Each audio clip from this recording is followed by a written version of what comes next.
This little kid wakes up and immediately feels something's wrong, realizing that even though everything looks normal, his old soul has been dropped into a brand new body while he's still totally himself. This kid wakes up with absolutely no memory of who he is, and even though he's totally freaking out, he takes some deep breaths to ground himself and get his confidence back.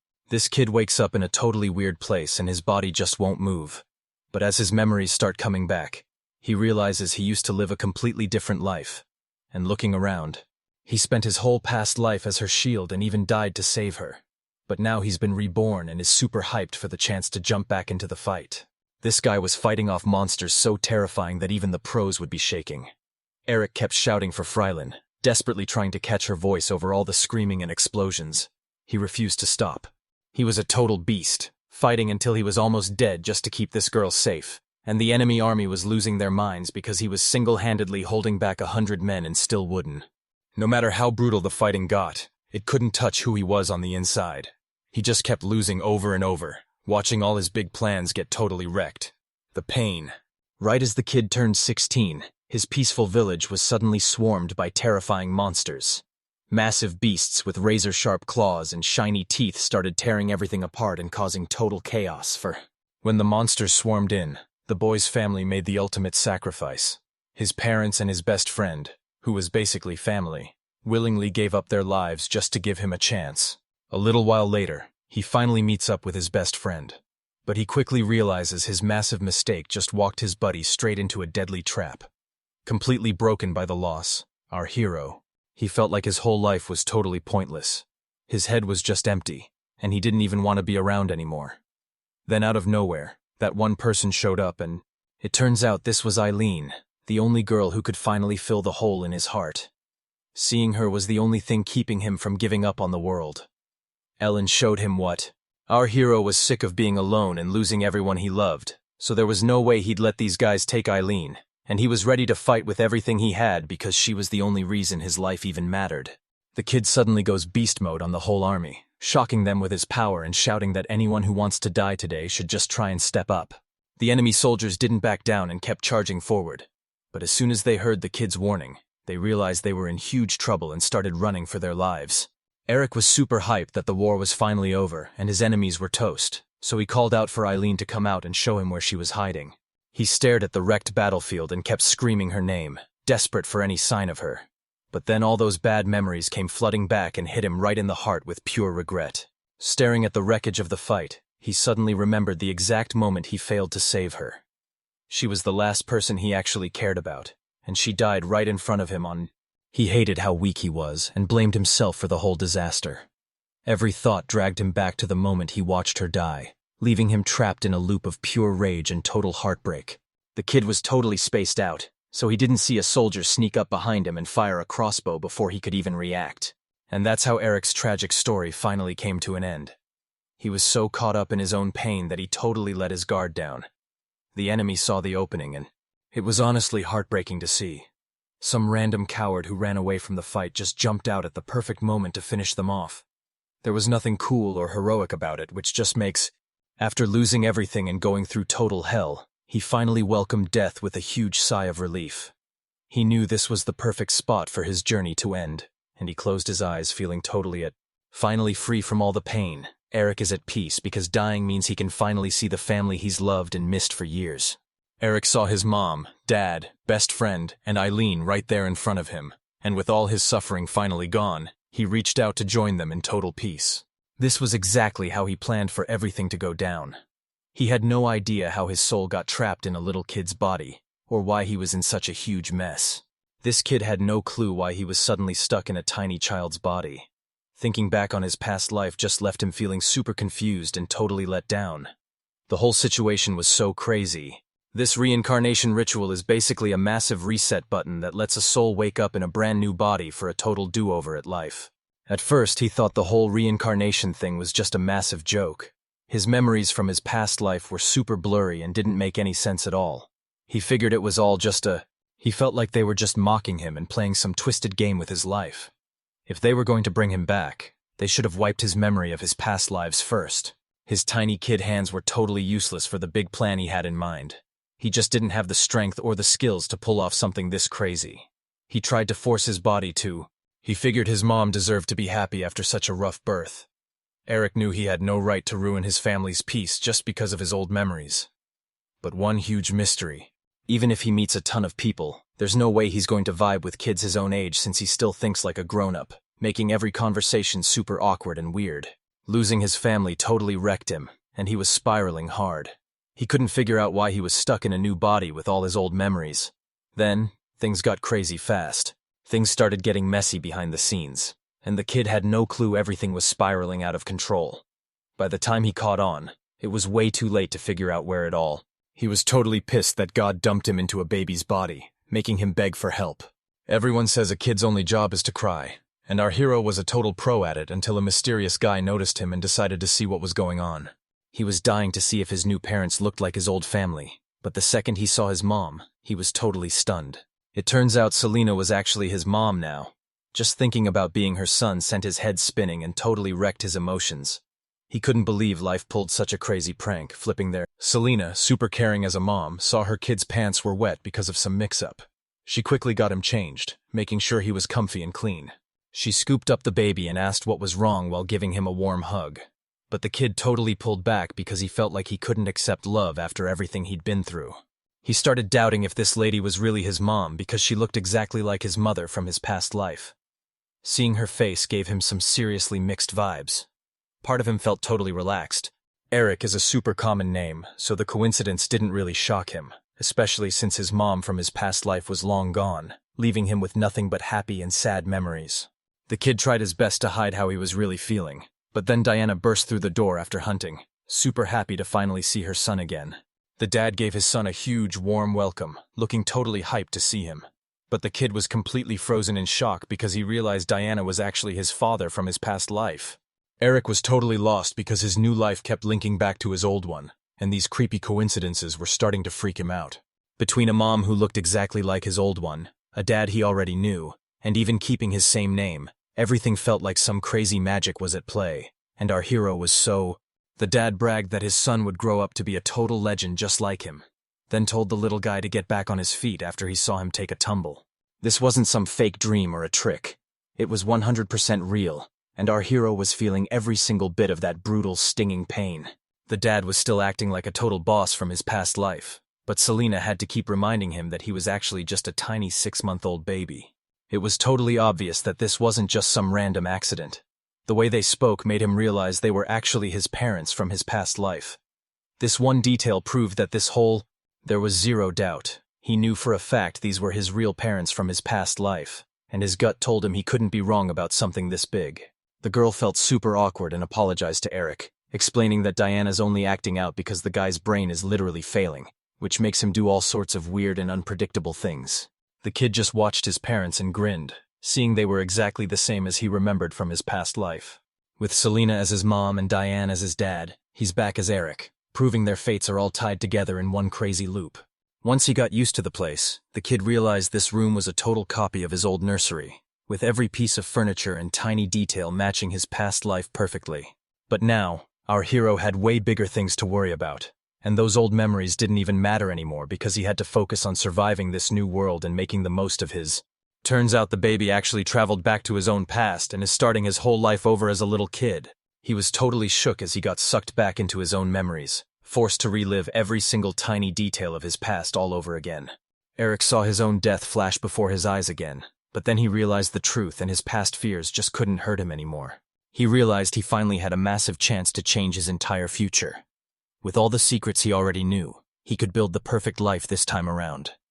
Back in his old life, waking up as a kid again, he realizes he can fix every mistake and finally win at life, so he thanks God for the second chance and starts building his dream future using everything he already knows. With this redo, he's going to save every person he failed before, and he can't make a single mistake because he won't get a third try. Back in his old life, this guy always played it safe and made deals he totally regretted. But now that he's got a do-over, he's not making the same mistakes.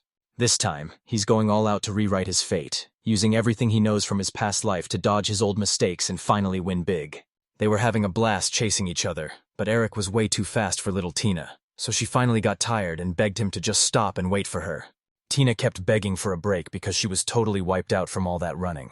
The boy just told her that if she stopped now, she was basically admitting she lost. They had already sprinted. She finally caught her breath, totally wiped out after that crazy sprint. Looking at the same old streets, she felt safe, thinking nothing bad could ever touch this peaceful town.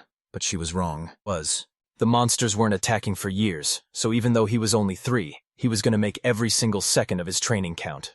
He knew he was totally running out of time, and the clock was ticking fast. Every single day and every tiny minute was a big deal now. He realized even one small slip-up could ruin everything. Getting a second chance at life taught him that being prepared and super strong is everything.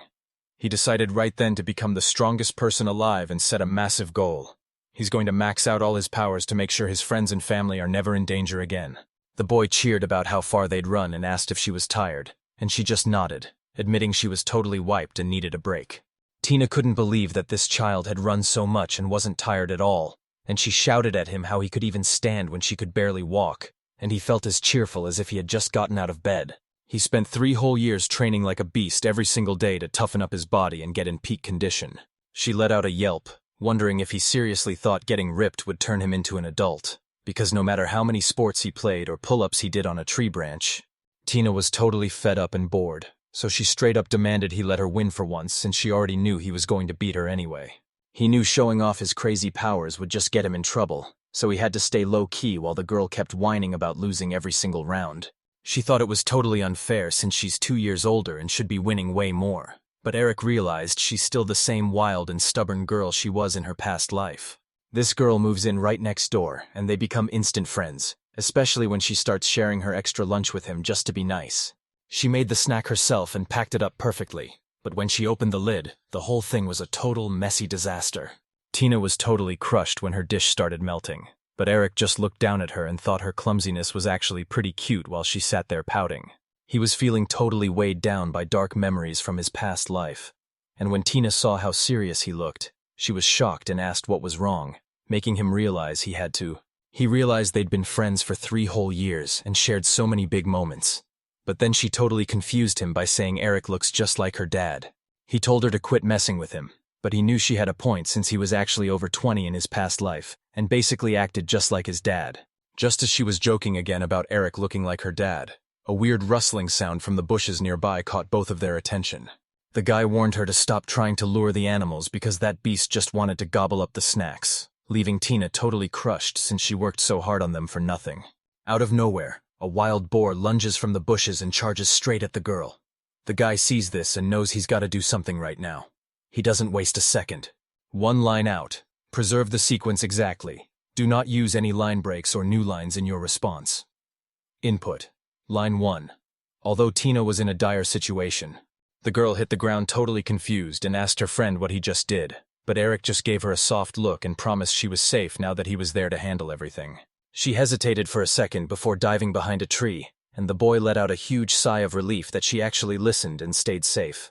The boar didn't even flinch, proving that first hit was a total fail, and since his past life skills were clearly nerfed, he'd have to rely on his quick reflexes. The boar lunges right at him, but since he's basically got the body of a 3-year-old, all his adult strength and speed are totally gone, leaving him defenseless against the beast. That boar wouldn't quit, chasing the poor kid down like crazy. There's no way a 3-year-old could defend himself, and he was totally out of gas. But the SC, he barely dodged the board's hit, but the sudden move tripped him up and he went crashing down. Tina was watching from the side, totally on edge and freaking out for her friend. He thought back to the people he promised to protect and all that brutal training he went through. Losing wasn't an option because he couldn't break his word or let his hard work go to. The boy was finally ready to show off his hard work, telling the other kid he was about to see exactly what 3 years of insane training could really do. He taps into his shadow sword's magic and sends that boar flying into the sky, leaving the girl completely stunned since she had no clue he was hiding these crazy skills. He tossed that massive beast aside like it was light as a feather, and Tina just stood there frozen, realizing he'd actually used magic. If Eric was just a second slower or missed his mark, the boar would have been totally fine, and Eric realized he almost got himself killed by taking this guy too lightly. He was panicking and desperately trying to get his feelings under control. He tried to tell himself everything was fine, but his heart was thumping like crazy. Right then, the girl came charging toward him. She was totally convinced that this was a straight-up miracle, while the guy just stood there in shock because he never expected her to find beauty in something that left him feeling so lost. Tina had no idea this guy was actually packing magic, and even though he claimed it was just from training, she wasn't buying it because everyone knew he had a major attitude problem. She got super offended and suddenly demanded he teach her magic, leaving him totally stunned and unsure how to handle his girlfriend's wild request. Everything he did was about to change the whole future, but he never saw this coming, so he just froze and stared at her to figure out what she was really up to. He totally didn't see this twist coming, but seeing how much she trusted him finally made him chill out and feel that huge wave of relief. Tina wouldn't stop begging him to teach her magic, and since the guy was totally clueless, he just tried to get her to chill out. Magic can totally turn on a girl and hurt her if it's not balanced, but her eyes looked so bright and innocent you'd never even know. He flat out refused to teach her anything. She totally lost it and called him a selfish jerk. He just stared at his friend, feeling the panic start to kick in. It was clear this was Wei. She asked why she couldn't learn magic, because she was dying to become super strong too. Tina was sick of getting into danger, and wanted to become just as strong as her brother, since as the big sister, she felt like she should be able to handle herself. His sister said those exact words in her past life, and hearing them again totally hit him with a massive wave of memories. He swore he'd change the future, and the second those words left his mouth, he felt the whole world start to shift. He agreed to teach her magic, and she was all smiles, but he realized right then that he had to be absolutely invincible. Tina's finally a magic master, and she's determined to get so strong that no one can ever mess with her again. Then, the next day hits. They don't have to worry about getting caught because their training spot is right next to the village and totally free of monsters. The master asked if she could keep a secret, and she swore she would, but the guy didn't believe her for a second, and knew the truth would eventually slip out. To save his sister, this guy decided to do something super dangerous. The girl thought it was all just a fun game, loved having a secret with him, and was hyped to start her magic training. To pull off a spell, you first gotta focus and mentally gather all the natural elements right in front of you, and only when everything is perfectly in place can you finally fire it off. The second she raised her hands, she felt a weird tingle, and suddenly a glowing cloud of water just appeared right on her palms. She froze up in total shock. Her jaw dropped because she couldn't. You've gotta be super picky with your ingredients, because to pull off a massive spell with barely any materials, every single piece has to be top-tier quality. It's way too hard for a little kid to understand how complicated and powerful magic spells really are. Getting those basics down takes years of practice and experience for it to finally stick in your head. And the crazy part is, your magic stops growing the second you turn 18. Magic is ranked by how much power it packs, ranging from basic to super complex. The crazier the effect, the more time and effort you have to waste just to get it ready. Weak spells are. The girl asks if high-level spells are just way stronger, but the teacher tells her she's actually right and wrong at the same time. Even basic spells can totally wreck high-level magic if you time it perfectly and know exactly how to set them up. Tina was totally hyped about everything, and her master was finally ready to teach her all his secret magic tricks so she could learn to control her powers like a pro. He had no clue that teaching her his magic secrets would one day become his biggest regret. Days blurred together as they trained like crazy, and even though Tina was 10, her 8-year-old mentor was leveling up his strength and magic power super fast. But that just wasn't enough to get the job done. His weapon skills were still looking pretty rough. He was getting better with a sword, but he really needed to get his old moves. She never imagined a basic sword could be this sharp and deadly, honestly making her strongest magic look weak. He had to grind non-stop to master these new spells. In his past life, he only cared about sword fighting and totally ignored every other kind of battle magic. She needed him to stay perfect, but she was starting to have some serious doubts, so she shouted that her magic would definitely win to show how much she trusted herself and her master. Tina's water magic was way more powerful than his, and that reality check really showed him just how brutal the world can be. His pride took a massive hit because it felt super embarrassing to realize a 10-year-old girl was actually way better at controlling water than he was. Eric was way behind everyone else since he didn't start magic until he was 16. And even though he worked his butt off, his powers were still pretty weak. She gave him this super cocky smirk like she'd already won. And now he was so desperate to prove her wrong that he was ready to put his entire reputation on the line. He messed up again, so she started forcing him to call her big sister. And since he was totally defeated, he finally just gave in and did it. She squeezed her brother tight and promised she'd be the one to rescue him next time. But Eric just cringed inside because he knew he'd never get stuck with that lame water magic. Tina used her cooling magic to hand Eric a freezing towel, and he felt totally refreshed after wiping himself down.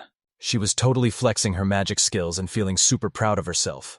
She told the guy that if he ever ran into trouble, he should just hit her up because she could fix anything. He felt the heat cranking up as he walked over and gave the guys a quick shout-out. Eric asks Diane why he's even there, but Diane tells him to show some respect to his father and says he's just stopping by to watch the training. He'd been standing there for a while, but the kid didn't even realize he was being watched. That says it all right there. This kid was still a total rook. If he lets his guard down for even a second, all that hard work goes straight down the drain. The rules sounded easy, but staring at his massive dad greet Tina made Eric realize he better focus on the man he owed everything to. Their dad didn't even ask for an explanation and kept their magic a total secret, which the son totally expected, just like how the dad knew his son would teach the girl everything he knew. He asked Diane one more time why he showed up, and his dad finally admitted he just wanted to take him hunting. The guy was totally down to go, and that's exactly the kind of person Diane's son turned out to be.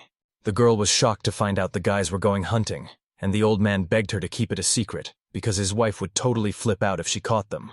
They took off right then, and left the girl to watch the house, but she looked at them with total determination, and told them to hold on because she was coming with them. Diane told her straight up she wasn't coming, but the girl knew how serious this was, and was dying to prove her skills, so she stood her ground and demanded to join the hunt. The dad totally agreed with her, saying she acted just like his older sister. This news left Eric absolutely stunned. But the dad had one huge condition. The old man laid down the law, warning that if things got even a little sketchy, the hunt was over instantly. There were actually some hunting spots just a short trip from the village, but the girl was grinning ear to ear because a real adventure was finally starting, and with a pro hunter like Diane leading the squad, she knew they were totally set for success. He was desperately trying to wrap his head around this insane situation while a massive wave of panic started to freak him out. The guys were moving fast through the woods, but you could tell by the looks on Eric and Diane's faces that something was up. They looked super focused, like they were bracing themselves for whatever scary. The two travelers felt a creepy pressure pushing in from everything around them. The air got super thick and heavy, like an invisible force was digging straight into their souls. They looked at each other, and the reason for that heavy, deadly feeling became clear the second the dad pushed through the bushes and saw a massive, muscular brown bear staring him down.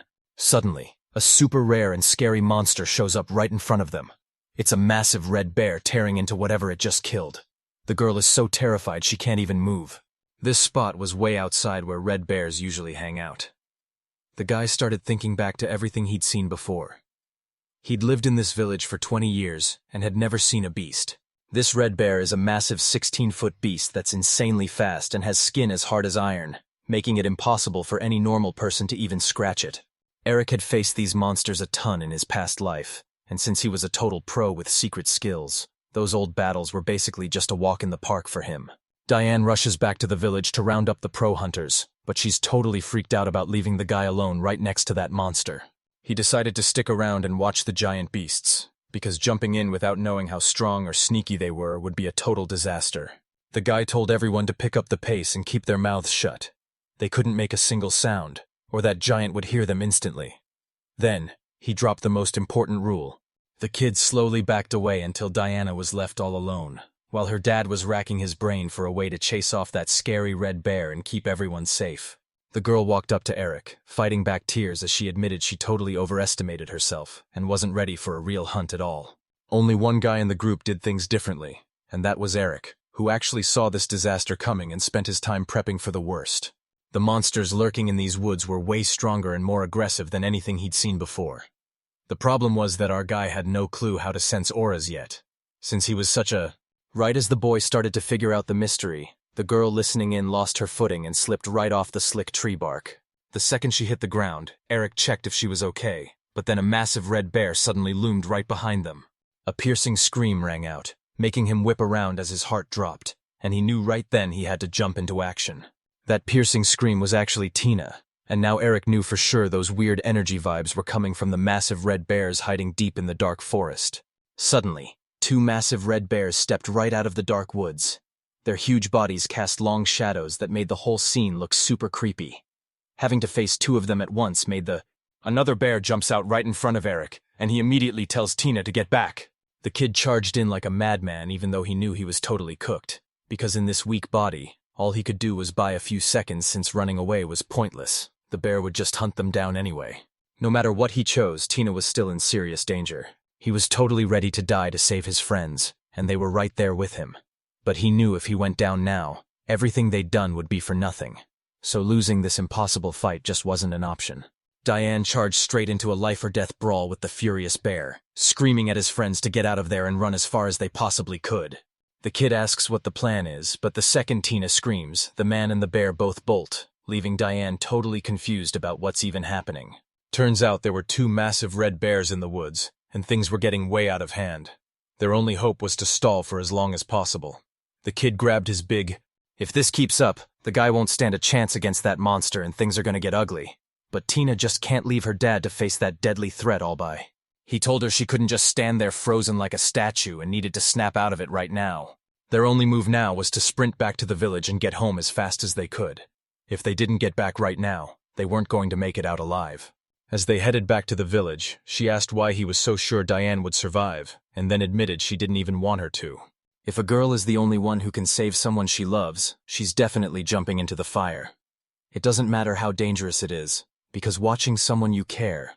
She instantly fired off all her stored magic in a blinding flash, making the guy wonder why he even bothered studying complex spells for years. He was so desperate to save his friend that he was actually down to give up his own dad. He thought it was worth it just to keep Tina safe, but he had no clue how bad. He wanted to survive just as much as before, but the truth is he never really had a choice from the start, even though he was ready to fight until things got totally crazy. Right when everything was on the line, he finally realized he had to save his people no matter what, and that massive rush of responsibility gave him the strength to keep fighting. The dad ordered the stubborn girl to be kicked out, but the boy apologized and straight up refused to do it. She gets some major advice to fight both bears at the same time without actually killing them, and when the boy tells her to trust him, her sister totally gets the plan. The squad uses their magic to blast those bears away from Diane, buying themselves some much-needed time to figure out their next move. They were gonna wait for the perfect opening to strike and take the win, but the dad shut his son's plan down instantly, calling it a total suicide mission that was way too risky. These two young assistants are finally feeling confident, sparking up their magic to flip the whole fight around. The man counts on them completely, thanking their dad for trusting him with his kids. Now, the young assistant flips the switch on the shadow blades to start the combo, while the mages focus all their power into one massive beam that blasts straight at the enemies. A massive blast of energy shot forward, lighting up the whole road and tearing through the enemies while the bear tossed the guy aside and spun around. The attack hit like a bolt of lightning, slicing the massive bear clean in half as a blinding flash of light carved through the monster with perfect precision. The guy lunges forward to attack, yelling that there's absolutely no way they're getting away. He lands a perfect strike and chops the monster's head clean off, winning the fight instantly. He finally catches his breath and sees the kids sprinting his way, totally hyped that they're finally. The kids rush over to see if their dad is okay, and he just gives them a warm smile, telling them they both did an awesome job. The dad was beaming with pride, thinking his son just took down a massive bear. But hold on, because things were about to get way crazier.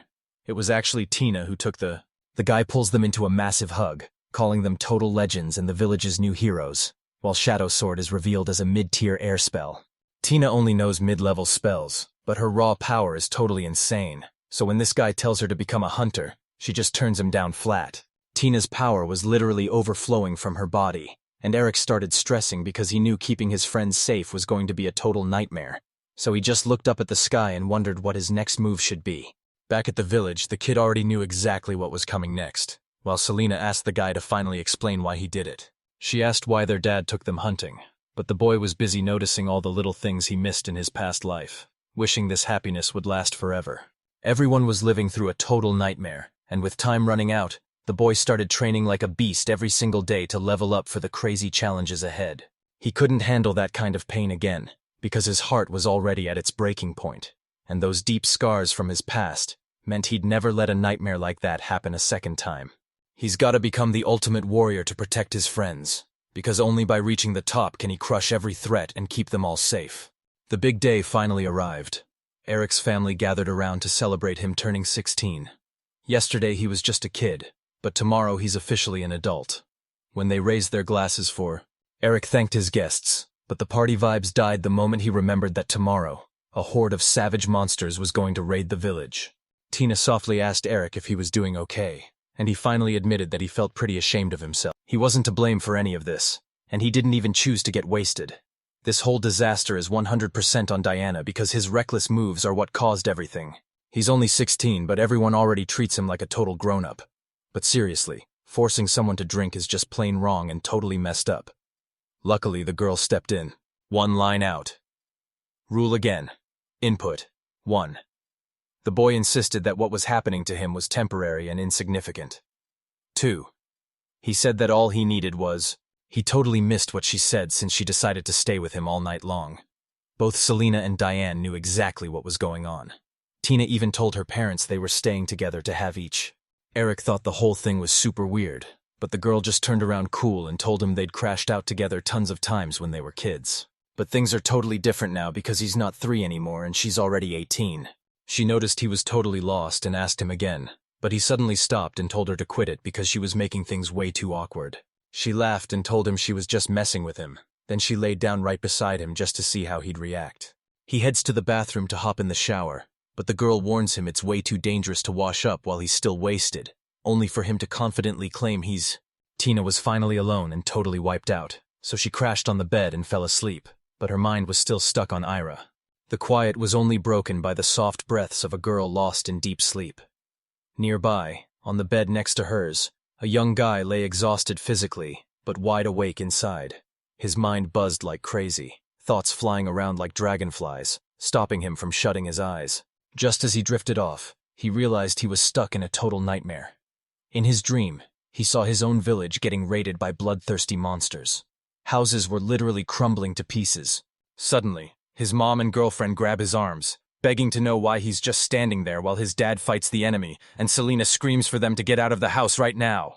They bolted forward, trying to find a place to hide from the deadly threat. The boy looked back and screamed for his dad, terrified they'd get separated in all the madness. Selena shouts for Tina to protect Eric and charges the monsters, and even with tears in her eyes, she holds her ground against their attacks just to buy everyone some time. A terrified scream rings out through the air as the boys realize they've been ditched right on the edge of a massive cliff. Eric mumbles to himself, totally losing it because he can't believe this is actually happening. He thinks about his mom and dad, wondering how everything turned into such a nightmare so fast. She knelt down and put her hands on his shoulders, whispering that she'd definitely save him and that he just had to trust her. Tina might not be a powerhouse like her parents, but her heart is just as big. She promised to always have his back, no matter how tough things got. Hearing that, the boy couldn't. Since she's the big sister, she was totally locked in, so when monsters ambushed them from behind, she moved in a flash to push them both back and chuck the enemy right off the cliff. He suddenly snaps awake and checks his surroundings, seeing Tina right next to him sleeping with a tiny smile on her face. All he had to do now was get ready for tomorrow. He headed straight into the woods to hunt down some legendary monsters. But honestly, the whole thing felt totally off to him. He pushed through the thick bushes, looking everywhere for a monster, but found absolutely nothing. Maybe the lack of enemies means something huge is about to go down. Suddenly he heard a weird noise and he caught a tiny rustle coming from deep in the woods that sounded just like leaves, and now he was listening super closely to every single sound. He could totally feel someone lurking nearby, and then he spotted a dark figure perched right there on a tree branch, not moving a single muscle. This mysterious guy was a total pro at hiding, but our hero still spotted him, and man, tomorrow is going to be wild. The next day, the dad was super hyped because his son finally turned 16. He was so proud of his kid, thinking he'd grown up in a perfect home full of love and trust. Eric remembered every single thing that happened in that tiny village like it was just yesterday. Since there weren't many kids around, all the adults basically treated him like their own son. The whole village is throwing a massive party for Eric's birthday, but he knows monsters are about to crash it and can't believe he almost forgot the danger. Eric was ready to tell Tina about the creepy forest stuff, but an old villager beat him to it after hearing the news from Eric's dad. Some guys had just gone into the woods and found it totally empty of animals, but they felt this super scary presence lurking nearby. Eric tried to warn the village to stay out of the woods if things felt sketchy, but the old man just told him he was being dramatic and that there was nothing to worry about. Everyone decided to throw a massive party for Eric, so the elder didn't bother warning them about the creepy forest. Eric went along with it, but deep down he was still freaking out because he knew that threat was still out there, just waiting to come back. Tina was seriously impressed by how mature Eric was compared to other guys his age, but she still really wanted to just go out and have some fun. So she picked up the phone and called her parents. Tina was working her heart out to take care of the kids, but her parents were still hating on her. They claimed her body type meant she'd never be a worthy sister. To fix it, Tina was counting on Eric to finish the gross food since he's a total beast at eating, but he actually left town yesterday and completely crushed her plans. Eric ditched his homeland and got straight to work, spending his days chopping wood and stacking hay. He kept the whole attack a total secret and didn't tell anyone what was about to go down. If he tried to warn anyone about the attack, they would have just called him a total lunatic. But now, it's way too late for warnings. He hated himself for being so weak, and reality hit them like a freight train. Saving everyone was starting to look totally impossible. Their big plans got crushed by the cold, hard truth, showing just how little a human can actually do. Eric looked his friends in the eye and finally owned up to being a total selfish jerk, asking for their forgiveness because he finally realized the team matters way more than his own ego. Even though he claimed he hadn't learned a thing from his past, he still went all out to protect the village, using everything he'd learned over the years to build massive walls that kept everyone safe. Everyone in the village was just vibing and catching up on gossip under the warm sun, totally relaxed and making big plans for the future. But out of nowhere, Diane felt the ground shaking and realized a massive earthquake was about to hit. He scrambled up the village tower to check out the damage and figure out a plan, but an old man there told him he better watch his step. The view from the deck was absolutely insane, letting you spot even the tiniest little change in the distance. Diane's standing on the tower and he honestly can't believe what he's seeing. It's so intense it actually shakes him to his core. He starts screaming at the top of his... The villagers were absolutely losing it and started grilling the guy for answers about the attack. He broke the news that a monster army was already surrounding the village and an invasion was 100% happening. A guy in the middle of the hyped crowd screams that the attack is real and definitely not a drill. Suddenly, Tina bursts through everyone crying her eyes out and yelling that Eric is missing. This news totally... The guy barked at Tina to join the evac group and told his friend Selena to watch over her. Tina fought back and said she was ready to go with him. He shut her down fast. Diana told the girl not to worry because Eric is way too tough to die that easily. Then Selena pulled her away, telling her to trust her brother and run before things got even more dangerous. The villagers tried to chill her out by promising Diane would bring Eric back. But then a massive stone wall suddenly shot up and blocked the entire horizon. The villagers' jaws hit the floor when they saw a giant stone wall that wasn't even there this morning. They were shaking in their boots, scared they'd be easy targets for the monsters. Selena jumped in to calm the panicked crowd, promising that the massive stone wall would keep those monsters away while she tried to keep the vibes positive. The locals loved her idea because that wall was actually super useful. A few people noticed those aggressive monsters were acting totally bizarre. Tina watched everything go down and figured some locals might have. This new wall was blasting out a massive wave of magic that Tina totally remembered from back in the day. She'd spent years training with Eric to learn the ropes and figure out all its weird little secrets. Making something this huge would have taken forever and used up a crazy amount of energy. This wall literally popped up out of nowhere, like someone knew the attack was coming and prepped the village's defense ahead of time. The girl couldn't help but wonder if Eric was the one. Eric stared into the distance, totally impatient for the monsters to show up. So he decided to stick with the same defensive moves that worked for him before. Eric swore he'd protect the village all by himself, remembering every painful loss they'd suffered. His fear completely vanished, replaced by a massive surge of hype and the will to win. Eric screamed it again, shouting that he was going to protect the village all by himself. The kid jumped straight into the fight, fending off savage wolves and massive red bears to protect his home. Eric kept his sword swinging, taking down wolves and red bears one by one with massive hits and showing everyone he wasn't scared of anything. Out of nowhere, this massive ogre slammed its fist into the dirt, but our guy was way too fast and dodged the whole thing. The kid gripped his sword and slashed right at the monster's neck, screaming his lungs out as his rage echoed everywhere. Out of nowhere, a terrifying beast that looks just like a giant dragon jumps out from behind him, and Eric screams that he's never letting anyone attack his village again. He carved a massive wound into the monster's shoulder, but as things started getting super weird, he was honestly just too tired for all this. There's no way this many monsters just showed up here by accident, because a crowd like this only happens when they're about to start a massive war over territory. These monsters weren't even fighting each other because they were totally locked in on attacking the village. If they were acting like normal animals, they would have just walked around the walls instead of throwing their lives away in this crazy attack. It turns out the village really was the target for these monsters. Eric was totally stumped on how they teamed up and who was actually calling the shots. But even if someone was in charge, he thought these monsters would just follow their instincts and fight each other. But instead, They actually teamed up to crush the tiny village. All of a sudden, this massive dragon-looking monster blasts a huge wave of fire from its mouth, filling the whole place with insane heat.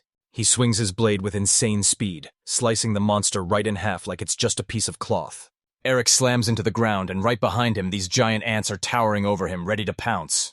After shredding those giant bugs with a few quick hits, the guy suddenly froze, totally confused why his body was forcing him to stand there with his arms folded while waiting for the next monster to show up.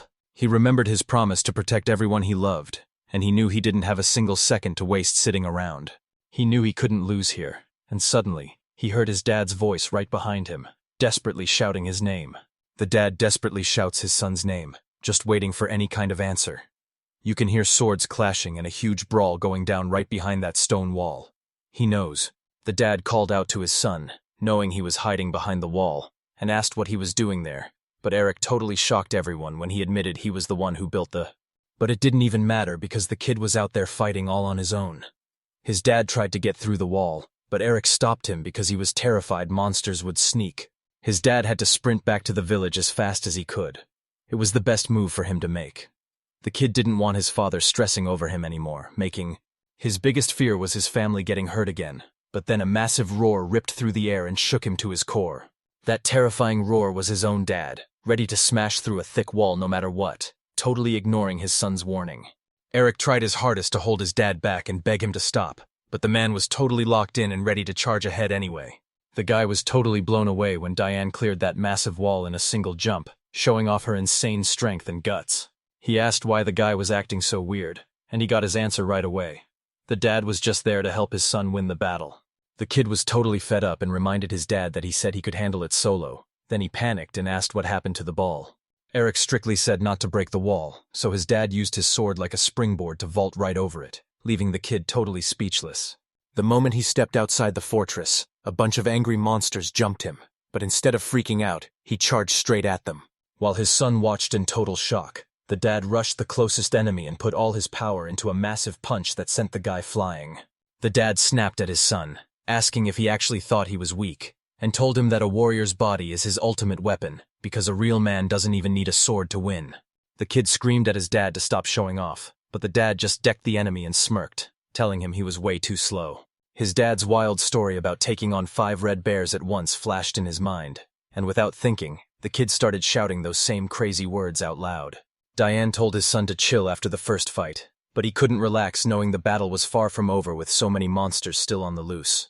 The dad had a ton to say, but it all felt totally pointless once he saw how insanely strong his son had become, while the kid was just dying to know what his old man actually meant. The dad didn't think his son was being cocky, but he was seriously worried seeing him try to do everything solo without any help from anyone else. Everything was going great until our hero started taking the blame for every single problem and tried to fix it all by himself. His family and friends were right there, ready to give him the support he totally needed. While the dad fought off the enemies, he begged his son to stop being a lone wolf and finally trust in himself and his team. The son took a long look at his dad and realized the old man was actually telling the truth. Eric was really hoping his dad would finally step up and have his back. Diane tried to ask what was going on, but his son shut him down instantly, telling him not to ruin the big moment. Finally, the father and son are standing side by side, teaming up to take down their shared enemy. Eric told his dad to watch his back. The dad just grinned and said the plan sounded awesome, but then he told the kid he better have his back too. Diane and Eric jumped straight into the action, landing perfect hits and crushing waves of monsters while working together like a total dream team. The guys stay glued together and crush every monster that jumps them, showing off some insane teamwork and fighting skills. In the middle of a wild fight with a powerhouse, his sword couldn't handle the pressure and snapped right in half with a massive crash. He knew those cheap swords were total trash because they'd definitely snap right when the fight got serious. The kid was basically toast without his dad's help, so Diane didn't hesitate to toss him a solid blade to keep him in the action. The kid was super worried about his dad fighting without his sword, but the dad just shrugged and said his moves were way too rough to even use a weapon. The guy mocked them, saying those flimsy swords would definitely snap into useless scrap metal the moment the fight started. So the dad decided to let his son figure out that sketchy weapon on his own, thinking it'd be a great lesson for the future. His dad is totally disgusted by this weapon, and honestly, he can't even stand to look at it. He stared his dad down and asked if he'd ever actually swung a sword or used a blade before. The dad got all nostalgic and promised that once this crazy monster war was finally over, He'd forge his son an epic sword that would literally never break. Eric thanked his dad for the promise and for looking out for him. Then he hung his head and apologized for all the trouble he'd caused. Diane promised they had nothing to worry about since he's a master blacksmith who's gonna forge a blade so tough it'll never break. With the demon crowd finally thinning out, the dad hyped up his son to keep pushing, and after a quick nod, they both charged back into the fight feeling totally unstoppable.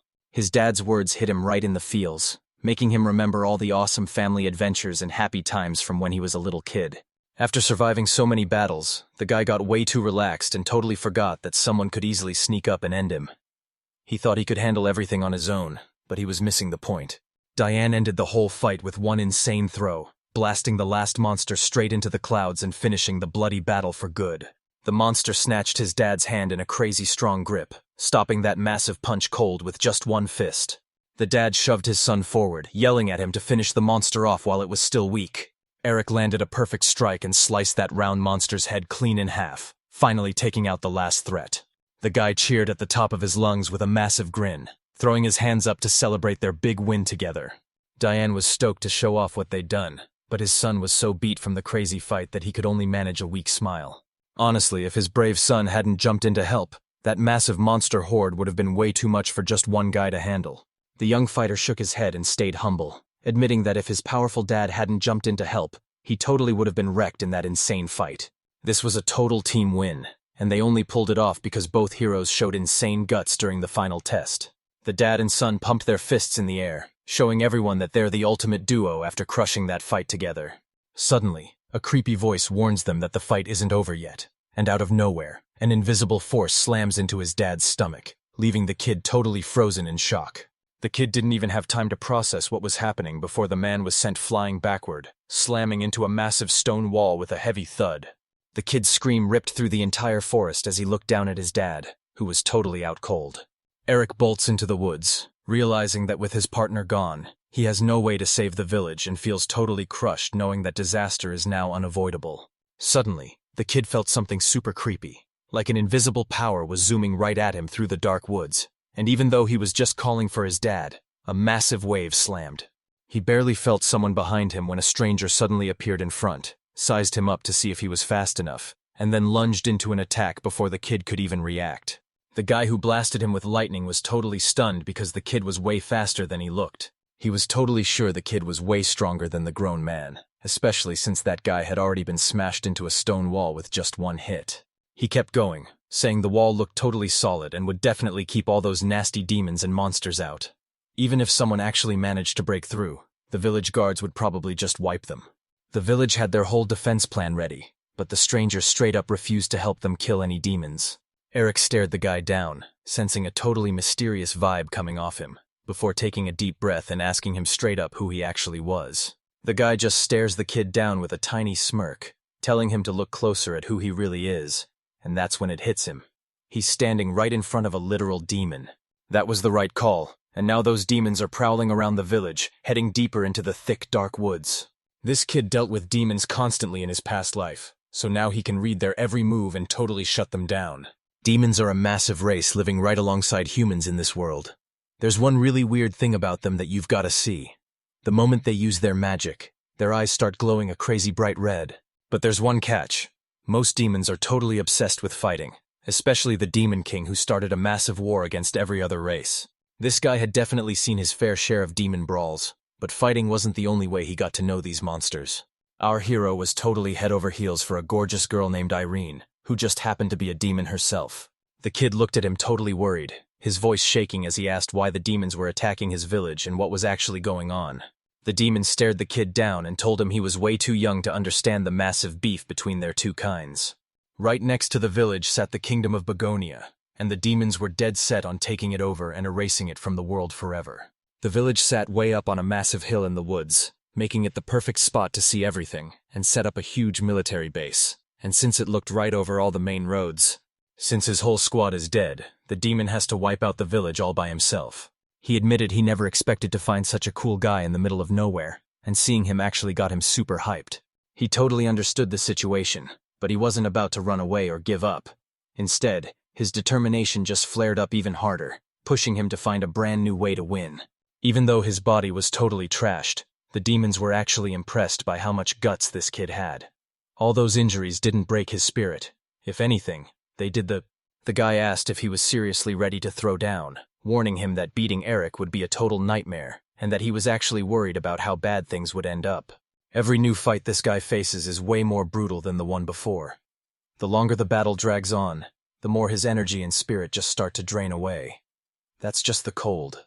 The demon stared the kid down and asked if he finally learned his lesson, and even though the boy was totally exhausted and full of doubt, he finally realized who the real powerhouse in this fight actually was.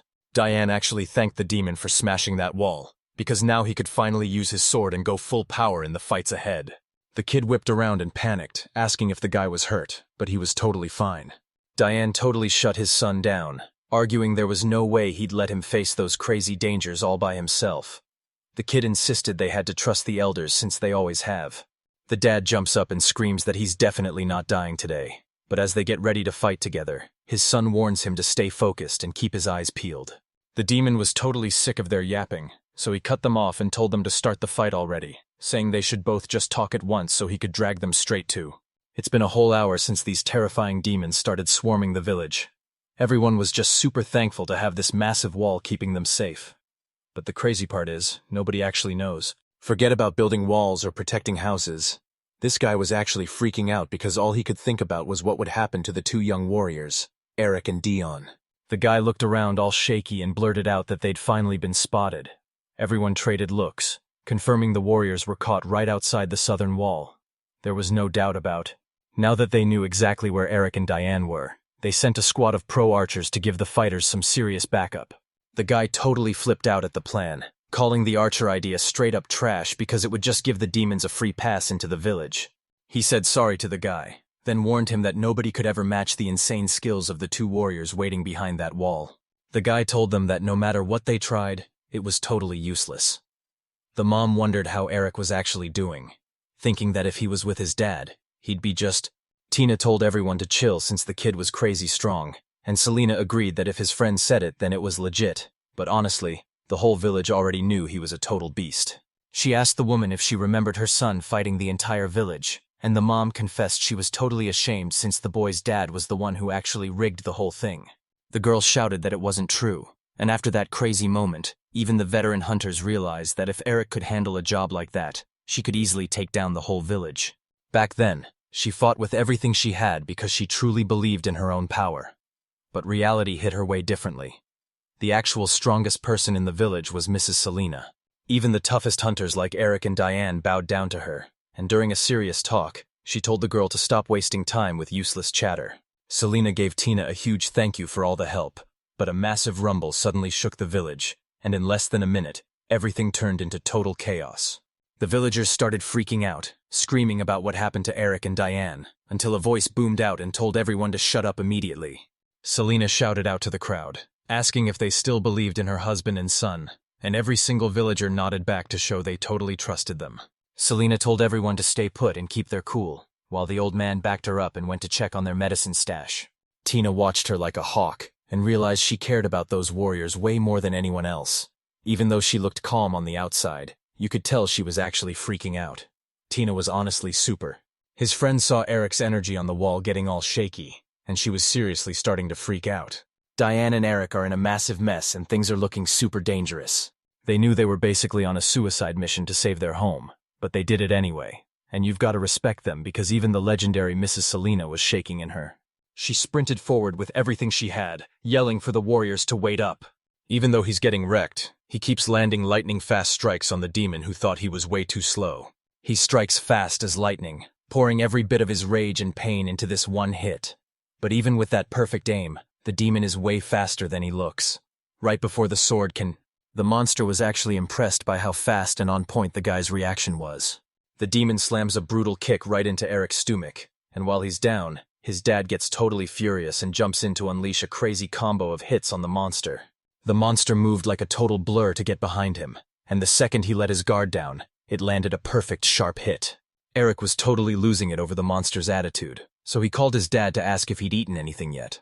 The demons mock him by asking if he's ever fought someone actually strong, basically calling everyone he's faced before a total weakling.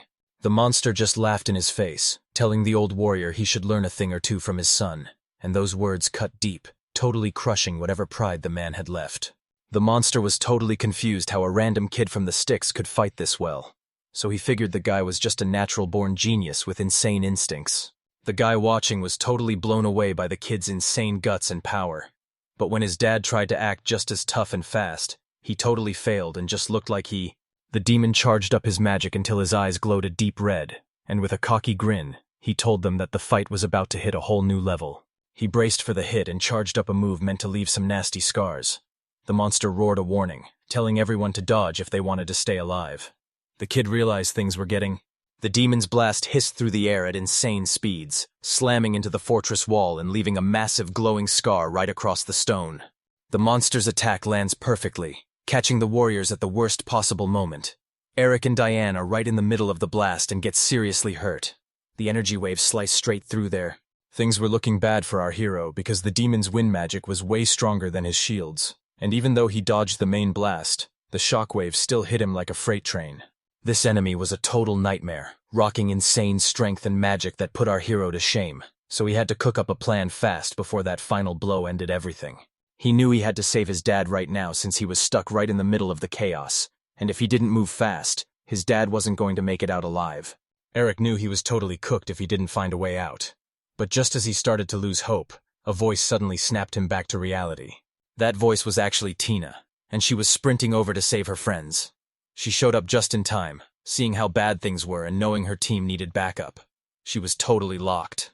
The boy was totally shocked to see Nenah and asked what she was doing there, while the demon got curious and asked who she even was. The demon kept demanding to know who the girl was, while Nenah finally noticed her friends were seriously hurt and covered in blood. The girl wanted to heal the soldier right then and there, but the guy stopped her, insisting they get him to a safe place where he could actually recover. She looked at the guy with total worry and asked what was going to happen to him. The hero tried to play it cool and promised her he'd be just fine, but the demon was sick of... He pointed right at the old man and mocked him, telling him to take the guy and get lost so he wouldn't ruin the fun for everyone else, sounding like a total monster with zero heart. Eric told his sister that their dad was fading fast and needed a doctor ASAP, so Nenah realized how bad things were and promised to get him to safety right away. The sister begged her brother to stay safe and survive, and the demon, glad the talking was finally over, said he wasn't going to kill her yet, and told them to move so. The demon told the guy to stay on high alert and watch everything closely, saying he had some wild ideas and questions he wanted to break down later. Nenah dragged her uncle past the wall, totally wiped out and gasping for air, but once she finally caught her breath, she told the guy she was glad he'd leveled up his skills and was ready to go save Diane.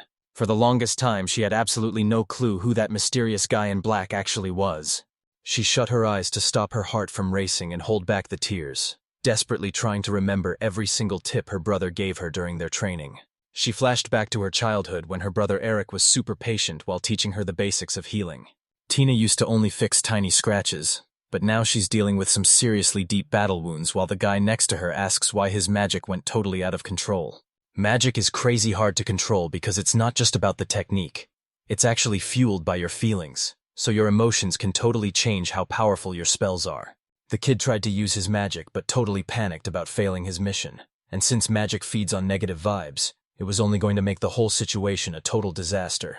Having feelings like that is a huge weakness for any healer because it messes up their magic and causes big mistakes, and Nenah knew they were right, so she just accepted it.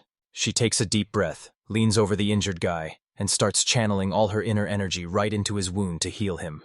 While she was doing the healing, she realized Eric's training was way deeper than just learning moves, and remembering his advice gave her a huge boost of confidence. She finally realized her brother didn't just teach her magic, he taught her how to actually fight. Back then, she thought all those battle drills were a total waste of time. But the demon was totally hooked on the guy's story, dying to know how he got so insanely strong while living out in the middle of nowhere. He laughed and asked who taught the kid to fight, basically saying that if his master was some old man, then he was just a weak loser with a totally pathetic job. The demon snapped that he was totally bored of the kid's little show, but the guy just fired back that he knew the demon was hiding his true power too. Every world has geniuses, but this kid's fighting talent was on another level, especially since he survived all on his own in a place where everyone is ready to backstab you just to get ahead. The kid smelled exactly like the demon himself, and even though he looked hesitant, he was still wrecking everyone in his way, making the demon curious enough to ask how many people he'd already. The monster drops a super heavy question, totally doubting the guy kept track of his own body count, but he's really just trying to get his hands on those insane powers. The demon acted like it was a done deal and told the guy he was coming with him, leaving the kid totally frozen in shock. This demon nation is all about one thing: earning your place at the top. Only the absolute strongest and most skilled fighter gets to call themselves the ruler. To steal that throne, to lead the demon army and crush the kingdom of Bigonia for ultimate fame, the demon has one big condition: the boy has to come with him. If Eric proves he's as strong as a demon, he'll be named the Viceroy, making him the second most powerful person in the country with all the fame and influence he could ever want. The kid asked if the demon would stop trashing the village if he joined him, but then he just shut the whole thing down and refused to say another word. The deal totally tanked, and the demon was left scratching his head, wondering if they were more scared for the village or just really loved the girl in danger. The monster tried to bribe him with a world full of beautiful girls, but the guy just stayed cold and told the demon to stop with the fake promises. The demon was super salty that his plan to trick the kid totally failed, so since talking didn't work, he decided he had to take Eric out for good. He locks in and fires off a massive blast of magic that catches the demon totally off guard. The monster is completely shook because it's never seen anyone use magic this well before. The monster was totally caught off guard because our hero was secretly charging up his magic the whole time they were talking. Now that the demon saw what the guy could do, he wanted to take. The kid focused hard and unleashed a massive blast of magic fire that lit up the whole area before he launched it straight at the demon. Eric was totally beat and gasping for air after that massive fire blast. He was so wiped out that he dropped straight to his knees. But he still kept his eyes locked on the fight. Out of nowhere, the demon bursts through the smoke. His clothes are totally scorched, but his rage is burning even hotter. He slams a kick into the hero's gut so hard that the guy starts. Eric gets blasted back into a boulder, and Felix is absolutely livid, mocking him by asking if he really thinks he's the smartest guy around. The villain broke down exactly what went down. Since the guy was too slow, he decided to blast him with magic instead. He knew that even if he missed, the magic would still wreck. Felix realized he was standing there shirtless and got totally heated because those clothes cost a fortune, swearing that whoever ruined them was going to pay him back big time. The demon grabbed his hair and realized it was totally fried, which meant he'd have to fix his style all over again, while the hero struggled to stand up using his sword, shocked that Eric knew he was totally outmatched, and even though he'd landed a few small hits, there was just no way he could stop Felix's insane strength. Our hero was desperately searching for a way out because he knew it was game over if he failed, while the demon just kept whining about his favorite clothes getting torched and having nothing to wear for his big date. Felix was totally fed up, saying he should have just met with Irene instead of wasting his time fighting some random human. Eric completely froze the second he heard his girl's name. He demanded the enemy repeat exactly what they just said, but the demon was totally lost and had no clue what Eric was even talking. Felix kept whining about his favorite clothes getting torched, but the hero didn't care about that at all. He demanded to know the name of the woman the demon was meeting, and Eric was totally stunned, and even after rewatching the clip, he couldn't believe his ears or why Felix was suddenly bringing up that girl. He forced himself to stop spiraling, realizing there are probably tons of Irenes out there and this might not even be his girl. The guy demanded the demon tell him the girl's full name right now. Felix shot back, asking why he even cared and what he wanted with his girlfriend, but the hero just thought. The villain gets dead serious and finally drops her full name, Irene Harshen. Our hero's heart starts racing like crazy because this was the girl he loved more than anything. He screams. The demon smirked and said he'd share a secret, wanting to flex his wins before he finally took the guy out. Felix drops a massive bombshell. Irene is actually the king's only daughter, and he's forced to marry her the moment he takes the throne. She was honestly the perfect match for him, no matter what anyone said. The demon bragged that since he was only 16, he was still young enough to find someone way better. Our hero totally. Felix says Irene is the ultimate girl since she's a princess who's also a pro at cooking and fighting. But when the smirking demon tries to talk about her body, Eric shuts him down instantly. He told the villain to shut up, but the guy just laughed and asked if he was already jealous, while our hero realized the demon hadn't even said his name once this whole time. Felix was shocked his enemy finally cared about his name, and then Eric demanded to know where the girl was from too.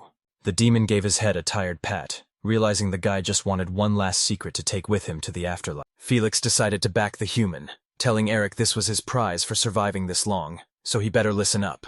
The demon introduces himself as Felix Gladel, the future king of Harshen, and tells the hero he better remember that name before he gets sent to the next world. The enemy asks if his name is Eric since that's what Diane calls him, and as the boy stands up to say yes, he remembers that in his past life, the demon king Felix was the one who started the entire war. In this world, the country's name changes with every new demon king. So once Felix took the throne, the whole kingdom was renamed Gladio after his last name. Our hero had heard that name 1,000,000 times back in the day, and now he finally tracked it down. Even though ages had passed, the guy had already been reborn into a new life. Suddenly, all those old memories hit him like a truck, and Eric, now totally fuming, looked Felix dead in the eye and told him he was the one who killed Irene in his past life.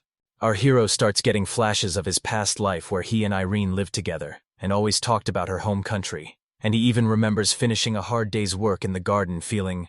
Irene walks out with a basket of bread and tells the guy to take a breather, so he says he'll be there the second he's done, making her flash him a sweet smile. She told him she was just baking some bread and wanted him to be the taste tester, so Eric didn't argue and walked right over. Our hero leaned against the fence and took a big bite of some fresh bread, telling Irene it was so good he was going to take a break right there, which made her super happy since she'd actually added a bit more salt this time.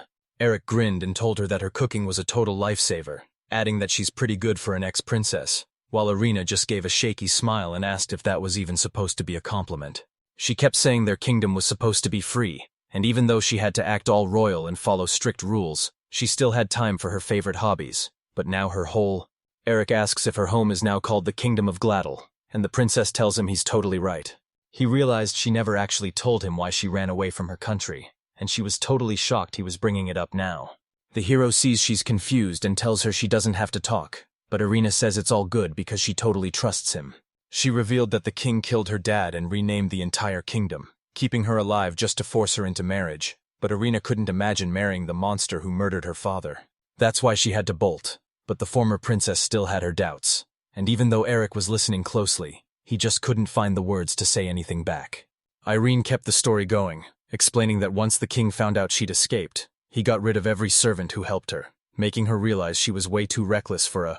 You can tell she totally regrets what happened, and Irene says that if she had just married the king, she could have saved everyone's lives and kept that tyrant under control. After thinking it over, she realized that running away was basically betraying everyone back home, and Eric stayed quiet for a second before telling her he totally got it. He seriously doubted a demon that strong would ever listen to Irene, especially since big-shot rulers like him never stay in one place for long. The hero got dead serious and warned that if the kingdom falls, the princess is a target, so her dad and the court are desperate for her to leave. He told her their sacrifice definitely wasn't a waste, and she looked at him feeling a massive wave of relief. She slumped down and called herself a total loser for running away, admitting that Gladio would have snatched her up if Eric hadn't been there to save her. She was also really stressed about the fact that she always needed someone to save her. It honestly made her feel pretty bad. The guy just sighed and told her he didn't see it that way at Mo. He reminded her of the day they first met, back when he'd totally given up on life until she gave him a real reason to keep going. Eric looked her right in the eyes and told her she saved him once too, and he's still grateful for it today. Irene was so touched that she flashed a goofy grin and asked if he was confessing his love, making the guy totally choke. He leaned against the fence just to stay standing and told them to change the subject, reminding everyone they were still fugitives who couldn't afford to relax yet. Irene flashed a huge smile and thanked Mr. Eric for all his help, leaving the poor guy looking totally flustered. In his past life, he loved being her protector and just wanted to save her from the crushing pain of losing the guy she loved, which was him. But he just couldn't do it. Then one day, he gets back home and finds the whole place totally trashed. It was super obvious that a massive fight had broken out. And the girl... Eric didn't waste a second and bolted to find the princess. Irene's parents were just testing him to see if he was actually paying attention. He felt totally responsible for the whole mess. Today was the final day to save the girl, but Eric completely missed his shot, and now he's got no home to go back to and 0 chances left. In his past life, he fought through an entire army to reach the girl he loved, but he found her dead and broke down crying as he held her close. Right now, his biggest enemy was standing right in front of him, and Eric told Felix straight up that he was going to end him and save Irene, but the demon had no clue what this guy was. He told him his past life was ancient history, and since the hero wouldn't listen, the demon just waved him off and decided to end the fight right then and there. Felix points his sword at the sky as a massive fire tornado swirls around him, making the wind go crazy while his blade grows into a giant weapon. The demon thanked Eric for the awesome fight and said he doesn't like owing favors, so he told him to get ready for a crazy trick. The hero claimed his fire magic was basic, but the real problem was the insane amount of power he actually had. He remembered his vow to keep everyone safe, totally unaware that he was about to unlock. Eric knew he had to land at least one solid blow on the demon, so he looked Felix right in the eye and told him he'd given it everything he had left. The demon told him not to worry about dying, because he was just going to spend the rest of his miserable life as a lump of coal. Our hero knew there was no way to dodge that massive blast, and he was totally cooked. He realized the demon was dumping all its magic into this one move, giving him just a split second to. Eric knew touching Felix would probably turn him into a pile of ash, but he had to land a hit on that demon no matter what. Our hero was finally ready to get payback for all the pain from his past life, screaming his head off as the adrenaline kicked in. Out of nowhere, Nenah jumps into the fray, screaming for Eric to hang in there just as his sword clashes with Felix's and triggers a massive explosion. Once the smoke clears, the demon realizes his target is still standing behind a giant chunk of ice, which makes Felix super mad while the hero is just shocked he's even alive. That demon was totally clueless about the insane magic right in front of him.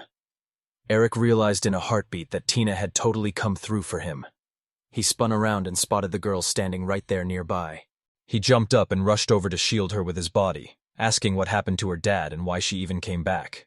Nenah told him to relax because Uncle Diane was totally safe, but the second he woke up, he tried to rush back to the fight, and the villagers had to hold him down.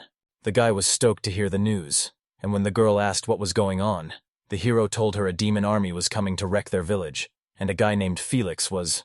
He and his dad held back the demons, but now their leader is stepping in to crush the village himself, and he definitely has the power to do it. The girl asks why he even needs her village, but Eric tells her he'll explain later, because if they don't stop Felix right now, their entire home is toast, and that's.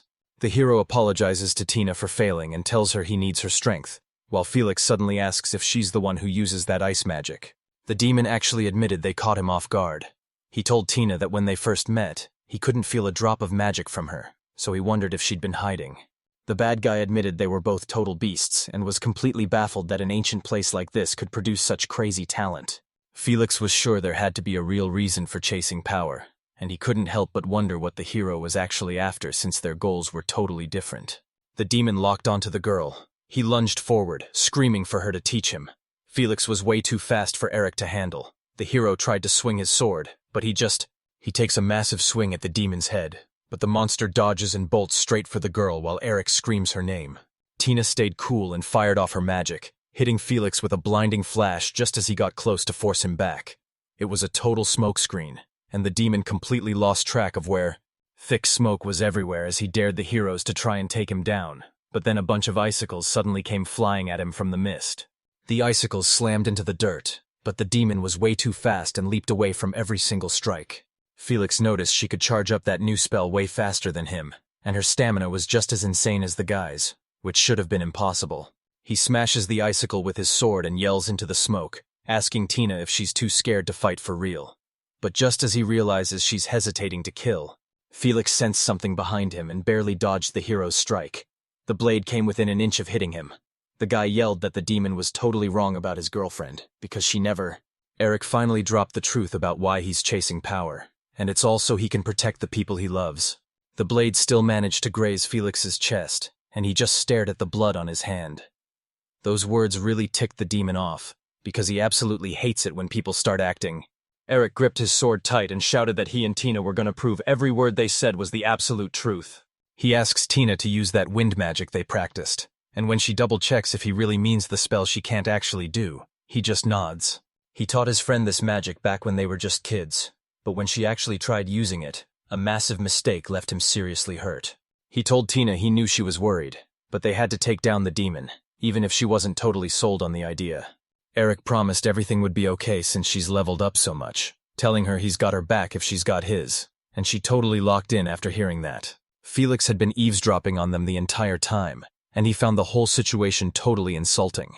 He started laughing his head off, yelling that their words sounded like a massive joke, and Felix didn't waste a single second and lunged at Eric, who barely blocked the lightning-fast dagger with his sword. The demon just mocked them, saying war isn't some fun hangout and that naive kids like them are totally doomed. He didn't care about anyone else because his only rule was kill or be killed. The demon just kept lunging at the hero with his dagger. The guy could barely even find a second. Their swords slammed together again, Eric's blade suddenly glowed, and a massive flash of light sent Felix flying back until he crashed into the ground. Staring down a massive blast of wind magic. He just smirks and asks if that's really all they've got. Sharp ice shards fill the sky while the wind goes crazy all around. Felix saw she was buffing Eric with magic, making the pro fighter the one coming for his life, and even the demon checked if the girl was holding up since that power is a total nightmare to control. Tina ignored him and gave it her all. Felix didn't stop pushing her. He warned her that if she messed up, the guy would be ripped to shreds. Suddenly, Eric vanished right from... He blitzed past the demon like a total blur, tearing a massive gash right into its shoulder. Blood started spraying everywhere from the hit. Our guy saw the damage and knew he'd landed. Felix asks what's going on since their fighting is a total mess, and the demon just smirks, saying he knew their talk about protecting each other was a complete lie. Suddenly, a massive wind shield wrapped around the demon, making the hero realize his enemy could use wind magic too. And when their swords finally slammed together, the whole place exploded with light. Felix rants about how annoying it is to protect allies mid-fight and points out Tina, who's so terrified of accidentally hurting someone that she can't even control her own massive power. The demon screams that power is everything and friends are just bugs to be crushed. And even though Felix's skin starts peeling and burning like he's on fire, he doesn't even notice the pain. The demon mocked them, saying that taking extra hits for your friends is just a fast track to losing, and hearing that really started to freak Tina out. Eric actually thanked Felix for reminding him of something super important he'd totally forgotten during the fight. The hero explained that when things get way too tough to handle alone, the only way to win is by teaming up with your squad. Just then, Tina's wind magic surges and blasts Felix, knocking him off his feet and sending him flying. The demon's body was getting sliced up left and right, and he finally realized the kid was actually using wind magic, while Felix felt his own energy totally syncing up with the girl's. The hero told the demon to keep his eyes wide open to see the power of friendship right before he dashed forward and sliced him clean in half. Eric slammed onto the dirt and would have totally collapsed if Tina hadn't caught him. But when she asked if he was okay, he just stared at Felix on the ground and told her. Demono was somehow still breathing and hacking up blood, with wounds covering what was left of him as Felix finally realized he'd actually lost to a human. Our hero walks up to the villain, totally shocked he's still awake, but Felix explains that demons are just built different. He even compares them to gross cockroaches, and the defeated guy tells him to stop being annoying since he's literally about to die anyway. Tina totally lost it and puked after seeing Felix get sliced in half, and while Eric tried to comfort her, the demon just stood there laughing at her. He realized the girl had never actually killed anyone before, and looking at the guys, the demon couldn't believe he'd been beaten by both of them. Felix was totally losing it because he was running out of time to take over the throne and make the kingdom his. Right before he died, the hero told the demon that even if he became king, Irene would never be his, which totally shocked the demon into asking if he could see the future. Felix had no clue this was actually the truth, and while the hero stayed quiet, the demons just laughed, saying it's a total honor for a warrior to lose to someone stronger, and that the demon bragged that he totally would have won if that girl hadn't shown up, and he wasn't even salty about them teaming up against him. Felix was fading fast and his vision was going dark, so he reached for the sky and sighed about never having a single friend, even though he was actually surrounded by real teammates the whole time. The clouds above started to go all blurry. Right then, the demon realized his life was slipping away. He gave Eric a little wave and told him the fight was actually a blast. Then his hand just... She saw his injuries and begged to heal him, crying that it was all her fault. But when Eric asked why she felt that way, Tina admitted Felix was right. She wasn't ready yet. Tears started streaming down her face. She finally confessed that she never wanted to hurt anyone with her powers. Honestly, the whole idea of taking a life just terrified her. Our hero just let out. He told her the why and where didn't matter because taking out a stranger is hard, and he admitted he and Felix were both totally nuts, while the girl just asked if she'd actually finished off the demon. The hero said he was the one who finished the enemy off and would take the heat for whatever happened next, but Tina was totally confused by what he meant. He told them to listen up because the only thing that matters right now is that they actually won the fight. This guy totally reminded her of her parents and the rest of the village since they were all survivors who hadn't lost anyone. Eric flashed a smile at his childhood friend and told her that was enough for now, making Tina tear up as our hero thanked her. While Eric was busy wiping down his sword, Irene stood by the window and dropped a total bombshell, admitting she's actually a demon and begging for forgiveness while he just sat there in complete shock. She kept saying she was terrified the hero would hate her and just really needed to talk to him about it. After a while, the guy looks at Irene and reveals he knows her secret. She's not human, she's actually a demon, and she's completely stunned. He told her that her eyes turned red while they were fighting those monsters, and Irene just looked away, saying she finally got it. Eric told her it didn't matter because she'll always be Irene to him, and since love is his entire world, the princess turned bright red at his confession. She's so relieved they met because he finally gave her a reason to live, and now she's actually happy. He told her he was so glad they met because he'd almost given up on life, and now he's gonna protect Irene no matter what. Then she sat down right next to him and called his name. They leaned in close and finally shared a kiss. Suddenly, our hero's eyes snapped wide open. He was lying in a bed, totally covered in bandages. Man, it was all just a dream. He was dreaming about the time he first kissed Irene, and he was totally bummed when he woke up right at the best part. The second Eric tried to move, his whole body started screaming in pain as he remembered that insane fight with Felix. In his past life, Felix was king and Irene ditched her wedding right before they met, but now the demon conqueror is totally dead. Now she didn't have to run away from her home anymore, but since the future where they met was totally different, he just stared out the window wondering if he'd actually made. Just then, a knock hits the door and Diane walks in, heading over to the bed to see how he's doing, and our hero tells him that even though he's pretty sore, the kid asked his dad how he was doing, and his dad said he was actually feeling pretty great as he grabbed a chair and sat right across from Eric, while the son mentioned that Tina had been.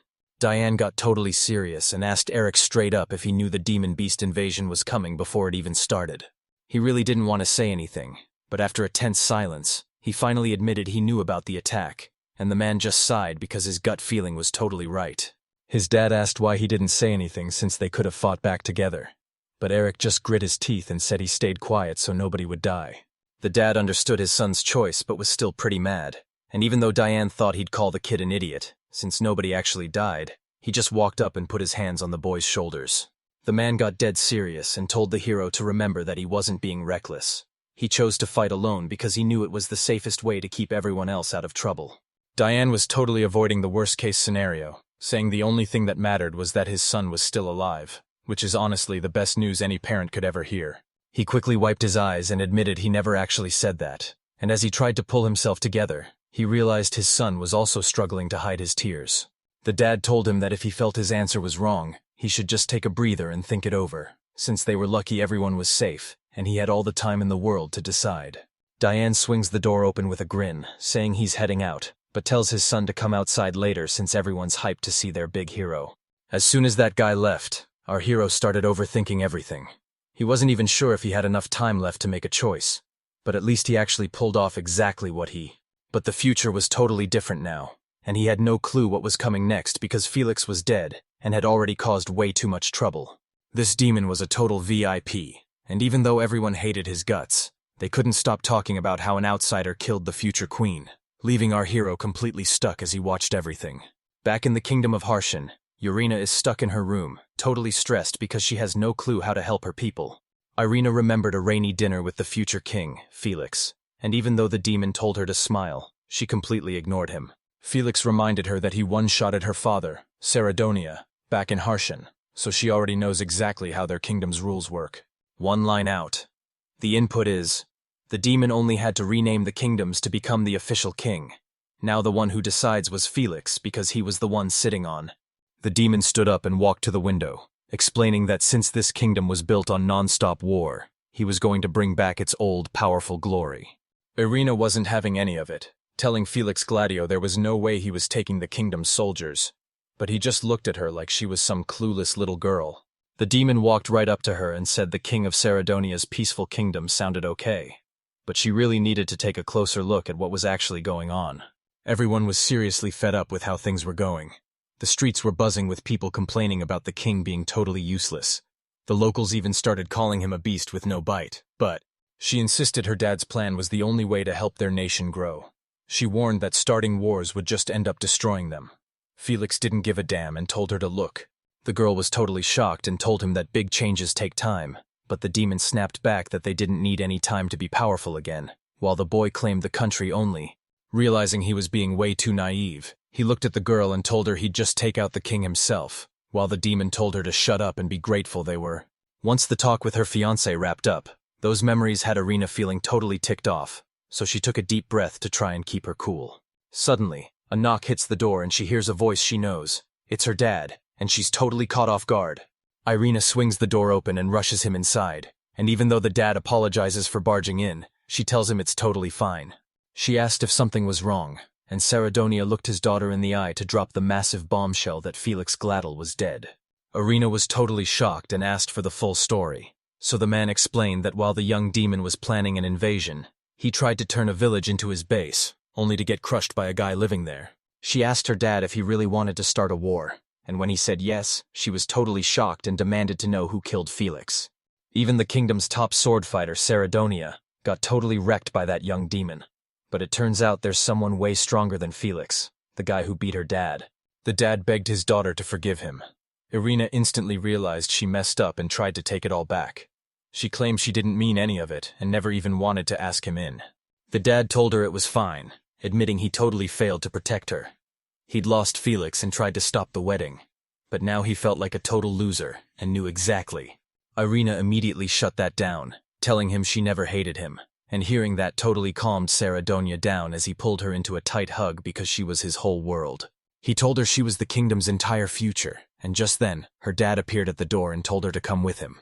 As they walk through the halls, the king spills all the secrets, and Irene is totally shocked because she never thought something this wild could happen, especially when the man reveals that everyone who knew the plan was.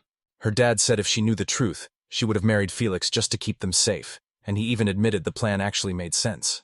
Saradonia asks Irene if she knows any friendly kingdoms, and she's like, "Yeah, you mean Begonia, right?" She was totally right, and the guy confirmed King Leonard is the big boss here before helping them map out Irene's big escape. They pulled this off because they go way back, and Leonard only helped out because he totally trusted the king. Her dad said this trust could have totally changed the kingdom, but Felix ruined everything by attacking a village in Begonia, and hearing that sent chills down her spine. It was a bright and sunny day in the village. Everyone was super busy building houses and gathering the harvest. Felix was right there with them, putting in work with his hoe. A lady walking by stopped. It's been a whole week since Felix's crazy attack. Even after all that chaos, everyone is just going about their business like it was no big deal. And get this, they used it for target practice, and since the nightmare from his past was finally broken, the school could actually keep everyone safe. He felt sure the village was out of danger, but even though, as he leaned on his hoe for a break, he watched Tina playing with the kids. In his past life after the beast invasion, Eric met two people who meant everything to him. One was, he figured out they met about a month after the attack happened. Eric was hitting rock bottom in a dark alley when his friend suddenly showed up with a rice ball. After that, he knew. That's when his future bestie Astway Eric appears, telling a tragic story about how demon beasts wiped out his whole village and killed everyone. He was so out of it that he just wandered. The guy says he totally gets it and tells Eric they're actually a lot alike. Eric has no idea what he's talking about, though.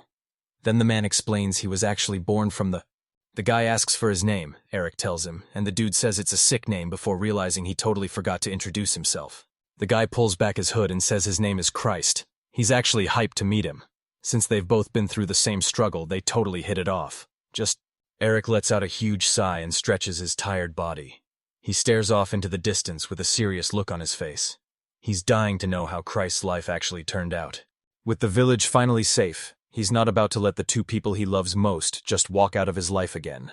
Our main guy was totally lost and had no idea what was happening, but he had a hunch about where Irene might be. Since he knew Christ was from this kingdom, he realized it was time to hit the road and find some real answers. Tina's voice suddenly snaps him out of his thoughts, and when he asks what's up, she tells him his dad is looking for him. As our hero walks up to the gate, he spots his dad standing right by a cart, and when a guy asks Diana if he can actually take it, Eric's dad tells him to stop. The son walks up to his dad, who's super hyped to see him, and since they just made a killing selling all that monster loot, Diane tells the kid he can pick out whatever reward he wants. Eric was shocked to find out his village was doing business with Begonia, and his dad admitted he'd kept the whole thing a secret until today.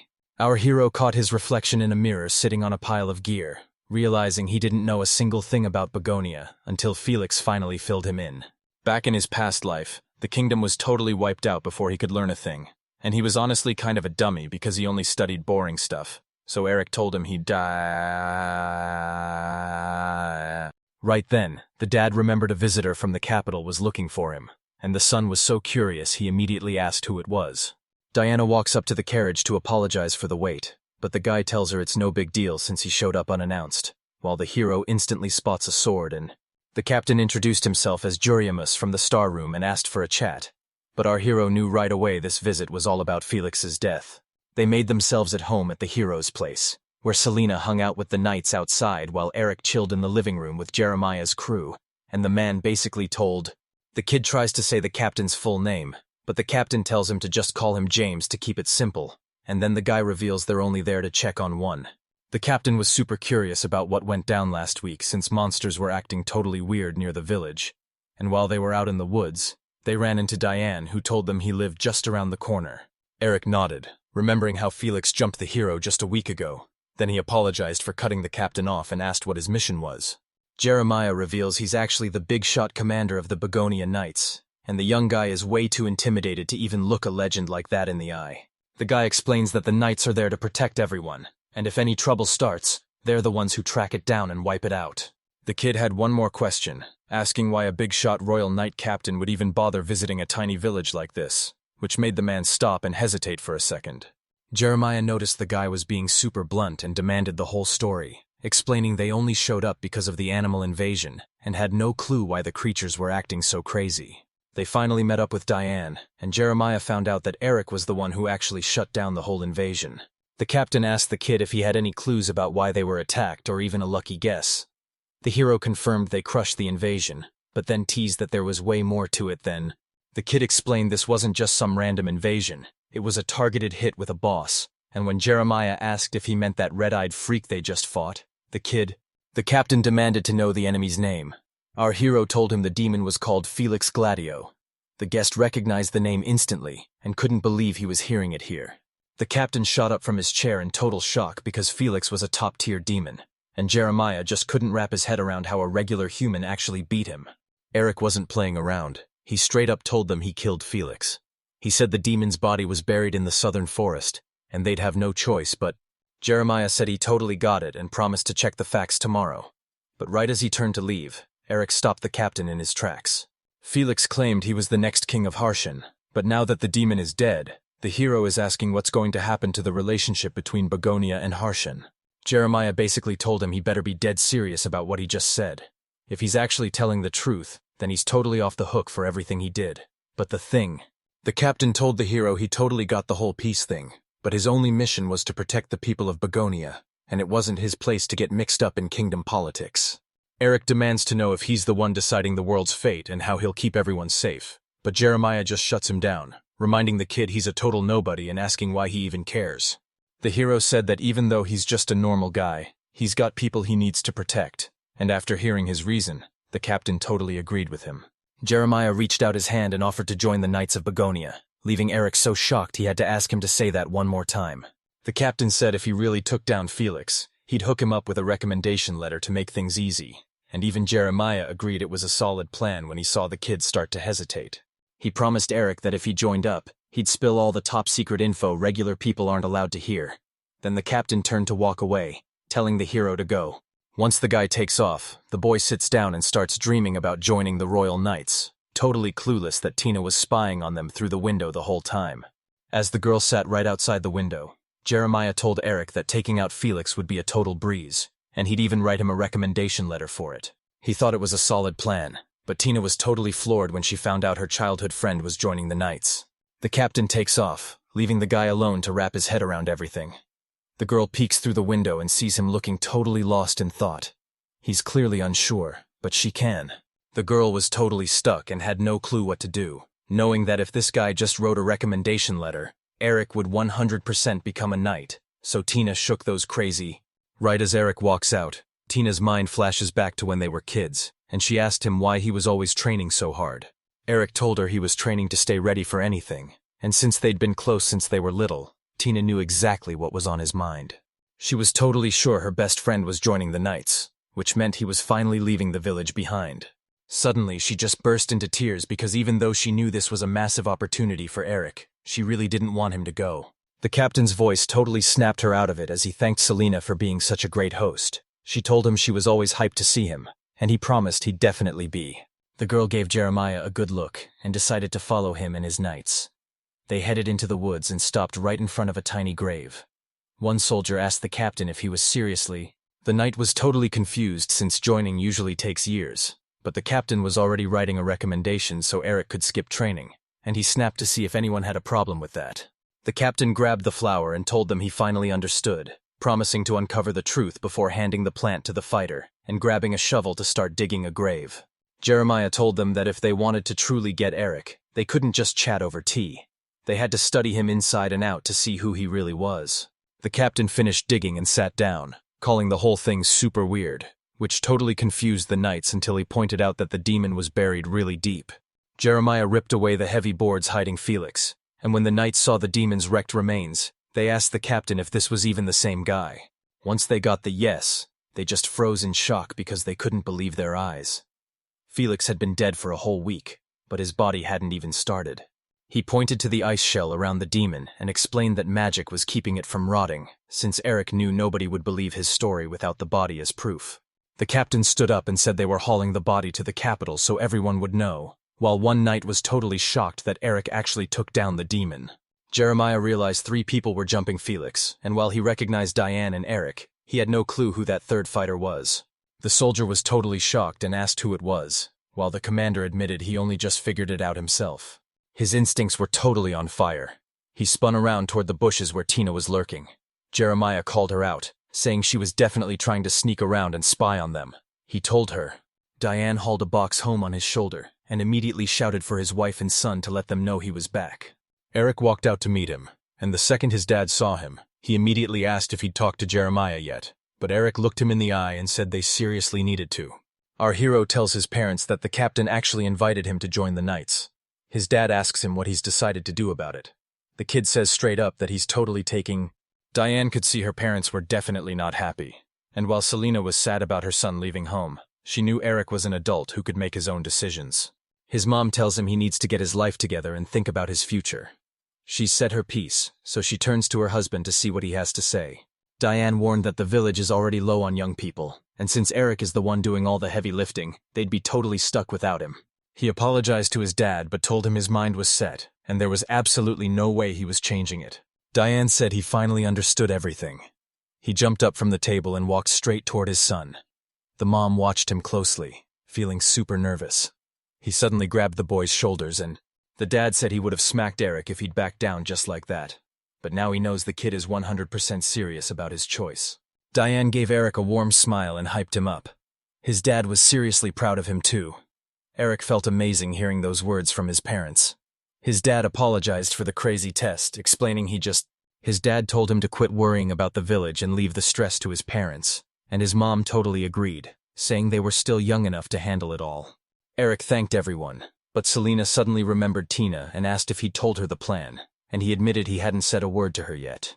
His mom told him he had to talk to Teppa right away because leaving without a word would totally wreck her.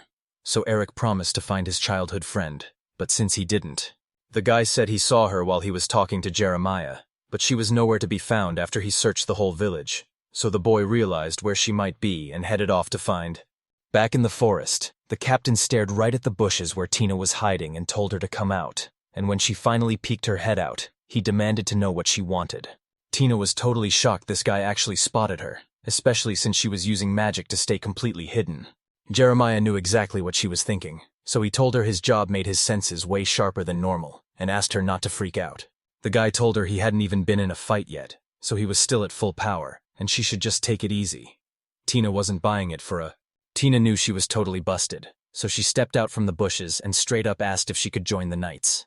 The soldiers were totally shocked, and once Jeremiah realized she'd heard his whole talk with Eric, he asked if she was dead serious about it. He asks if the hero told her to keep quiet about Felix's murder, and Tina suddenly freezes up as she tries to find an answer. The captain realized they were getting totally sidetracked, so he dropped the subject and remembered he still hadn't even told the girl his name. The guy bows and says his name is Jeremiah Astera, then asks the girl to introduce herself, so Tina follows his lead, and the captain thanks her before saying it's time to get serious. He brings up her dream of joining the Knights only to shut her down. But Tina expected the rejection and asks if she has even a tiny shot at making it. Jeremiah said she had a shot at joining the Knights, but since he didn't know her, he just shut her down. He decided it was time to put her to the test. Tina had no clue what the captain was actually talking about. He told her he just wanted to see how much power she was really packing. She double-checked to make sure she heard him right and asked what her next move was, but the captain just told her to hold on while he figured it out. He challenges her to a fight against his 2 knights standing right behind the carpenter, but they're totally caught off guard and try to talk their captain out of it. They even ask if it... Jeremiah walked up to the young tree and told her he was just there to watch the candidates, but he also didn't want her getting hurt. The captain tossed out his wooden batons carved from a young tree and tried to give one to the girl, but she totally rejected it, saying she didn't even need it. Jeremiah was totally shocked, wondering how Tina was even supposed to fight without any weapons when they met up with the captain that night. She's actually armed, but instead of a sword she's using magic, and the soldiers are totally shocked because they had no idea Tina could do that. The knight looks at the captain and asks how a mage could possibly join them. Jeremiah is definitely interested though. He walks over to his squad and gives the order to start. The warrior followed orders, bowing and thanking Tina for taking the test while telling her to stay safe. But even though she was totally hyped, the knights were still super nervous. Jeremiah told the knights to just watch her moves and play it safe. But he let Tina use any trick she wanted since he'd end the fight the second he saw what he was looking for. The captain flips a coin and yells that the test starts the moment it hits the ground, asking if they're ready as the knights and girls all jump into their battle stances. Jeremiah flicks a coin into the air, and everyone's eyes are totally locked on it as it spins. The moment that coin landed right on its edge, the girl unleashed her magic. She focused all her power and triggered a massive flash. A blinding light totally washed over the soldiers. They were totally blinded and had to shield their eyes. But then Tina raised her hand and summoned a glowing shackle of light that wrapped right around her hand. She hurled the rings at the knights before they could even react, and suddenly, shackles clamped onto the boys and froze them in place. She was so hyped that she actually pulled it off, and while those knights were scrambling on the ground to break free, Jeremiah just watched the whole thing, totally obsessed with how awesome it looked. He realized both spells were just weak, low-level magic that did 0 damage, but they were still perfect for shutting the enemy down. Jeremiah realized that even though Tina was low-level, she still managed to hit 2 knights with her spell, proving she definitely helped take down Felix. But something else was seriously bugging him. The girl was feeling super proud of herself and asked the captain about joining the knights, but she totally froze when she saw Jeremiah looking all gloomy. He looked up at her with a heavy stare, and before she could even get a word out, he slammed her straight into the ground. In a split second, Tina was slammed to the ground with the captain pointing a stick at her, telling her she's still a total rookie and the test isn't even over yet, so she really shouldn't be celebrating so soon. The captain said she only beat the knights because she had time to charge her mana, since slow spells are super hard to use in a real fight. Tina calls him out for just wanting to scout her moves against the soldiers. Jeremiah admits she's right, and she confesses that the surprise attack was way too fast for her to even react to. The captain glared at her and called her a total rookie, and Tina knew she was done for when Jeremiah dropped his stick and pulled out a real sword. She squeezed her eyes shut, terrified he was about to strike, but when she didn't feel a thing, she slowly peeked them back open, only to see him pointing his weapon right at her face. The captain tells Tina she's totally clueless, and warns her that if this was a real battle, she'd already be dead because nothing ever goes the way you plan it. Jeremiah didn't want to take things that far, but seeing her like that actually made him pretty worried. He knew he had to figure out what kind of person she really was. Tina just... The captain kept his sword pointed right at her, demanding to know if she was actually part of that fight with Felix. Tina really didn't want to talk, but since Jeremiah kept pushing, she had to spill the beans. Right as she was about to start, they heard branches snapping in the woods. Someone was sprinting. Eric suddenly appears behind the captain and swings his sword, catching Jeremiah totally off guard. The hero yells at him to get away from his girl and goes for the strike, but Jeremiah somehow manages to dodge He jumped right in front of Tina to shield her. She was totally shocked to see her friend show up out of nowhere. He asked her if she was doing okay. Jeremiah hit the ground. Eric's totally lost, so he aims his sword at the captain and demands to know why he's pointing his blade at Tina. Jeremiah told him to chill out, swearing he didn't want to hurt her, and the girl quickly told her friend the captain had a good reason for this, leaving Eric looking totally confused. Tina and the painting explain that the guy was just testing the girl's power since she wants to be a knight. So Jeremiah apologizes for the huge misunderstanding. She felt totally guilty too, and apologized for keeping her childhood friend in the dark while he just stared at her, watching her closely. Tina finally worked up the nerve to tell Eric she wanted to be his partner forever, and right then, the hero softly called her name. Jeremiah said he totally got her feelings, but she let them take over way too much, and things would have been so much easier if she'd just talked to the guy first. The captain warned that she was going to be a total disaster for everyone if she didn't stop. So Eric just sighed, knowing his friend seriously needed some backup. He stepped up to take the fall since he was the one who told her to hide the truth about Felix's death, thinking she was only staying quiet because she was scared of what he'd think of her. Jeremiah finally realized what was actually going on. He needed to make sure he was seeing his own moves clearly too. Because it turns out the captain's plan had absolutely nothing to. Since Tina really wanted to be a knight, the captain told her he had to test one last thing first. He knew that if a new recruit hesitated in battle, it would put everyone's life at stake. Jeremiah straight up admitted he only came to make sure Felix was dead, even though his original plan was just to recruit Eric into the Knights. He ended up dragging them both into the mess, but when the guy begged Tina for forgiveness, she told him it was actually her own selfishness that ruined everything. Tina failed the test, but she wasn't giving up, swearing she'd keep coming back every single year until she finally reached her goal. Jeremiah let out a sigh and admitted it was a close call, but she actually passed the test, leaving the heroes totally stunned. The captain admitted he'd already made his choice after she wrecked his knights, but before he could even say it, she was already super hyped and asking to join the crew. Jeremiah kept going and said she wasn't coming for normal knights, only the magic ones, so Tina had to ask him again. Jeremiah Sestara explained that the Magic Knights are a mages-only group that lives and trains on their own, meaning if Tina joins them, she'll hardly ever see Eric. He looked her dead in the eye and asked if she still wanted to be a knight after his warning, so Tina closed her eyes to really think it over. She didn't blink, telling them straight up that she could handle the heat. Eric looked at her with total worry, but Jeremiah was just hyped to hear she was down for the fight. He bowed low and officially welcomed her into the Magic Knights. Tina thanked the captain for the huge opportunity. She was totally hyped to finally be part of the squad. The girl grabbed Eric's hands, super hyped, and told him she finally made it. She was heading to the capital too. Eric congratulated her, but then that guy walked up and started talking straight. Jeremiah still hadn't gotten an answer, so he asked Eric one more time about joining the Knights, and while Tina watched him closely, the hero finally said yes. The girl finally lets out a huge sigh of relief, and the captain is stoked, but when he asks Tina if she said goodbye to her family, she realizes she totally forgot. Tina sprints back to her family and tells them to wait up, shouting that she's totally going to convince them to let her go to the capital. Jeremiah sighed, thinking her wild energy was just like his storm, while Eric stood there with his jaw on the floor, but the captain turned his focus to the quiet boy. When asked if he was stressed about his girl, Eric admitted he was because Tina always jumps into things without thinking, and he's terrified she'll get in over her head now that she's joined the Knights of Magic. Jeremiah told him to relax and said her new boss would be way tougher than the captain, but that definitely didn't stop him from stressing out. The guy could totally see how close these friends were. It hit him the second Eric swung his sword at him. He could feel the hero's crazy deep need to protect Tina. So, the captain just grinned and told them they looked like a perfect couple. Eric was totally caught off guard that Jeremiah actually thought they were dating. Seeing how shocked he was, the guy asked if Eric cleared the air, saying Tina was just his childhood bestie, and they definitely weren't a couple. The captain just nodded, realizing he totally misread the situation. He admitted his eyes failed. Jeremiah told them they had to get back to the village right now. He had a massive to-do list and couldn't waste any more time hanging around. They needed to reach the capital. Eric said he's hyped to team up with the captain, and the captain's totally on board to start their new partnership. When the big day finally arrived, the whole village gathered to see the kids off.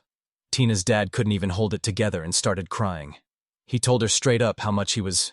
Mom gave Tina a huge smile and wished her luck, and you could tell Tina was totally hyped as she thanked her. Eric was hyped he saved the village, but he knew it was only because he had the inside scoop on the future, and now that Felix is dead, the whole timeline is totally different. This dude was totally clueless about this new world. He's got to learn everything he can, and fast. That's the only way he's going to keep his word and save everyone. Our hero realized he couldn't win alone and had to get way smarter for the future, so he teamed up with a guy named Eric. Diane shoved through the massive crowd with his sword to reach his son, and as soon as Medela caught up, she demanded to know where he'd been while the whole village was saying goodbye. So, the guy holds out the weapon and tells the kid to take it.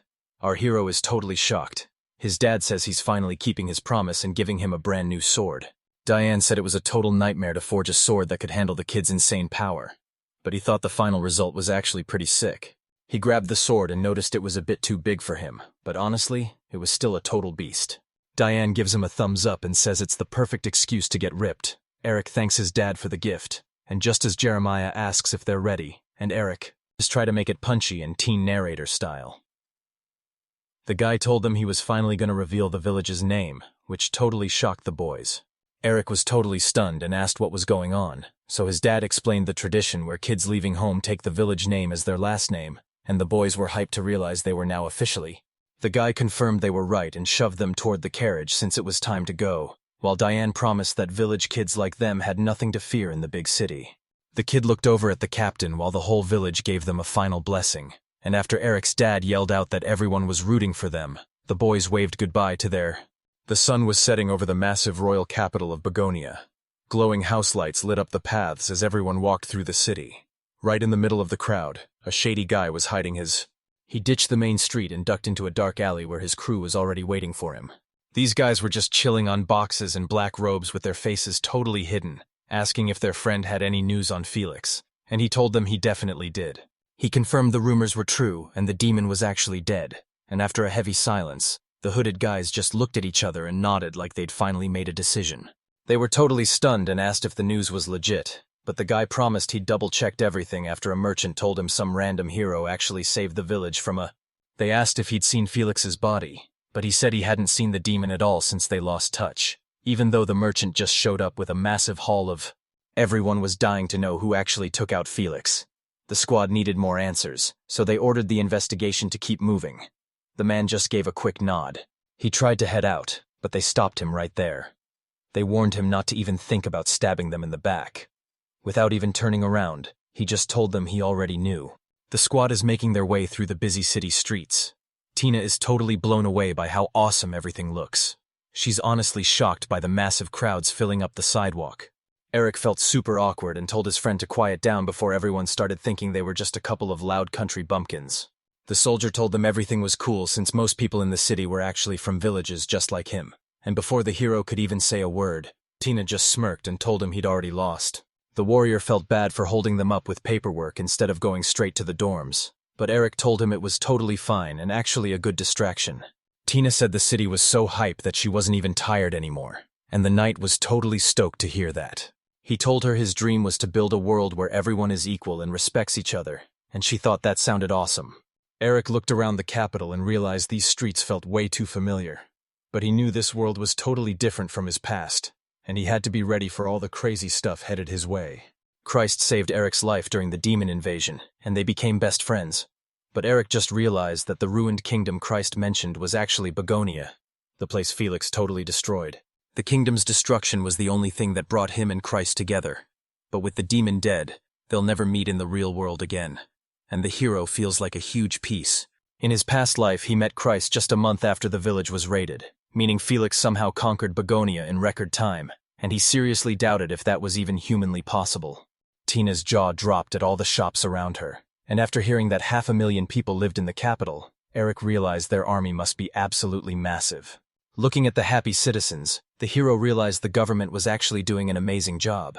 He couldn't imagine a weak king ruling over a place this great. Eric finally figured out that Felix didn't.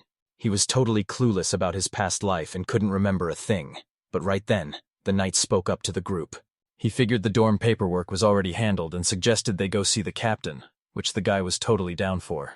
He asks if the royal palace is anywhere close. The warrior nods and says he'll lead the way. Tina is totally hyped to see the real deal, and her friend tries to get her to chill. Eric wasn't sure they'd even get inside. But when they reached the palace, the gates were so massive the girl couldn't believe her eyes. A captain was standing nearby when a soldier stepped up, saluted, and told him they were finally back, so the captain thanked him for getting there right on schedule. The commander gave Tina and Eric a huge shout-out for moving the body and finishing the job, but then he mentioned a tiny issue with their dorm. Jeremiah saw the guy was totally lost and told him to chill because they'd handle it, but the hero still needed to know exactly what went down. This dude said he'd explain everything later at the dorms. But right now, he had something else on his mind. The captain started walking toward the palace, revealing he actually brought the guys there for a totally different reason, and as he waved them inside, the heroes were low-key stressing about whether they... Jeremiah told them they were meeting King Leonard, but the guys got kicked out because nobody gave them a heads up. Jeremiah leads the group through the massive palace halls, and they're totally freaking out about meeting the king, even wondering if they should have dressed up more. The commander tells them to chill because the king doesn't care about their outfits, so Eric just rolls with it. They asked why they were being rushed to see the king, and Jeremiah told them the king heard they took down Felix and wanted to meet them face to face. The king is super hands-on with everything from politics to the military, so he wants to hear the news straight from the source, and then he mentioned that they've finally arrived. He walked up to the door, introduced himself, and asked if they could come inside. A voice from the other side told them it was okay to enter. Tina was super hyped about the whole thing. After their guide announces them, a tall, serious guy in a uniform standing by the window asks if they're actually ready to join the knights. Our main guy introduces himself and says it's a huge honor to meet him, while the terrified girl finally gives her name too. The king reaches out and introduces himself as Leonard Calro Begonia, but since that's a total mouthful, he says to just call him Leo. Eric rushed toward the king, who told him to chill out and said he was happy to meet him, but man, Eric could feel his insane strength the second they shook hands. Just from the handshake, he could feel the rough calluses from years of swinging a sword. The king told the boy he had a seriously powerful grip. He could tell right away that he wasn't even shocked by his own insane power, so he just shook the girl's hand and asked if she used magic. But the knight commander had to explain her talent since he's the real expert on how spells work. He clapped them on the back, saying it's no surprise they crushed Felix as a team, and he was hyped to have such absolute units as his knights. Eric thanked him, and the king told them all to grab a seat. The king slammed into his chair so hard the boy realized this guy was a total tank weighing over 100 kilos, and the girl was legit worried the whole sofa was about to snap in half. The king started by thanking the guys, getting totally serious as he told them the whole kingdom would have been toast if they hadn't taken Felix out. He didn't even get up, just bowed from his seat to thank them again while Eric and Tina stood there completely blown away. They started arguing with him, but Leonard just looked up and called them way too humble, since he totally expected them to demand the cash after helping him out. Eric swore he'd never even dream of saying something like that. The commander told him that only the king is allowed to talk like that. The girl was shocked that the king used to do things like, he reminded them he literally saved the whole country, but since they refused to give him a reward, he screamed it right in the king's face in front of all the nobles and just started laughing like, he asked them what they thought, and after they stood there frozen, Eric finally spoke up and said they actually believed it was all just a big joke. The commander shook his head and confirmed the king really did it. This meant he had to fix a ton of huge political disasters. Everyone was completely blown away by what he said. The king had to make sure he heard that right. Back in the day, they were totally capable of fixing their own kingdom's messes. His people had literally put their lives on the line. If he hadn't spoken up right then, he never would have met those soldiers. And even though Eric thought the guy was super weird, he could tell he was actually a good dude. The king got super annoyed when he asked for another drink, and the girl told him he had to keep working, so he started yelling about cutting her pay until she threatened to tell the queen everything. Leonard finally chilled out and started sipping his tea, and seeing him enjoy it so much made our hero wonder if he was actually a decent guy after all. The commander bowed and said it was time to roll, so the king slammed the rest of his tea and got moving.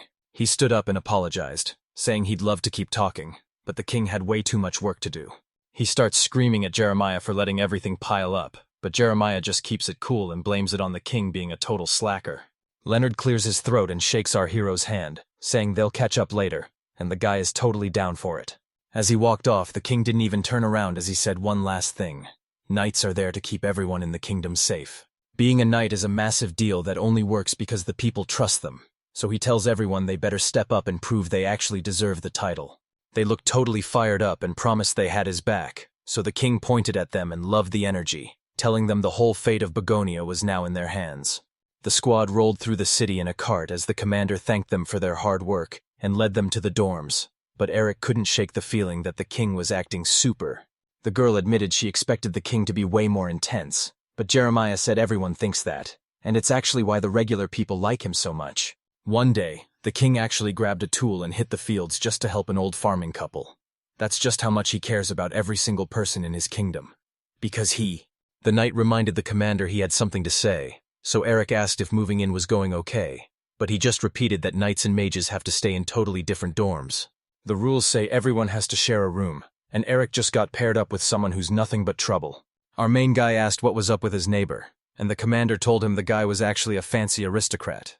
He's also super unpredictable and refuses to even be in the same room as someone unless they're actually stronger than him. It's awesome seeing these 18-year-old prodigies show off. But this kid is super cocky, even though he's actually a good guy. And the girl. She explained that as a noble, she's basically supposed to look the other way, especially since the king already told her to just stay out of it. Our main guy asks if he can pick his own roommates, which makes you wonder, do the fancy nobles really get way more special treatment than the knights? Jeremiah says they don't take orders from anyone, not even fancy nobles, but they're making a huge exception for this one. The guy asked if he just wanted to be noticed, but he didn't really get it, so the commander told him he just needs to get to know the dude first. She puffed out her cheeks looking all happy, while the guy just got this super serious look on his face. A bit later, they pull up to this massive building, where another knight meets the commander at the door to start talking about everything that's going on. The commander reminded them he'd warned he was coming, but he could tell this guy was dying to meet Eric, just as a voice shouted out from the distance.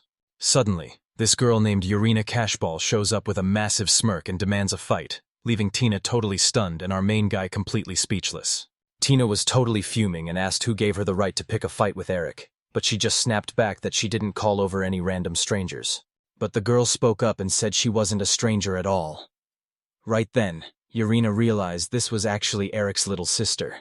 She told her to just chill because Tina starts losing it, screaming that she's the big sister, not the little one, and she doesn't care about being some fancy aristocrat if she doesn't even get to choose her. Those words really hit home for Irene, so she shouted that she only respects the strongest fighters, guy or girl, and challenged the girl to step up and prove herself in a fight. Tina starts screaming that she's going to take her out right now, but her brother holds her back and asks the commander what's actually going on and why they even have to fight. He put a hand on his shoulder and said he wanted to see for himself exactly how he takes down his enemies. Taking her on is a massive opportunity, and winning would finally end all his drama, so he stops talking and gets ready to back up his words. The commander said the girl actually wanted this to happen so nobody could complain, letting him handle two big problems at the same time. Eric ordered Fuse to fight her and win, and even though Fuse agreed, he still asked what would happen if he just said no. The commander just smirked and said he'd have nowhere to sleep if they kept it up. But that wasn't the only reason he was making the kid fight her. She's super strong, so she's got a massive ego. She seriously needs a reality check. She won't learn a thing if the adults try to step in. But since Jeremiah looked dead serious and told him this was his first mission as a knight, swearing he'd pay back the favor, so the guy just sighed and told him he better keep his word. A huge crowd gathered in the training hall to watch. Eric and Irene stood face to face with their swords drawn. The commander gave the signal, and the duel finally kicked off. She snapped into a sword stance, and the guy could tell right away that she was professionally trained and definitely not self-taught. She asked him what was going on and if he was going to step up, but he just told her he was raised to let the ladies go first.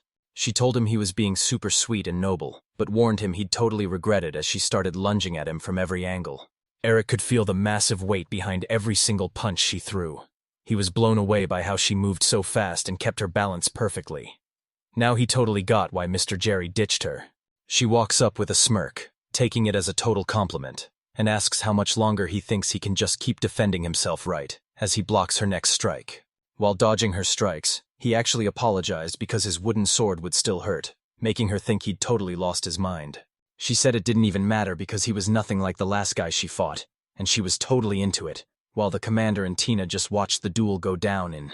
Tina told Mr. Jerry it was totally awkward for a guy and a girl to share a room, and asked him if he felt the same way. He tells them it's not about agreeing, it's just that there aren't any rules for this. Their laws only list what's forbidden, but there's absolutely nothing saying what. He promised her that no matter what, he wouldn't let any funny business happen, and Tina could only take a sharp breath. She screams that it might already be too late and begs him to ban guys and girls from living together right now. Jeremiah smirked and asked if she was low-key jealous of the boy and Miss Cashpal, but she shut him down fast, saying she just looks out for Eric like a big sister. He didn't believe her for a second, and told her that if she's gonna get worked up over the small stuff, then she's definitely not cut out to be a magic knight, making her bite her lip in frustration. The commander told them the deal was already sealed, so all they could do was make sure nobody ruined the knight's reputation, while the girl stayed quiet, and the fight kept on going. Irene kept swinging like crazy, but the guy blocked every single hit, making her totally lose it because he was just spinning around instead of actually fighting back. She lunges again, but he sneaks up behind her and lands a perfect hit that makes her face scrunch up in pain.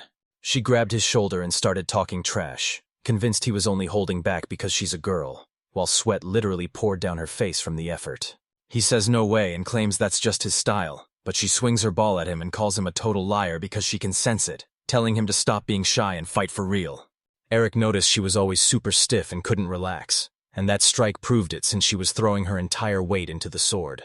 If this fight keeps going, she's gonna start losing her speed, so even after he takes a swing at her, she decides to hold back and wait for the perfect moment. He figured out that winning so much is exactly what shaped her style, but it's also the one thing keeping her from leveling up.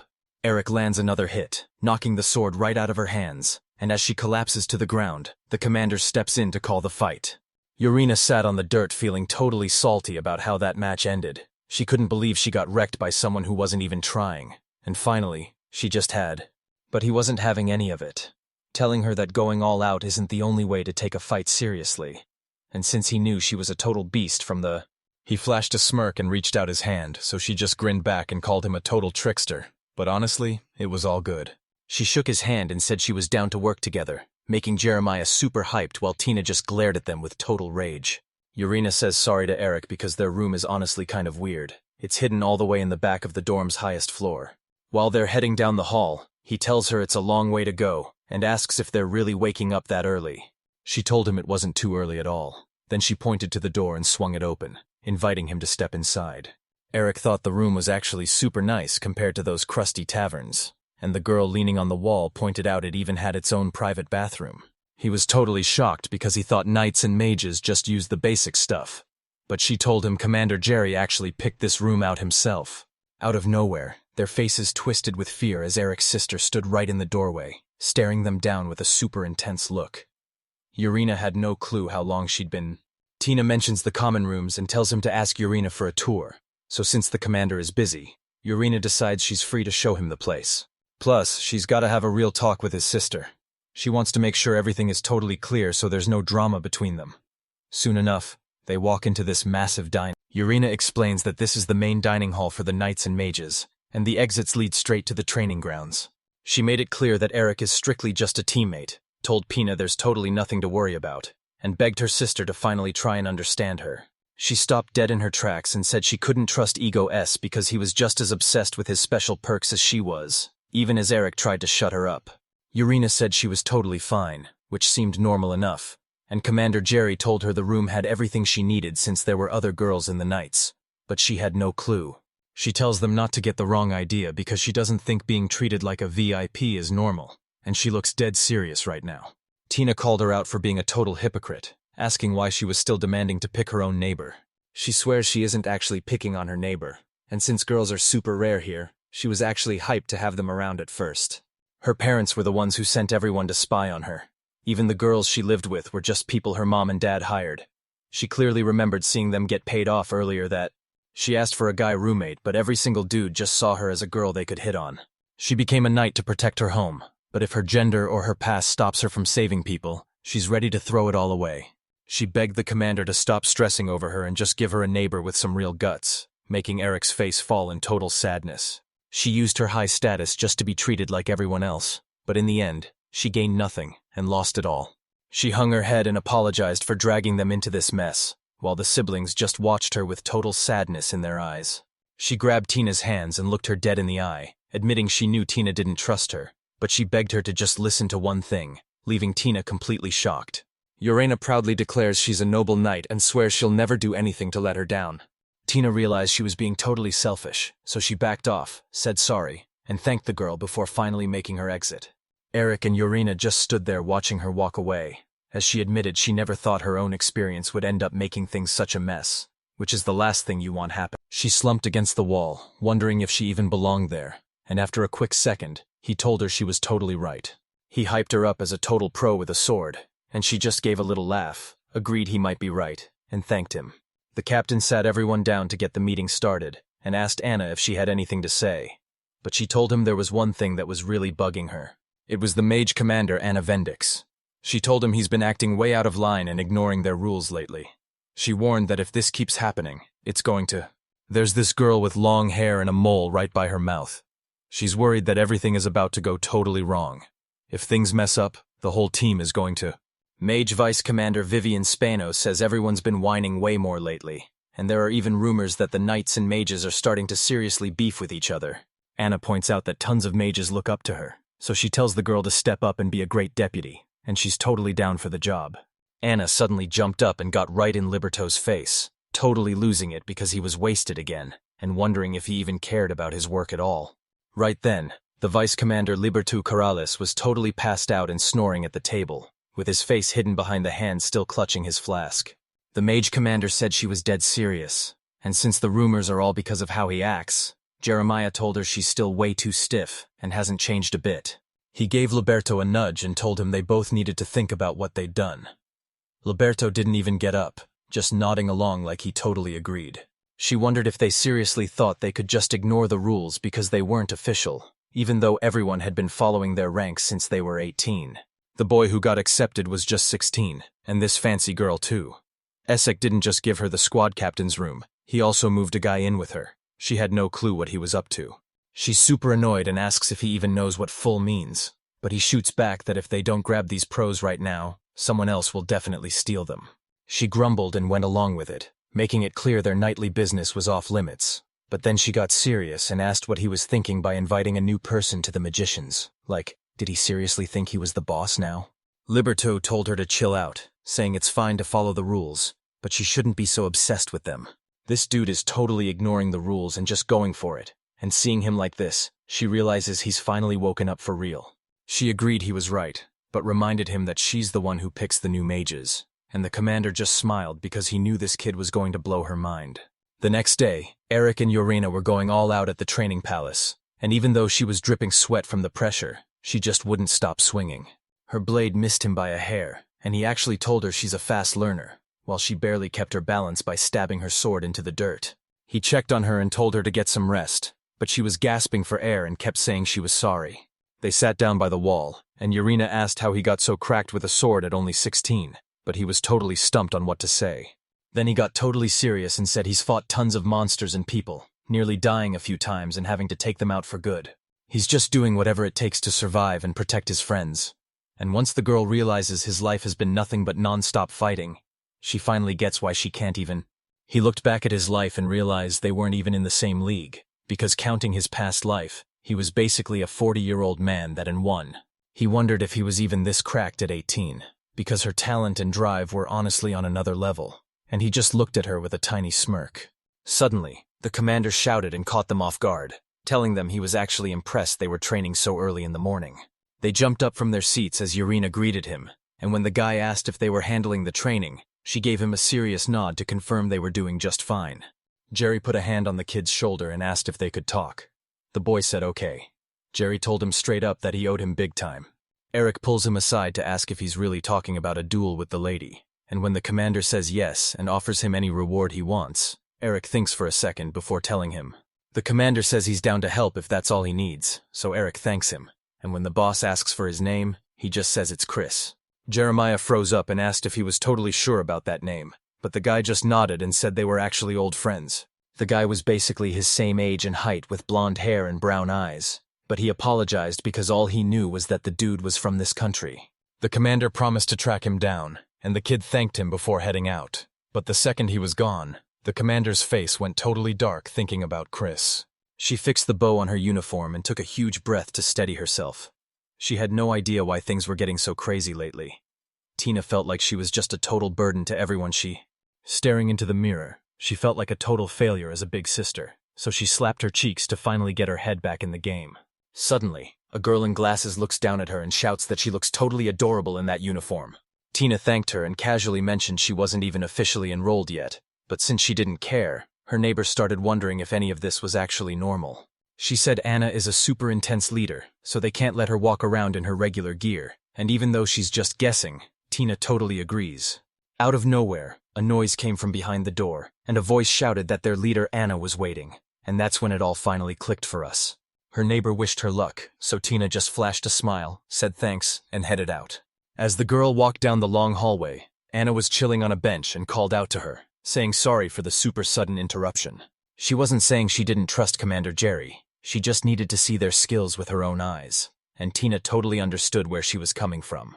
Anna asks her straight up who taught her how to use magic. The girl gets serious and says Eric is the one who showed her everything, and the commander just stares at her, clearly wondering what's. She asked if this was the guy who helped them wreck Felix, and if he was actually a man, but the girl just confirmed it and asked if she had a problem with that.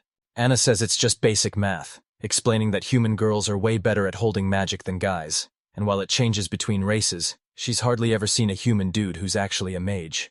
Tina was completely stunned because she had no clue, but the commander just told her this was literally the first lesson in magic, making Anna realize the girl didn't even know the basics. Plus, some random kid was the one who taught her magic. She had no clue how she was actually supposed to beat Felix. She figured she shouldn't expect much from her anyway. Maybe. She told Tina to go all out and show her what she's really made of, so the girl gave a confident nod and started unleashing her magic. The commander pumped so much magic into her that she knew he wasn't playing around, and Tina's face was totally glowing with confidence. A ton of guys are training on the field right now, and Jerry tells them that when they're outnumbered, they can't let themselves get surrounded. They need to stay sharp and wait for the perfect moment to strike back. Out of nowhere, Jerry's deputy walked up and asked what the plan was for today's training. Jerry says the theme is one versus many, so today they're training to take on a whole squad solo. The deputy asked what he thought of the guy, so Jerry just coolly asked why he didn't go check it out himself. The deputy stepped right into the chaos, wondering how they'd ever spot the guy in such a massive crowd. He scanned the crowd and spotted something totally wild. Eric was effortlessly dodging every single attack from the knights. This guy looked totally chill while the attackers were sweating bullets, and then the deputy asked if things would get even scarier if he jumped in too. He totally caught the captain off guard by asking Liberto if he was sick since he was acting way too hyped up. But Liberto just told him to quit messing around. Liberto stared him down with pure intensity, and seeing how powerful this kid was, there was no way he could just walk away. The fight was non-stop with zero time to breathe. Suddenly, 4 guys jumped him all at the same time. But he stayed totally chill and blocked every single one of their hits. Swords are whistling all around him as one guy tries to tackle him, but he just tosses him aside while another dude goes for a sneak attack from behind. Eric dodges the strike, hovers in midair to hit him from behind, and lands smoothly, making the guy lose his mind because he can't even lay a finger on him. Our guy was pretty sure he nailed it. He could tell they weren't moving the way they wanted to. But right then, the other guys noticed something was off. Eric called them out for standing way too close, which meant they were just getting in each other's way. Their teamwork was a total disaster because of it, but then a voice from behind. The deputy raised his hand to strike Eric, saying nothing beats doing it yourself while he stared his enemy down. The wide-eyed guy barely leaped away from the hit, and the deputy finally let out a massive breath. The knights all snapped to attention to salute him, so the guy asks who he is, and the girl tells him it's the vice commander, asking if he's ever met the guy. Squatting right in front of them was Vice Commander Liberto Corrales, one of the strongest knights alive, and he told them to quit making him look so bad. He challenged Eric to a spar, saying it's a rare chance to fight a vice commander, but the kid just told him that wasn't the issue. The guy knew he looked like a total mess, but he also knew looks can be deceiving, even if he was sticking out like crazy. He looked closer and realized his left hand was totally gone, so he pulled a flask from his shirt and took a massive gulp. The knight says this is just how the commander rolls, so there's no need to worry, but the girl gets serious and tells everyone to keep their guard up. They wished him luck as they started to leave, but right then, the guy stood up and told them it was time to get started. He charged in like a total blur. The guy was caught off guard for a second, but then he just casually stepped out of the way. Now the attacker was the one looking totally shocked. Eric stood behind him, wondering if he'd totally missed or if this was just some weird fighting style. But Liberto suddenly whipped around and threw another punch. He asked the guy why he didn't just swing, especially since he totally blew a perfect chance, and right then, the dude started wondering if he was just faking the whole thing. He finally gets that fighting this dude means falling for his tricks without even noticing, and to be real, he'd much rather just skip this whole fight. He couldn't figure out why he was getting such a weird vibe, but it felt way too familiar, like he'd definitely fought someone who moved just like that before. He thought he saw Felix at first, but then he realized he was totally wrong. He figured the drinks were making him trip over his words, but he couldn't tell for sure. All while the vice captain kept raining down those massive, flashy attacks. Eric knew he had to play along and take the bait. He charged straight at the guy who just landed off to the side. A drop of sweat was dripping down his face. His mind. A sudden kick flies right at his face, but he dodges it perfectly, leaving Liberto totally shocked and asking how he pulled off a move he's never even seen before. The commander stops, taps his sword against his shoulder, and says there's something seriously wrong with this guy, like they've definitely fought before. He asked if they'd met before, and the guy was totally caught off guard. The vice captain stares him down and says something feels totally off, like they've actually fought before, and it turns out the other guy is wondering the exact same thing. He stopped to think about his words, feeling like they'd already faced off before. But was he just imagining the whole thing? Liberto knew they'd never actually met because he'd definitely remember a fighter that cracked, so he stopped what he was doing to go find the 10th guy instead. He realized someone had definitely trained him already and was dying to know who taught him those sword skills. But then a total light bulb moment hit him. The vice commander noticed their fighting styles were basically the same, especially those counterattacks, and he had a feeling he knew exactly who trained the guy. He started thinking really hard about the guy who actually trained him. He just couldn't wrap his head around how this could be a total accident. But when he pictured the guy, out of nowhere, a massive blast went off right behind the vice captain. Everyone on the field just froze in total shock. Eric stood there, completely confused about what was even happening.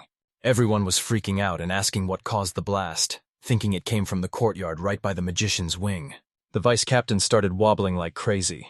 He realized the whole ground was actually shaking. His face scrunched up in total pain. Pretty soon his stomach just couldn't handle all that. The crowd acted like this happened all the time, but one guy told them to snap out of it and focus on whether they were actually under attack. The commander told everyone to chill while he huddled with his officers to figure out the mess. Then he ordered our hero to get Liberto to the infirmary, and Eric was totally down with that. The kid slung the man's arm over his shoulder and asked if he was doing okay, but the guy insisted he was fine and said they should just go apologize. His face scrunched up in pain again, leaving everyone totally shocked, while the commander realized his stomach was already messed up before the training even started. He stared toward the massive clouds of smoke pouring into the sky. He wondered what kind of crazy move Anna had pulled off back in Estina. Honestly, his head was spinning from all this. Late that night, the guys sat around the table talking about everything that went down. The king straight up told them he already knew the whole story. Liberto tried to play it cool and act like. When asked what he thought of Eric after their fight, he admitted the guy was a total beast who might even be stronger than he was back in his prime. He laughed it off and begged not to be kicked out, and just as the king agreed, a sudden knock at the door meant someone was calling for him. Anna showed up asking to enter, and the second the king said yes, she opened the door and started apologizing.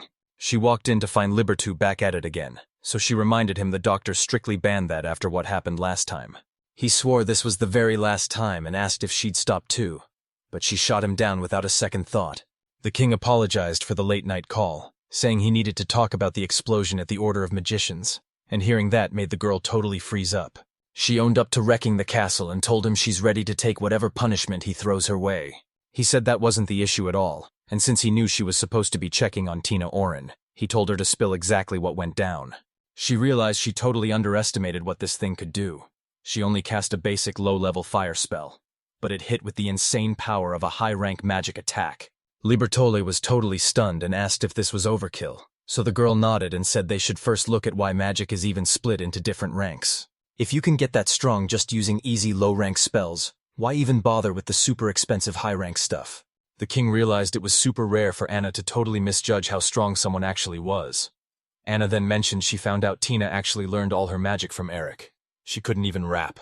Liberto said he totally got it, but he was still blown away that a master swordsman could actually teach magic, and he was honestly shocked just saying out loud that the kid had those powers. She hasn't seen it for herself yet, but if his sister is telling the truth, the vice captain says it's absolutely mind-blowing. The king was totally blown away that the kid was only 16. He'd already shattered every expectation they had for him. The king even wished his own son would follow in his footsteps, but everyone else.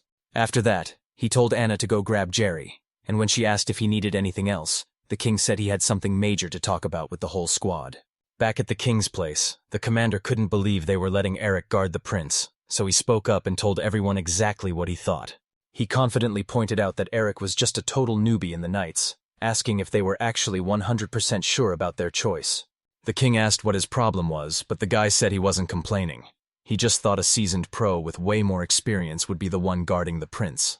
The king thought the captain was calling Eric a liar, but Jerry shut him down fast and said he never said that.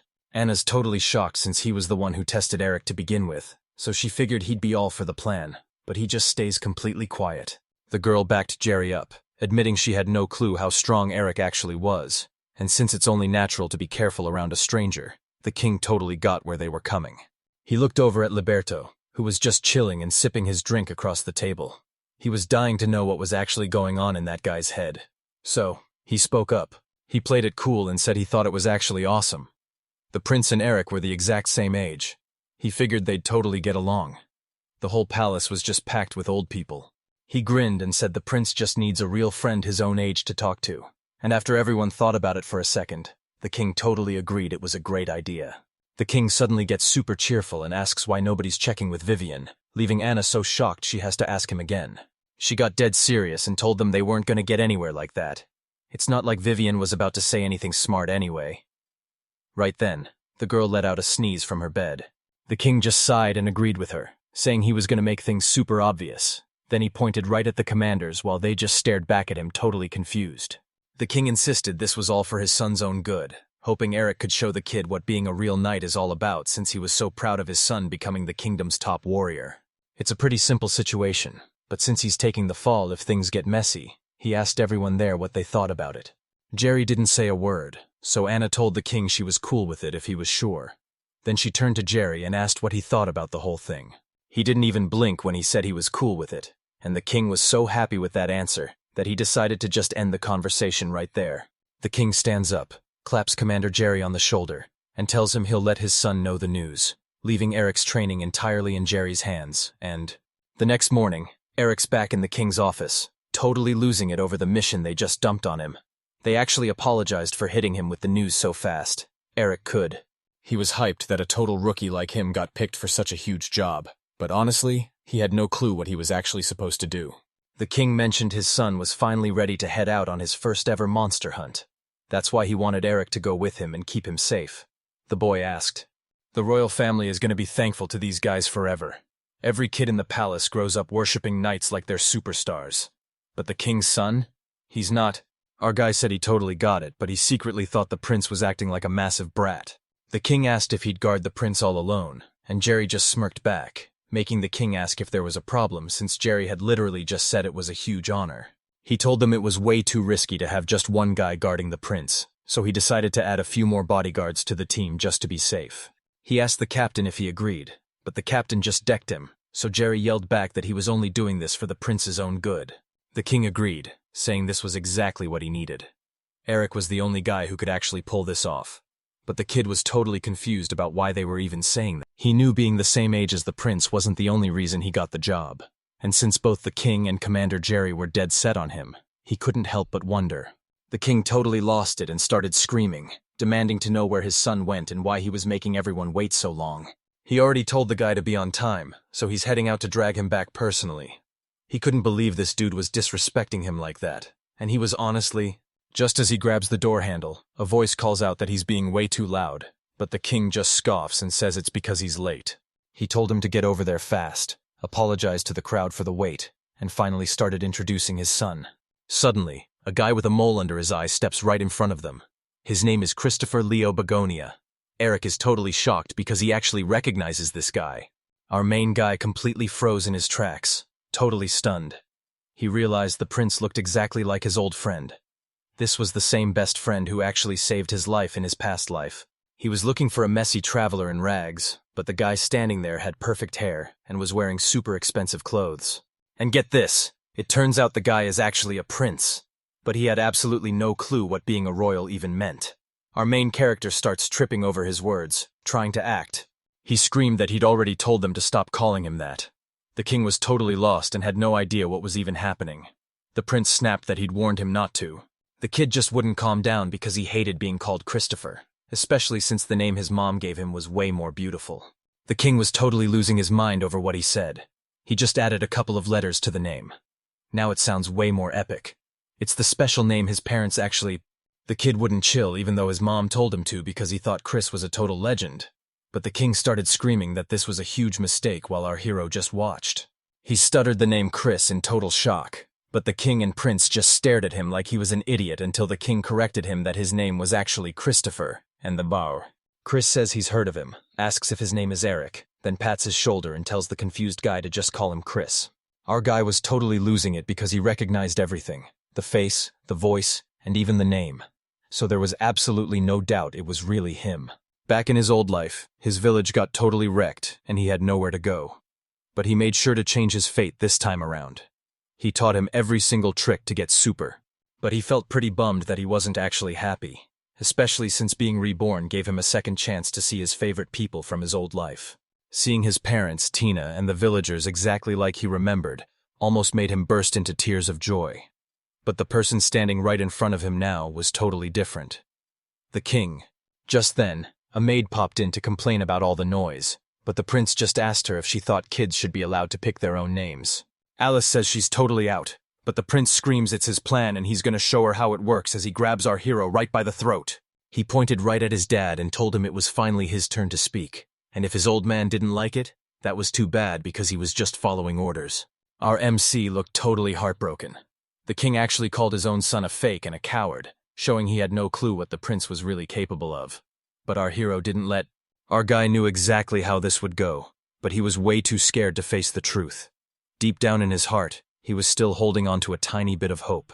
He just wanted Chris. The king was absolutely fuming, but his son just joked about needing a proper intro before reaching out to a shocked Eric and revealing he was actually Prince Chris Begonia. He grinned and said he hoped it'd actually work, and as Eric looked at his hand with a smile, he realized he had to find the strength to beat any obstacle, even though facing.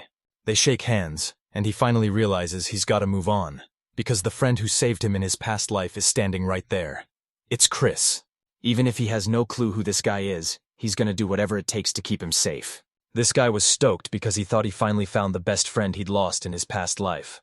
The prince standing there with that smile is a version of Chris he doesn't recognize, and honestly, it's the first time he's ever seen him in person.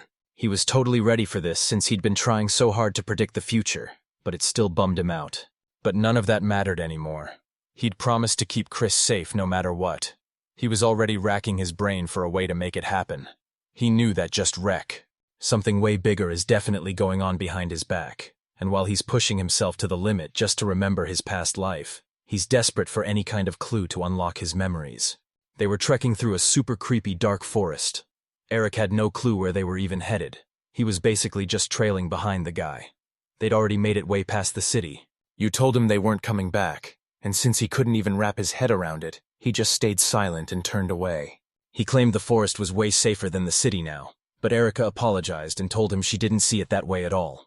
They finally stumbled onto this janky little campsite with a leaf tent and a crackling fire, and that's when Chris told him he had something awesome to show him. He saw the guy looking around and told him he crashed there, but that wasn't the real surprise, so he called him over to take a closer look. He hands him a telescope and says it's the perfect spot to see the whole city, telling him to watch his step and take a look around. Eric starts looking all over the place, trying to take everything in. Chris points the pipe toward the main square so Eric looks exactly where he needs to. Our main guy is totally shocked by a massive crowd was already packed into the area. Right in the middle of the square, they'd built this huge platform. Back then, the military handled all the executions right there. He started explaining every single thing he was seeing. Sweat was literally dripping down his face. Chris agreed with him but said he had absolutely no idea what was happening. The war had totally trashed the land, and this city was definitely on the losing team.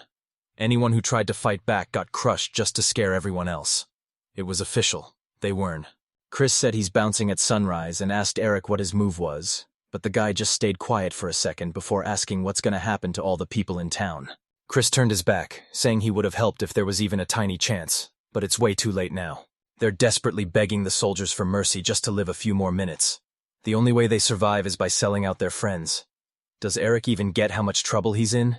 They'd be putting everyone's lives on the line, including the people they were trying to save. He scowled and dropped the news that he could only get Eric out of. Chris heads out to find food for tomorrow and tells Eric to get a fire going, even asking if he actually knows how. But Eric says he's totally got it and asks why He admitted he totally messed up drying the meat, and now it was swarming with flies and smelled absolutely gross. One line out. The input is 4 sentences. Usually this means I should output 4 sentences on one line. Let's double-check the isolation rule. Chris reminded him that he survived a monster attack and lasted a whole month all alone, which is totally insane, so he needs to stop doubting himself and realize he's way stronger than he thinks. The guy was totally shocked and asked him one more time. He squeezed his fist so hard it started shaking because he had no clue what the guy meant. After all, he'd spent his whole... Chris looked at him with total pain and apologized, admitting it was really hard, but he promised that if anything went down, he'd protect him no matter what. He didn't need to be afraid anymore, so he asked if they had a deal. But Eric just stared blankly before looking down at the ground. Before heading out, the prince warned them that they were seriously running out of time. Even in this hiding spot, they could be found as soon as tomorrow morning. They had no choice, but... A bit later, the kid sat down on a log by the warm fire. He started thinking about the massive war going on. He realized his own problems were nothing compared to all that chaos. He wondered. He was totally stranded with nowhere to go and no plan for the future, feeling like he had absolutely zero reasons to even stay alive. He tossed some wood onto the fire, and right then, his stomach let out a massive growl. He looked back at the meat hanging behind him, but as he walked over, he remembered Chris's warning that it wasn't even dried yet. He took one look at it and was totally grossed out. He couldn't believe Chris actually built a whole camp without even knowing how to dry meat. He figured he could still fix. Even he was shocked by what just came out of his mouth. He had no clue what he was doing since he couldn't even manage to eat. Suddenly, a loud noise from He caught a glimpse of a dark silhouette hiding in the shadows of the forest. When he looked closer, he realized it was actually a person standing there. He turned to the figure and told Chris to. He asked if the traps caught anything, but as he got closer, he realized that wasn't his friend at all. A bunch of furious soldiers cornered him and demanded to know what he was doing there. Their eyes were pitch black and they were already reaching for their weapons. Our guy was totally freaking out. The soldier steps forward and draws his sword, and Eric is so terrified he can't even speak as he backs away. But the guy just looks annoyed and grabs Eric by the hair, making him let out a huge scream. He leaned in with a terrifying grin, asking a shaking Eric if he could hear him, and demanding he start talking immediately. He demanded to know what he was doing there again, so our guy explained he'd literally just arrived and was setting up camp since it was already getting dark. Right after hearing that, the man slammed the guy's head into his knee, making him scream in agony until he finally let go. He asked why he was even camping in the woods when the whole city was literally right there in plain sight. He grabbed the MC and called him a total liar, then literally stepped on his face and asked why he even showed up. Another guy stood nearby with his arms crossed and told him to chill, since there was no way he could answer if he didn't let him speak.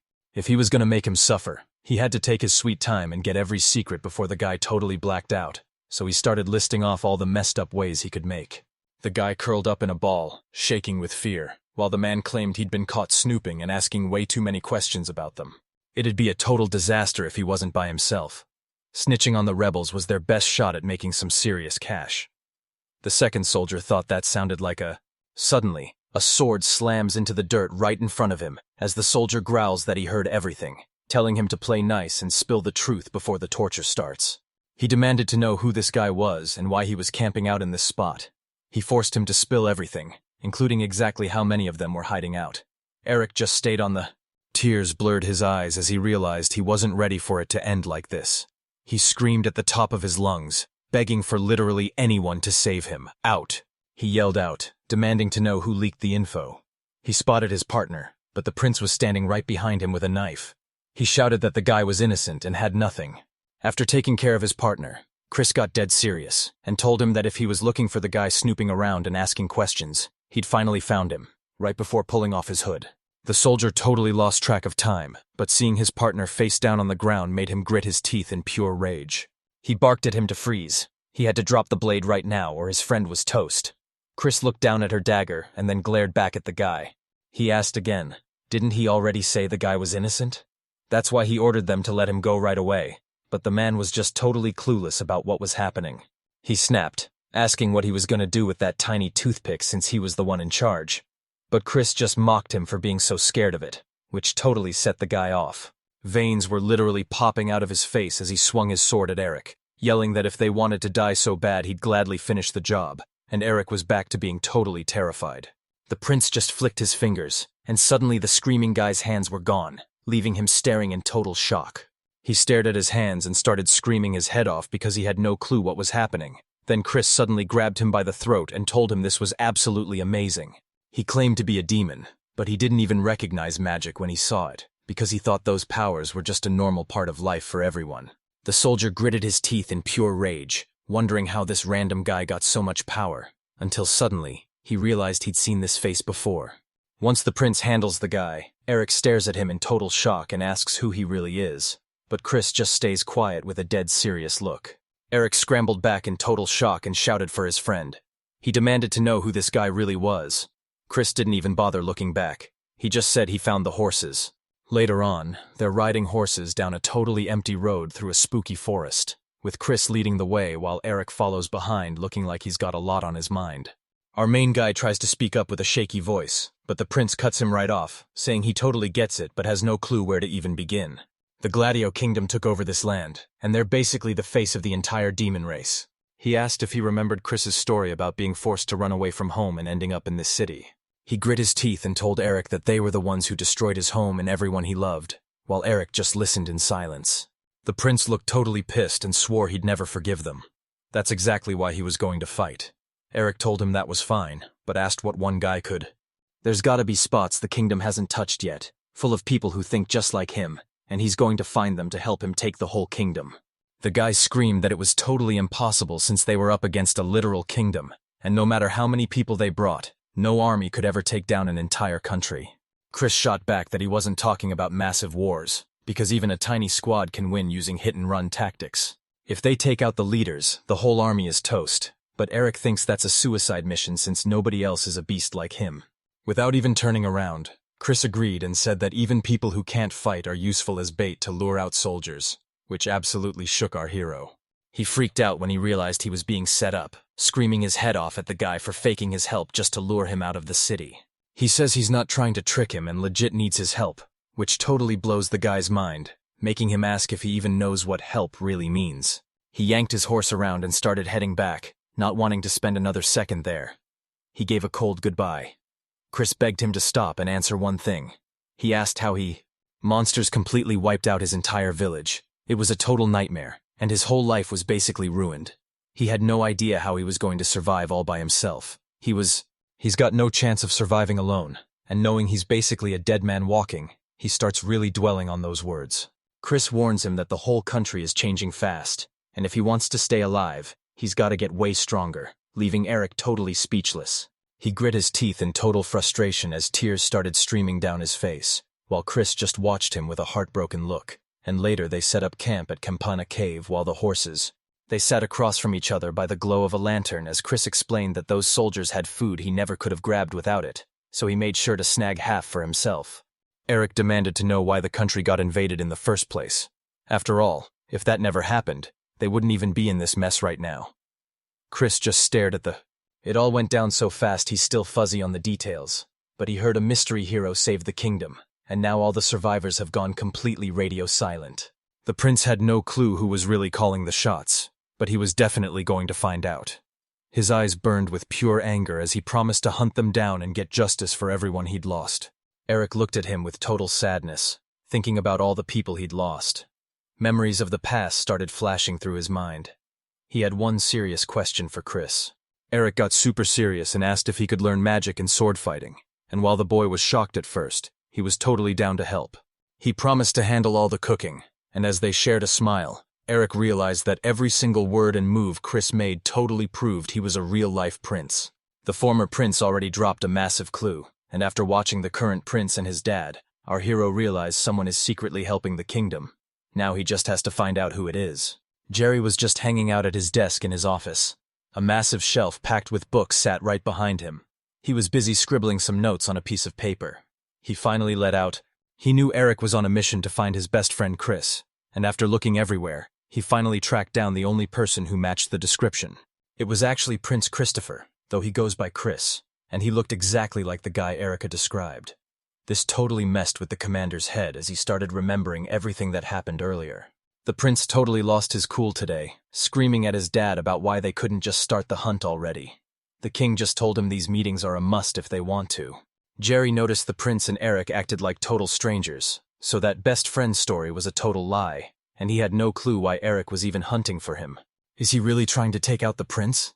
Tons of people want the royals dead, but this guy is the one who actually told Eric to join up. If Eric knew the guy was actually the prince, he wouldn't be out here searching, because why would you hunt for royalty without even knowing who they are? Jerry sighed, thinking he was totally overthinking things, until a sudden knock on the door snapped him right back to reality. They asked to leave at the door, but the commander looked dead serious and said he'd been waiting for him. He ordered Millwood to get inside immediately. By this point, the 8 of them were just hanging out and chatting when Tina dropped a basket of food on the table, telling everyone she'd whipped up lunch for the whole gang. Eric admits he never thought he'd get to taste her cooking as a knight, but the girl says Vivian's deputy hooked her up with the kitchen, making Vivian crack up. She put her hand on her heart and proudly told them that as the deputy leader of the mages, listening to her cute little rookies is just part of the job. Irene was super hyped and said her vibe deserved respect, But the girl was getting annoyed since she'd already told her a million times to stop being so formal, and Irene made it clear. Eric was totally shocked, and the commander admitted he expected the deputy to be just as scary as the super strict leader of the magicians, making Vivian sigh as she thought back to Anna. She kicked back in her chair and said she was just chilling out since a smile makes everyone feel better. Then she winked at Tina to back her up, and Tina awkwardly agreed. Tina turned to Ms. Cashpal and apologized for what happened that day, leaving Irene totally shocked by what she was hearing. Tina said she really wanted to apologize and even offered to buy her lunch, making the girl ask if she was actually serious. Tina said she really wanted to be friends, and Irene was so shocked that she just started bawling her eyes out. She wiped her eyes with her sleeve and apologized to them. No one had ever actually asked to be her friend before. She was so happy that it's honestly enough to make you cry too. She grabbed Tina's hands and told her she'd love to be friends, asking her to just call her Irene without all the formal stuff, and Tina was totally down for it. Vivian thought that was awesome, and joked that they better not forget the deputy, making the whole table crack up while Irene happily munched on her sandwich. But right then, someone shouted Eric's name. Jerry walked up and told the guy to take a breather, while Irene gave the commander a quick shout-out. Jerry was hyped she was there because a dorm room finally opened up, so he apologized for the interruption, but told Eric he had to pack his bags and get out. Vivian screamed that he'd totally ruined everything since Yuri finally found a roommate she actually liked, and the commander just told her he got why she was so mad. He looked away and just said they had their reasons. Eric and Cashpal being close was only ever a temporary thing. They didn't need to do that anymore. It was only fair to... Yuri told Deputy Vivian she was totally fine since she wasn't a kid or some fancy noble anymore. But Tina still looked at her with a super worried face. That pain hit different, like a total mess of feelings hitting him all at once. She asks Commander Jerry if Eric's new neighbor is standing right behind him, and he spins around to tell her she's 100% right. This guy walks up and says they're having way too much fun, then decides it's finally time to introduce himself while everyone stares him down. He flashed Eric a grin and said it was awesome to meet him. His name was Elian Millwood. Everyone watching was completely blown away. Tina freaked out and screamed when she saw it was another girl. But Irene told her to just hold on and relax, while the commander jumped in to say this guy was actually one of... He flashed a grin and bragged about having top-tier grades too. He was totally convinced they'd hit it off and be the best of friends. But his sister literally started shaking the second she... A few hours before all this went down, one of the soldiers walked right up to his boss. He asked why he had to follow him, and the commander explained he just wanted to see what Eric gets up to every day. The guy told his lackey he was sharp as ever, and that this was exactly what he was hoping for. Mill asks why he even wants it, and if he's actually starting to suspect him. The commander brushed it off, saying that wasn't the point at all. He was just really curious to know what was up. This 16-year-old kid from a tiny town has no clue why he's so insanely strong. But since he's always busy and only sees Millwood at practice, he wants them to be roommates. This guy promised that if the commander wants it that bad, he's going to do whatever it takes to make it happen. Mill asks if that's really the only reason, then apologizes for being so selfish and emotional, but the commander just wants to know if he's actually gonna do it. He promised to do whatever it takes, straight up admitting that he's actually into Eric. The commander thanked him and said he really appreciated the backup. Mill gives him a quick bow and starts heading out of the office. He slams the door shut, catches his breath, and finally says the hero's name out loud. Millwood leads Eric to the room and tells him straight up that this is where he'll be living from now on. He mentioned the new spot was way smaller than his last place, but Eric told him it was totally fine since he actually loved cozy rooms anyway. One hero asks if this is a normal room for the knights, but the girl tells him it's actually way smaller than the magician's place. Mill explains that joining the magicians is way tougher than becoming a knight, which is why there are so few of them. The hero said that's right, explaining that magic is what makes every mage special, and the girl totally agreed. Eric asked to use the table, and the guy told him he could use the closet too, so Eric just thanked him. Eric thanked the guys for finding those library books and offered to buy them a meal later, but they told him to keep his money since he'd already helped them out a ton. Mill noticed Julina had totally softened up ever since Eric showed up. It blew his mind how much one person could change someone else so fast. The boy thinks Eric is a total role model for acting so dignified even though he looks down on everyone, and he's so mature that Millwood can't believe he's only 16. Our hero felt like he wasn't the right guy to say this, especially since he was the total opposite of Eric. Millwood spotted a massive pile of books on history, monsters, and war tactics, realizing the hero was basically teaching himself everything you'd normally learn in a classroom. You can't just learn this stuff by living a normal life, and even though Eric skipped school, he's a total genius who somehow has all the answers. She turns to him and says the vice commander gave her the green light to use the kitchen every day, so she invites him to grab lunch with them tomorrow since she's bringing her own food. He asked if he could, got a total yes, and then she asked if the whole squad was coming along. Eric said sorry and told them he's gonna be way too busy tomorrow. She was totally shocked and asked why, so he told her he's heading out on a mission tomorrow. She asked what the mission was, but Eric told her he couldn't say a word. Juliana warned her that asking about missions is a huge no-no since some are top secret, so the girl quickly apologized. This guy was completely blindsided by the mission since nobody even gave him a heads up. If Commander Jar actually wanted him spying on Eric, he would have put them on the same mission, so the fact that he didn't proves he doesn't trust him one bit. He was super annoyed by the insult, but he had to keep grinding until he finally earned the guy's trust.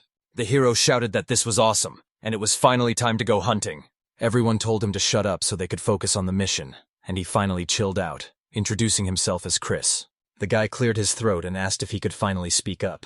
Eric is the only one officially guarding the prince, but the whole crew is tagging along through the city for extra backup, and they're all pretending to be merchants so no one catches on that the prince. The kid asked if he got the plan, and the prince nodded, saying he was totally down to stop acting like royalty. Then the commander threw his head back and called out to Eric. He put the kid in charge of Prince Christopher, and the boy just nodded, letting him know he totally got it. Chris shouted that they had to get out of there right now and told everyone to follow his lead. Everyone was totally shocked because there was no way they'd let the prince ride at the very front.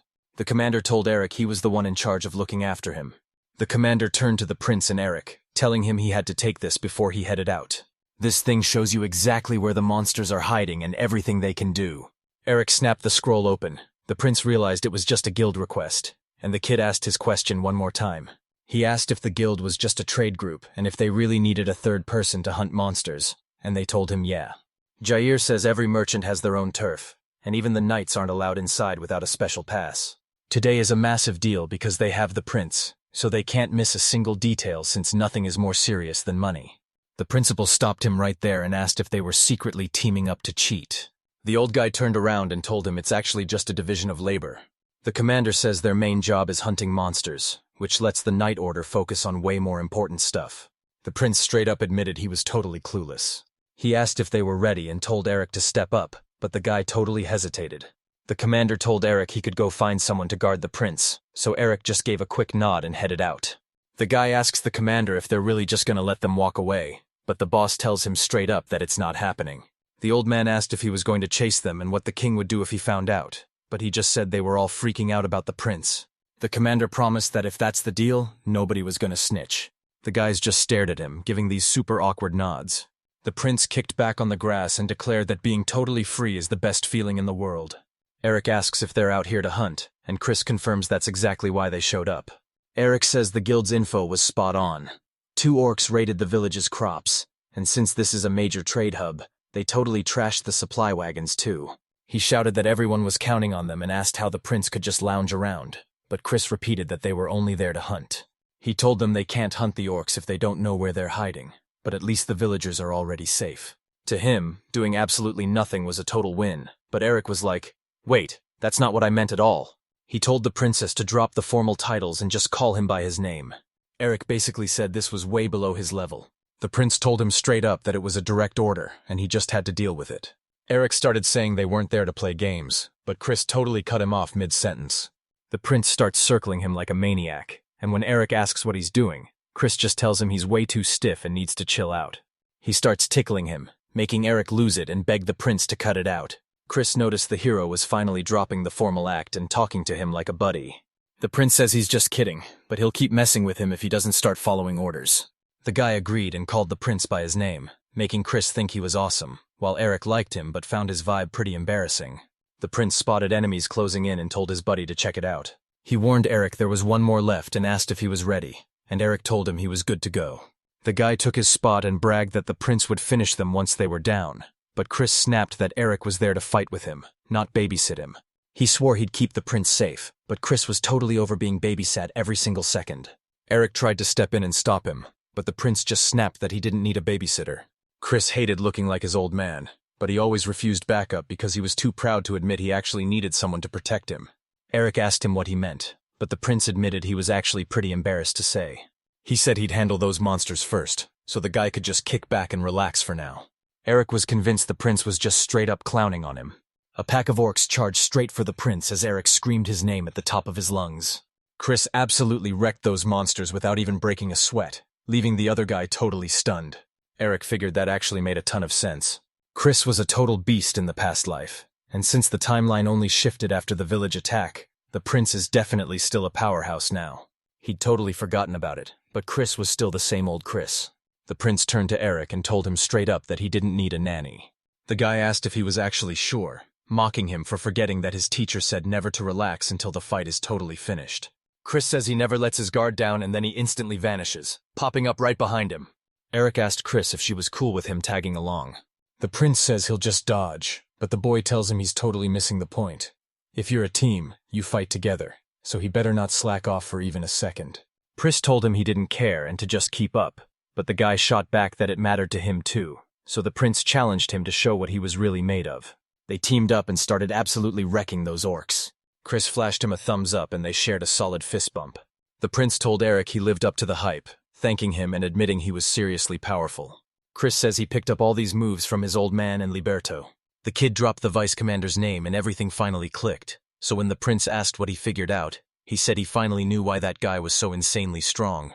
Chris admits that Libertos is way tougher than he looks, and since he's never actually won a fight against him, Eric says his moves are just impossible to read. The prince thought it was super weird that even though they'd never fought together before, they were already totally in sync. He gave a smirk and said he knew they'd vibe, and Eric just smiled right back. Prince suggested they head out and grab a couple of drinks. Eric apologized and said he couldn't make it, but Chris just shrugged and said he was going to have a blast anyway. He said his only mission was getting him back to the castle in one piece, and a few drinks wouldn't hurt as long as he was still breathing, but Eric flat out refused. The prince kept pushing, telling him that since they were alone, nobody would ever find out why they were late getting back. Chris begged him not to say he was blowing off their drink, but Eric shot back that it wasn't even about that. The guy stood before the kingdom's big shots and thanked them all for showing up. He brought everyone together today to talk about where their country is headed next. Ever since he took the throne, he's focused on keeping things peaceful instead of picking fights with the neighbors. They even became. Felix's failed raid on the Gonius territory completely wrecked their relationship. They really dodged a bullet, because if they had cut ties with Begonia, their kingdom would have been left totally on its own. Trust takes forever to earn but only a second to wreck, so they've got to do whatever it takes to get back on that country's good side. The man looked the king in the eye and reminded him they had plenty of other allies besides Begonia, warning that sucking up to them would totally wreck their reputation with everyone else. Another guy backed him up, warning that Felix's attack was going to cause some serious fallout, and then he asked the king if he knew which country was absolutely livid about their alliance with Begonia. She asked him if he was actually talking about the Lindo Empire. The guy said it's totally possible that Felix and Lindo actually found a way to link up. There's zero point in dealing with those guys anymore, so their only move left is to team up with Begonia. The guy asked one more time, totally convinced the king was just messing with him. He started yelling that this would totally ruin things with Lindo, giving them the perfect excuse to finally start a war.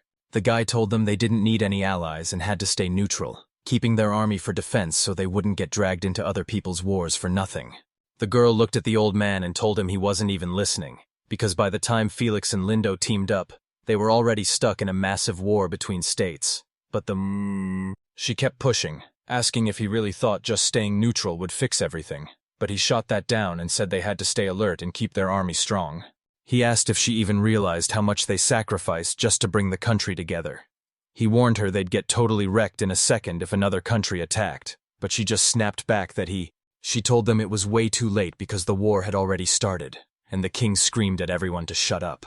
He says that Lindo is just waiting for them to start fighting each other. They've all got one goal, to keep their people safe, and that's why they're standing together as one.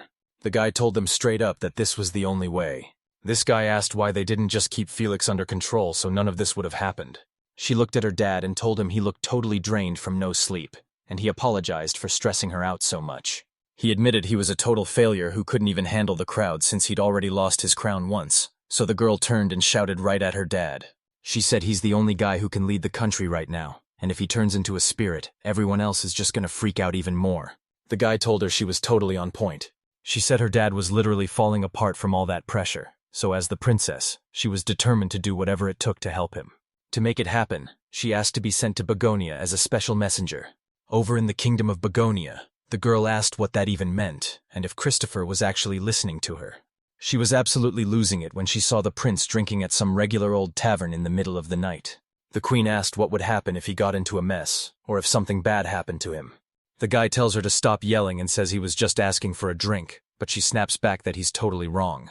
If the prince keeps acting like this, he's gonna end up in a huge mess, so she told the king he's gotta stop spoiling their son. He shot back that he wasn't spoiling the kid, he was just staying out of his business. But the queen told him he was dead wrong. She called it what it really was, straight. He remembered how after their hunt, he and the prince partied at the tavern until the sun came up. Helen had to drag him out of bed the next morning, and then Commander Jara. He literally just joined the order and he's already getting in trouble, he can't even believe it. He finally tracked Chris down and got him to tag along, but he couldn't help but wonder if this was the last time they'd ever see each other. She asked who came up with the plan, and the prince straight up told her it was all him. He admitted he'd never had a real friend before, so he got way too hyped and dragged Chris along, making Chris apologize for the whole mess. The queen knew he'd say that and had no clue what to do with them. Then this woman turned to the guy and asked if his name was Eric. She told him she knew all about how her son got his pay docked, so she was down to hear his side of the story, and might even give him his money back. The kid refused to take the easy way out, admitting he was just as guilty for going along, and Eric told them he was ready for whatever punishment they had coming. She asked if he realized he just blew his chance to fight back, and he totally admitted it. The queen told Chris that he's got a seriously amazing friend by his side. She promised to stop yelling at him and told him he was finally free. The lady tells them Areza is leaving the rest to the group, and as the prince says goodbye to Eric, he promises they'll definitely go hunting together again. The queen tells him to just chill out. She says she's sorry for always giving in to her son's random moods. But the boy immediately says that's not true at all. She asked him to stay for just a bit longer, and Eric was totally down to stick around. He asks what the heck they're doing, but they just tell him to shut his mouth. She called him out for being home way later than usual, but he just apologized and said he finally made a friend and totally lost track of time. She made him promise to never do that again, because even if he's totally safe, she's still gonna freak out if she doesn't know where he is. He said he totally got it and promised he'd let her know exactly what he was up to. He realized the prince was actually dating the maid, but he wasn't even shocked since they're at that age where this stuff is totally normal. Eric was totally lost and had zero clue what he was even looking at. The prince and the maid were totally head over heels, but he was low-key stressing about whether the king and queen would actually be okay with it. They didn't seem to care at all, but the guy was dying to know why they even dragged him there. The king mentions how sick the view looks today, and the queen says it totally takes her back to when they were young. He said he held her in his arms but was way too nervous to even pat her head, proving that Chris is actually super shy. She told him she was dying to know who he actually takes after. Eric asks if they brought him here just to see this, and the queen tells him that's exactly right. Both of them are counting on him to dig up every single secret about Christopher. Christopher was destined to wear the crown one day, but he was still his parents' pride and joy, so the king agreed he should enjoy being a kid while he can, as long as he doesn't slack off on his royal training. Their son needs a real friend more than anything right now, so they asked Eric if he'd stay by his side and keep having his back.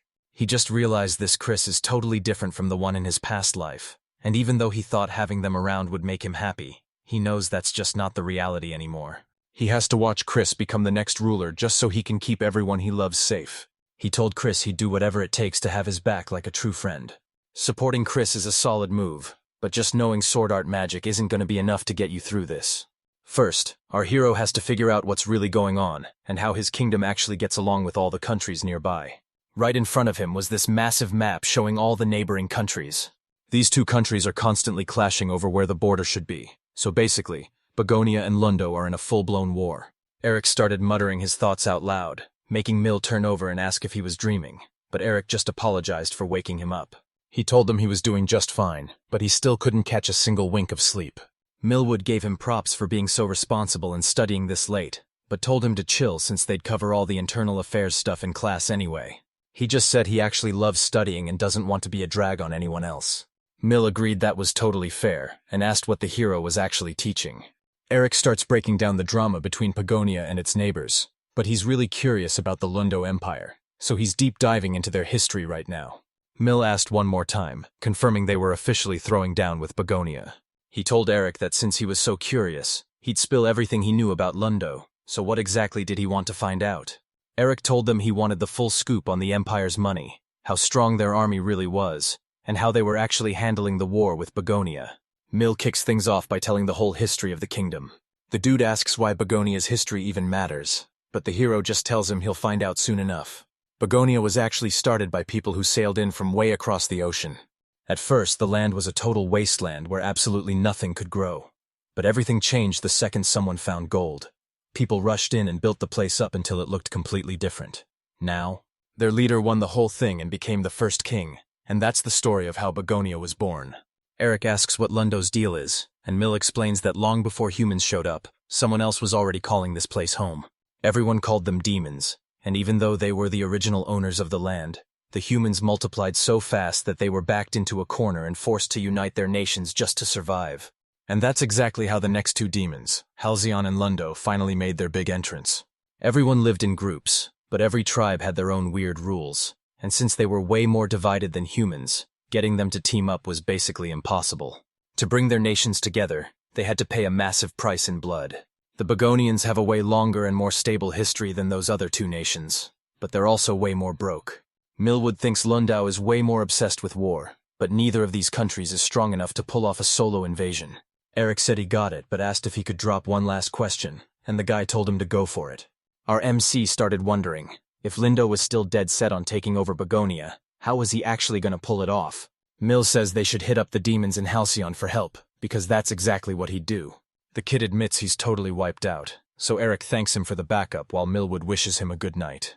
Our hero finally remembered Chris saying Felix was working with someone back in his past life, and it hit him. It had to be the Lundo Empire. Just look at the map.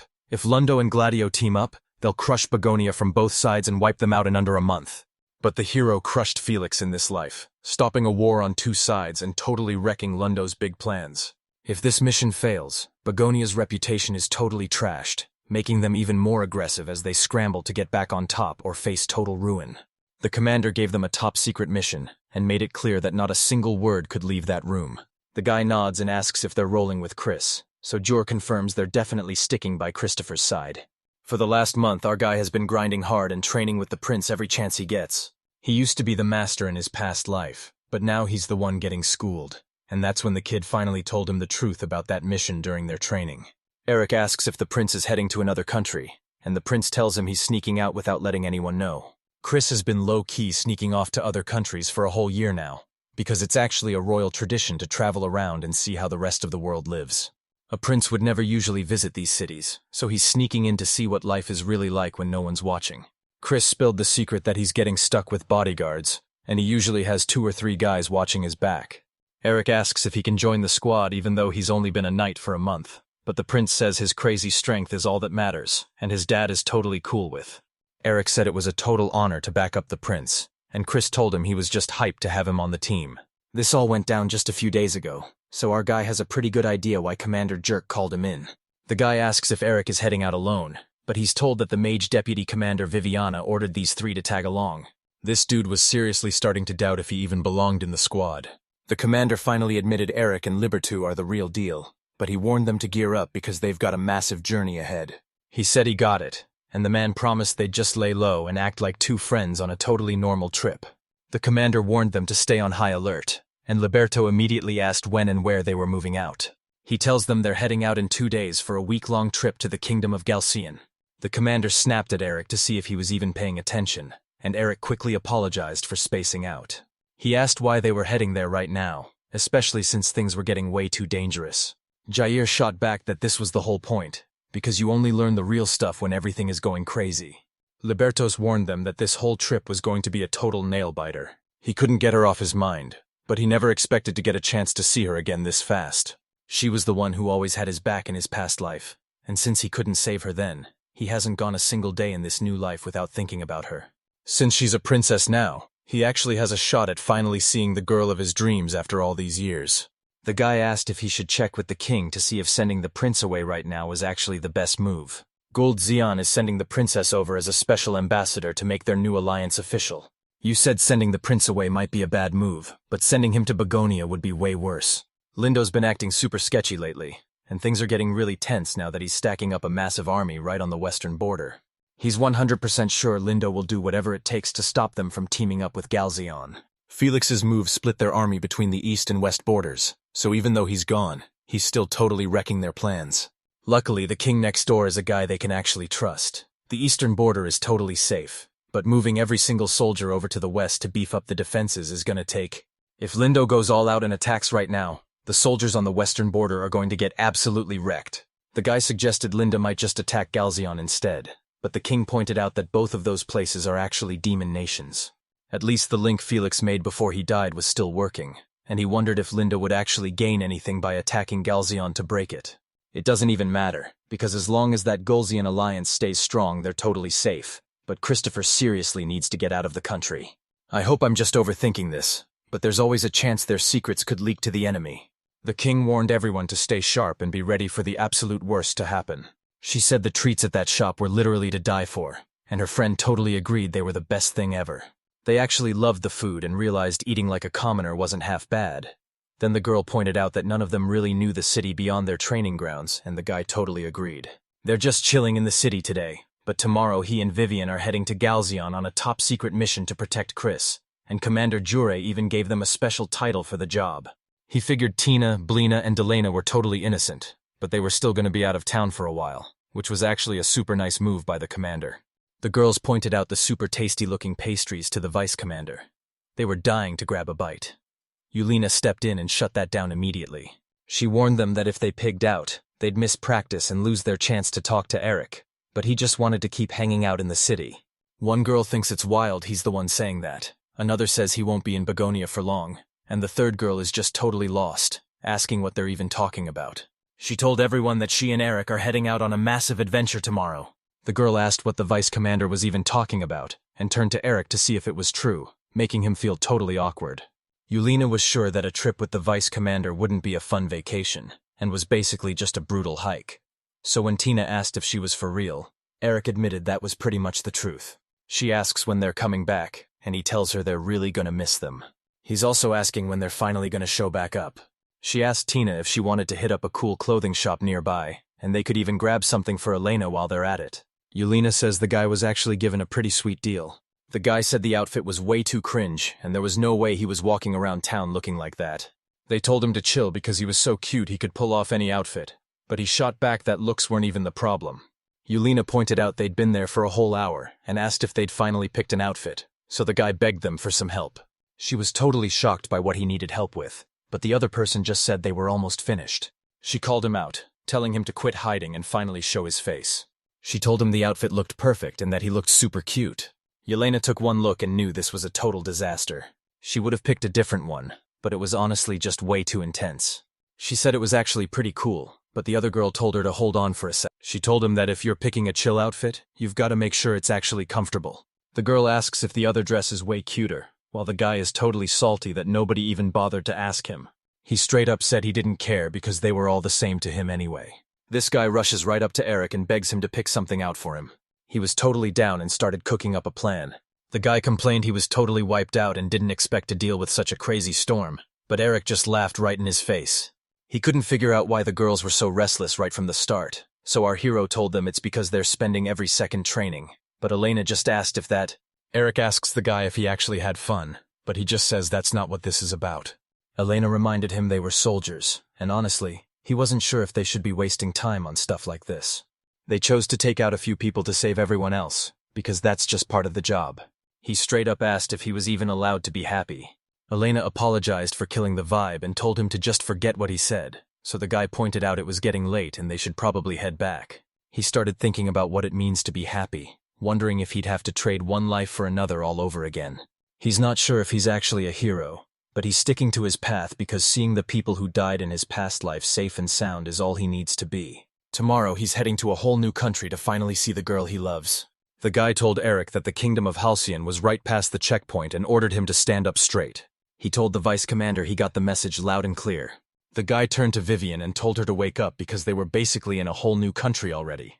He reminded her that she totally blew their cover last time, and even though they got lucky with only 3 enemies showing up, the bad guys still figured out their escape plan just because she was being so careless. She told him to chill because the commander actually trusts them, but the guy was still super salty. The guard demanded to see their passes, and if they didn't have them, they were kicked out right then and there. Eric asks if Christopher was the one who swiped the past, but Christopher swears he didn't do it. The prince turns to the guard and tells him it's been way too long, asking how he's been doing lately. The boy knew exactly who this was. It was Christopher from the Kingdom of Begonia. The guard asks for the vice commander, and he just straight up says it's him. Chris introduced the new guy Eric, and told everyone that both he and Liberto had already given him the green light. The guard shouted for them to swing the gate open. He warned them that after the whole Felix mess, Halcyon is in huge trouble and the monsters are getting way more aggressive. The kingdom won't take the blame for whatever happens to them, so if they're cool with that, they can head inside. They grilled the commander about the secret mission, demanding to know how the guards and princes found out about it. He says that before Felix showed up, Begonia and Halcyon were actually chill with each other, and the prince had visited them tons of times to check on things. Eric asked if they had to go undercover as normal people to sneak past the checkpoint, since he didn't see why they'd put themselves in danger for no reason. The commander insisted it wasn't his fault the prince went and leaked his own identity. The guy asks if he even knows how bad things are right now. Chris just wonders why he's always acting so serious. Then the girl tells him to stop yelling so she can finally get some sleep. Everything was way more complicated than he expected, and honestly, he just wanted to shut his brain off. Now he finally gets why the Begonia kingdom was totally wiped out in his past life. The guy asks Eric why they stopped, and Eric just tells him they're completely surrounded. Liberty spotted a massive army of orcs and immediately knew the biggest guy there had to be their general. These orcs are actually smart enough to squat up, so they're definitely gonna give it a shot. The guy asks Eric if he's down to go. Eric says it's no big deal, and right then, a girl leaps straight out of the carriage. He warns her that she's actually a magician, and it's way too dangerous for her out there, so he tells her to get back inside the carriage. She told him he didn't really know her, and she couldn't take it anymore, so she insisted on fighting the orcs herself, while Vivian asked Leveritas if he was cool with that. The guys started backing the girl up, and Eric was totally caught off guard. Vivian hates when people doubt her, so she's about to show them exactly what she can do. She bragged that she'd take down those orcs in just a few seconds. She suddenly blasts them with a massive fireball. She totally crushed every single orc and then asked if that was fast enough for them. The guys started claiming it took her 10 whole seconds instead of 2, but Vivian called them out for totally lying about her time. The girl told them she was just gonna go take a quick nap. The man asks Eric if he's totally wiped out. The prince offers to take his spot, and the guy thanks Chris for stepping up. Our guy realized Irene used the same magic as Vivian, even if she wasn't as strong, and he knew he had to go find her. This guy was super curious to see just how much power she was actually packing. She bragged about being way stronger than most people, but when he asked if she was weaker than a demon, she actually had to stop and think. She thinks it all comes down to their species and what they're built for. Then Vivian asks if he's heard that Princess Alcyone is actually a total beast at magic. The prince started hyping Irene up as the most perfect girl ever, so Eric asked him how he even knew her. Priz drops the bomb that he's actually a prince and they've met before, but the guy just asks what kind of princess he's supposed to be. The prince asked if Eric was totally obsessed with her. Chris basically said it was obvious since the princess is super popular and gorgeous, but then the girl suggested snitching to Alice that the prince called someone else pretty, making him totally freak out and ask how she even knew about them. The guy apologized for ruining the vibe and told her he needed her to listen up. Pris asks about the demons, but Libert says he hasn't seen any and asks to take a look for himself. The prince said the sun was setting and they were lucky to find a spot to stay, but the man told him not to celebrate yet and wanted to check things out first. The prince warns them that things are looking really bad, so Eric asks him what's actually going down. He lets the guy take a peek too, and as soon as our hero looks inside that tube, he's totally blown away. The village was getting raided and he begged for backup, but the guy told him their only mission was guarding the prince, not saving villages. Liber apologized to Eric, saying the choice wasn't his to make, and then asked the prince what their next move was gonna be. Chris said he just wanted to help those people, and hearing that totally fired Eric up. The girl's officially in, the prince is hyped for the win, the man is following Chris's lead, and Eric says it's time to finally make a move. The prince made it an official order to save the village, and everyone shouted back that they were totally on it. The guy asks if this is really it, telling them this place isn't even a village, it's just a total hole. One bandit started cracking up, but the boss shut him down and said hurting the girls was totally off limits. The villagers started talking trash to the bandits. Suddenly, a guy just clocks the speaker right in the face. This one girl tried to speak up and say something, but she was told to shut her. He straight up said he didn't care about those guys and was totally fine with getting killed. The robber told the villager to get ready to die since he had the green light, but as he swung his sword, a rock suddenly flew out and totally caught him off guard. The chief asks what's going on, and just as his guy explains that a rock popped out of the dirt, something creeps up right behind them. The guy got slammed to the dirt, but they told the villagers to chill because they weren't actually bandits. Eric told everyone they were actually there to save the village. The chief demanded to know who he was. Totally shocked, he took everyone down solo, but our hero just told him he wasn't alone. The message gave the bandits a simple choice: leave right now, or they weren't walking away alive. With his whole crew knocked out cold outside, he swears he's saving everyone, not just himself, and says those terms are actually perfect. The bandits start cracking up and ask why he's laughing, but he just asks if they're even human because picking this fight was the dumbest move ever. The bandits started screaming that they weren't to be messed with. Their leader asked if he really thought humans and demons could ever live in peace, and then he pointed his hand forward and ordered his crew. Chris clocks one of the robbers while Dog lunges at him from behind. The dogs got totally shut down. Their owner started crying because he felt so bad for them. He just got shoved aside and called a total loser. Another robber tried using magic, but he still couldn't take down the heroes.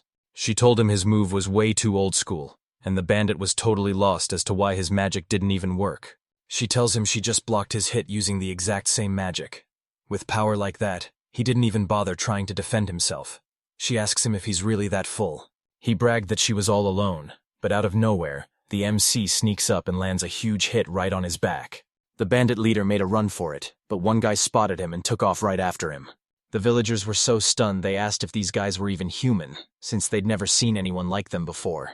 The girl told everyone to chill out because he was totally okay. Then she asked who else needed a hand as the villagers started showering them with thanks. The lady was totally shocked they were actually Begonia soldiers, but since they saved the whole village, everyone was super hyped and thankful. One line out. Rule again. If the input is a block of text, I should probably treat it as one line of output. Final polish. The village chief stepped up and the girl reminds everyone the heroes saved their lives and they owe them big time. So she tells him to show some respect. But then the prince actually agrees with the chief, leaving the old man totally stunned. Chris mentioned that Begonia and Halcyon had been getting pretty close for a while now, trading supplies and even teaming up their militaries. The old man said all the chaos finally stopped once Felix started getting ready for the throne, and the prince totally agreed with him.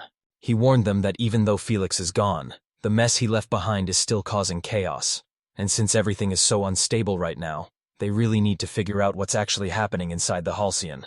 The old man said he totally got their point, but they were being way too blunt for a couple of soldiers. He spoke up to avoid a huge misunderstanding, and since the heroes actually saved everyone, he just couldn't stay mad. The truth is, the villagers hated Felix from the very beginning. They were actually stoked to see the Bignania totally outsmart him. But get this, he actually asked for permission to thank. He mentioned it was getting dark and offered them a place to crash in the village, which totally caught the prince off guard. The old man confirmed it and said he wasn't expecting company, but he told them they could just come back to his place. Chris thanked him and offered to help fix all the damage from the bandit attack, and the chief was totally down for the extra hands. The chief started blaming his own weakness for everything that happened, but the girl rushed over to comfort him and told him to stop talking like that.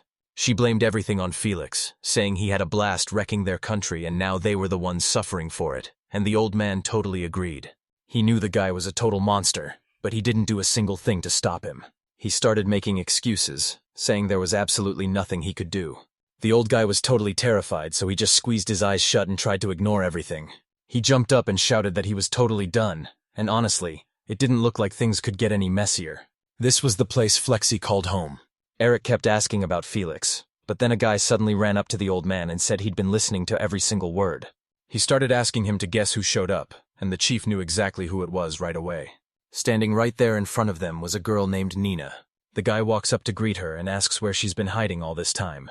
She asked him again since it was totally obvious, while Nenah went to check on the monster traps. He tells her she's been gone for days and bandits raided the village, but Nenah straight up says she doesn't care.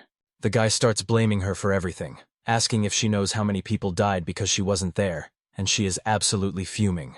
He called her out for chasing Felix again, saying she's being way too stubborn and putting everyone in danger just to find that bad guy. The guy asked if she realized he was dead and told her to just quit, but she was totally annoyed that he was trying to lecture her. She called him out for playing the victim and blaming everyone else, saying that since the strong make the rules here, he's got to learn to protect himself. If he can't pull this off, he has no business talking trash about her brother. Nenah was absolutely fuming. Liberto spun around to face Eric. Our hero knew exactly what he was thinking. All eyes were suddenly on Nenah. She shouted out exactly what they needed. The old man told her to listen up, explaining that a group of soldiers from Begonia had finally chased the bandits away, and Nenah double-checked the details. She spotted a bunch of people tied to a tree near the village, and it all finally clicked. She knew a demon would never make a move like that. The prince told everyone that since they live in Begonia, they can't just punish these guys, even if they're villains, because they're from Halcyon and have to follow. She said that only works if the law is actually legit, and then she straight up asked them who even decided their rules were the right ones. The guy begged her to stop, but she just told him that this entire week in this country has been a total drag. Nenah says they're basically just loud-mouthed cowards who either run for their lives or bow down to anyone stronger. And that's exactly why she decided it was time to get tough. She said if the country wasn't such a total mess, she wouldn't have had to push herself nearly this hard. Everyone was losing it over the massive dome covering the village, and when Nenah asked if the heroes were crashing there for the night, the chief told her they were. She said she totally got it and decided to treat the guests right, since the village was safe as long as she was around. The princess reveals that they're actually standing right in the middle of Felix's home village. Eric stayed quiet while Chris just stared him down. Then he asked Vivian how she even knew what spell that girl used. He explains it's an upgraded barrier, but since barrier magic is insanely hard, even the basic spells are way too much for most mages to handle. Vivian admitted she's in the same boat, and since the spell hit the whole village, she's definitely the real deal. Liberto said that sounded just like Felix's little sister, and asked what the plan was, especially since she was already out there looking for him. The message warned him to fly away fast before things got way too crazy. He was trying to stay out of trouble, but right then someone knocked and the prince called out to see who it was. Nenah's voice rings out from behind the door, saying she's got a question for them. The prince asked Eric for his take and then let the girl walk right in. She gives them a quick thanks and asks what country they're actually from. Nenah asked them straight up if they knew where Felix Gladio was hiding. Eric snapped that she already knew the answer better than any of them, leaving her totally confused as she asked what he even meant by that. Eric told her Felix was dead and Nenah completely lost it, screaming that he was a total liar. She claimed there was zero proof and that absolutely nobody saw a thing.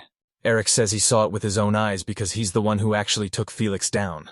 She was totally freaked out and demanded to know how Eric actually managed to take down her brother.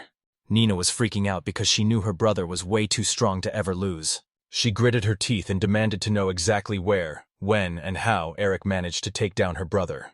He said Felix sent a massive swarm of monsters to raid his village. It's a small place sitting on a hill right by the border.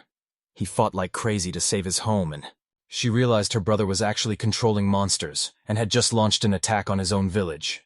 Nenah asked if her brother was actually tough, and Eric told her he's a total beast. He said Felix was a total beast and the strongest guy he'd ever met, admitting he would have been completely crushed if he didn't get any help. She told him she totally got it, thanked him, and said her goodbyes. She asked if it was really worth telling Nenah the truth, but the prince stood his ground and said she had to know everything. He said he was super worried, and now Nenah is totally fuming at the whole group. Liberto agreed, saying that if Eric felt bad for her, then none of this even mattered, and Eric just told him he already knew. This showdown with Felix was a massive moment that changed his life forever. He said that sometimes, words just aren't enough to describe the feeling of fighting for his life. Eric knew Nenah deserved the truth about Felix, and since she asked, he really should have just come clean. The guy says there's definitely more to it and tells the kid he needs to remember something important. He told him he wasn't alone anymore, and that every single thing he did or said mattered to way more people than he realized. The kid kept replaying what Felix told him, that he never actually got a blessing from the allies. He finally realized there was absolutely no excuse for what he did. He knew exactly what was going on, but he still couldn't shake that bad feeling. The old man said that maybe he was the one who wanted to change this land more than anyone else. This dream was born from a really dark place, and there's no way a twisted wish like that leads to anything good. Felix just kept acting like he was above everyone else, so now he's totally alone because his fake followers were only hanging around for his power. Benina was different because she was one of the only people who actually had Felix's back, and that's exactly what had the village chief so worried. Eric was just chilling on his bed when the girl sneaked into the room, creeping toward him with a knife. She lunged at Eric with the knife, but he blocked it just in time. Liberto tossed her aside and she slammed right into the wall. He warned her that if she even twitched, he'd end her right then and there.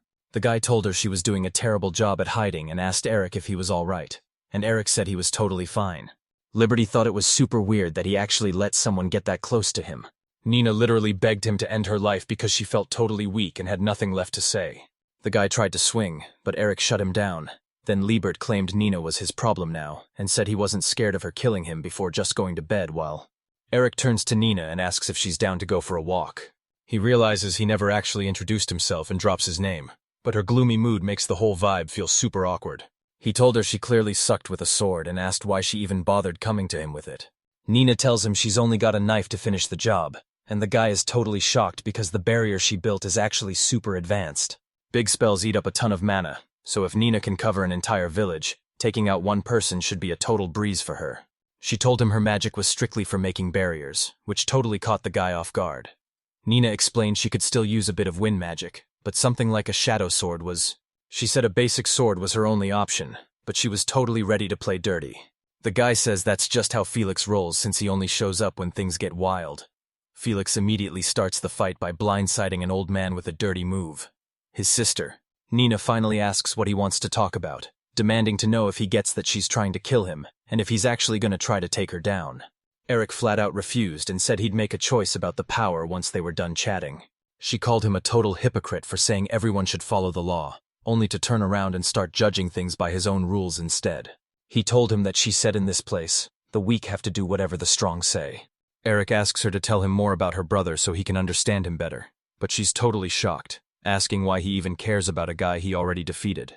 He says he doesn't usually ask stuff like this, but Felix is the guy who stole everything from his old life, and everyone here died just because he wanted to be king, so Eric straight up admitted that Felix is actually super important to him. The boy points out that if she's really his sister, they should have grown up together, and he demands to know why Felix even wants to be king. Nenah tells him they didn't grow up together, but the guy is totally shocked and claims she's actually his sister. She told them he's her brother, but not by blood, since they basically see each other as real siblings. She started remembering that she was only 10 years old the first time they missed their chance to meet. Nenah was stuck in the capital's dangerous slums, but Felix showed up out of nowhere and saved her. He turned to her and asked if she was even still alive. This girl doesn't know the first thing about her parents. She woke up in a massive underground city, hunting for scraps just to stay alive. Up on the surface, the royal capital looks... She was born right there in that underground world. That city is home to all sorts of different people. Most of them ended up there after failing on the surface and just hitting rock bottom. This place was full of people too injured to work, like this girl who didn't even know if her family just dumped her, and even though they were all together, their eyes looked completely dead. For kids stuck in her shoes, this underground city is basically a living nightmare. If you've got food, someone's gonna jump you and steal it. Adults will beat you down Most of them are stuck in a life so brutal that dying would actually be a total relief. She almost got snatched up once but managed to break free, only to end up so wiped out and hungry that she just collapsed, ready to give up on everything. Down in the underground city, nobody ever helps anyone else, and she's definitely no different. Felix was built different though, and he told her that if she was still breathing, she needed to keep her head held high. She jumps up and lunges at him with a knife, but he just smacks it away like it's nothing. He told her she was a total beast at fighting and he really loved her fire. Felix warned her she'd better get in shape if she wanted to survive, because living solo is a total nightmare, but he thinks she actually has a shot. The guy chucks an apple right into her hands. Deep in the royal capital's underground city, she finally felt something for the very first time. She honestly thought this was what being kind looked like. She absolutely hated the capital, and staying in the underground city was a total waste of time. So with nowhere else to go, she decided to just follow Felix. Eric asks if this is Felix's old village and why he even left for the capital in the first place. She told him he wanted to see the capital's shady underworld. It was the best spot to find out what was really going on in the kingdom. The guy just nodded and said he totally got... He was shocked because Felix doesn't look like the type to team up with anyone, but she just told him that's what everyone says about him. Her brother lived by his own rules, so Eric asked him what he stood for and what went down after he finally left that underground city behind. Next, they traveled through every city and village to see for themselves what was really going on in the kingdom. Felix says the king only cares about looking good while ignoring the dark stuff, so he's going to take over the government and just erase the whole country from existence. Nenah says the only way to become king is to beat the current one in a duel, and she knows Felix is super strong but also really worried. He told her weaklings should just stay weak, since he can't stand people who just watch from the sidelines instead of trying to get stronger. Felix says Nenah actually survived the underground city and knows its secrets, so if the current king is a total bust, they've got to find someone better to take over. He asked her why anyone had to be born in a trashy underground city like this, and why nobody could just get along. But she just asked him why he even cared. He told her they weren't united because they didn't have a big villain to fight, so she asked about this enemy while Felix started imagining what he'd do if he actually became the king. Next, he's planning to take over the kingdom right next door, Begonia. The girl tells him that not everyone is looking for a fight, and Felix just says he's already got that figured out. He told her that fighting isn't just about throwing punches. If you want to work the fields, go for it. And if you want to study, you should have that chance. Because, since this place doesn't have any real schools, he's gonna have to build them all from scratch. And man, he's got a ton of work to do. With that, her brother rushed straight to the capital to challenge the king to a duel. Her brother got totally crushed in his first fight, but he didn't quit and spent years training like crazy to get stronger. Then her brother stepped up and called out the king for a rematch. Felix got so insanely strong that he actually managed to take down the king. But her brother wasn't smiling at all. He looked totally serious. Felix told the king straight up that he's gotten way weaker since their last battle, all because he's only been picking fights with total losers. He asked him how he'd gotten so much stronger, because in this place, power is the only thing that makes you right. He straight up asked him why he wasn't getting any stronger. Tillich told her to wait while he stepped out for a bit, but when she asked if she should follow, he said she had to because this busted village was way too dangerous to leave her alone. Felix asked the old man if he was there to say goodbye, but the old guy just begged him to change his mind. He told him to stop talking and start swinging, even if he had to take on the whole crowd at once. Felix says talking won't get you anywhere, so you have to use force, and you better not forget that. He told them if no one's coming, he's staying in as Nenah to live his best life. So she said her goodbyes while Felix bragged that the whole country was about to. He looks exactly like her brother did the very last time she saw him.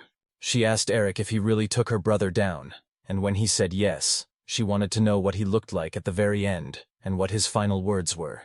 He tells her Felix actually had a blast, and she's just happy because it's been way too long since he had a fight he actually enjoyed. She said she was sorry, but he told her it was all good since he knows exactly how much it sucks to lose the people you love. Don't even worry about an apology, because in his past life Felix actually killed everyone he loved for no reason. But now he's got a second chance to fight back and protect them in. So he's just gonna stay quiet? Even though she's probably hurting just as much as he is? He's totally stuck and can't do a single thing. Then, so I asked him why Eric was also bawling his eyes out. He apologized for crying, but Nenah called him a sweet guy, even though Eric insisted he wasn't. I told him he was literally crying over the sister of the guy who tried to destroy his home, and Nenah said people like him are super rare. He admits he's no hero and just feels bad for them. But she says that's more than enough, because if her brother has to die, she'd rather it be by someone. She loved her brother, but she couldn't stand his new rules once he became king, and the boy totally got it. She agreed with her brother that an outside enemy might stop the fighting at home, but she knew a real war would just cause way too much pain for everyone to handle. Deep down, she actually felt for her brother even though he was totally on the wrong path. She still hoped that maybe, just maybe, this would lead to a better future than what Her brother wasn't stopping just because he saved her, because he wanted to wipe out everyone living in the shadows and misery. Maybe her brother just needed someone to tell him he was wrong, and Felix was totally losing it because the king he respected was giving up without a fight. But honestly, you can't even blame him for being that mad. The princess checks if Eric is doing all right, but he just wants to know what the guy was really trying to do. He asked about the girl who jumped him yesterday, and the MC told him she was doing totally fine. Liberto says Chris slept through the whole threat without a clue, so he gets the worry, but the prince is absolutely fuming at those words. Chris insisted nobody was actually scared and that Eric was just being the absolute worst. The guy shot back that if they wanted to talk about real nightmares, Vice Commander Liberto was way scarier, making him feel totally unsafe even from the next room over. Chris was getting seriously ticked off while they kept laughing like it was hilarious, so Libre told the prince to come over and join the party, but the prince just told him to shut his mouth. Liberto asked if the total sleepyhead Bakeman was actually awake, so Eric offered to wake him up, and Liberto said he definitely should. Someone walked up and asked if they were already getting ready to go. The girl gave everyone a super bright good morning greeting. Chris calls her out for being late, but Viviana says the whole village let her stay, and she even gets the old man to back her up. He says they didn't even get a chance to thank him yet, so he tells them to just kick back and rest up some more. Liberto says he appreciates the attention, but he's already got his own moves planned out. The prince promised they'd head back after hitting the capital, and then they could finally get some rest. The old man got the message and told them they better stop by for a visit as soon as they get back. Nenah asked if they were heading straight to the royal capital next. Eric says good morning and asks if she actually got some sleep after what went down, but she tells him she didn't sleep at all. She made him promise that when they got to the capital, they wouldn't just look at the flashy front, but also find the dark secrets hidden in the shadows. She told him to save his feelings for later and asked if he was actually coming back to the village. He promised he'd be back for sure. Everyone snapped to attention and started asking what just went down. The girl asks if they're just some random robbers, but the guy tells her to look closer because they're actually wearing Harujian soldier armor. Nenah figured some big-shot noble had just arrived, and she was totally right. He caught sight of the girl he loved and knew right away that he wasn't wrong. The guard blocks his path and warns him that he's in huge trouble for making a scene right in front of the princess. She stops them to apologize, but then she looks at him and asks if they've met somewhere before. Chris turned to the princess and said it's been way too long, apologizing for Eric being such a total joke, and as she realized who he was, he asked what she was even doing there. Irene said she had something big to tell them, but she couldn't give away the details just yet. The kingdom of Begonia is getting totally raided. Meanwhile, over in Begonia's capital, it's just a few hours before the big attack kicks off. One guy asks his buddy if he's heard the news. They're packing even more soldiers onto the western border right next to the Lindo Empire. Backup just showed up last week, but Lindo probably already wrecked them.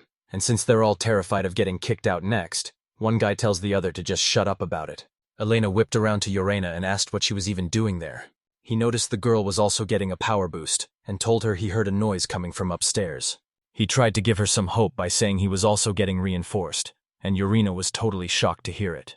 Elena told her she's pushing way too hard because nobody actually wants to die, and since losing your life is a total tragedy, everyone is seriously worried about her.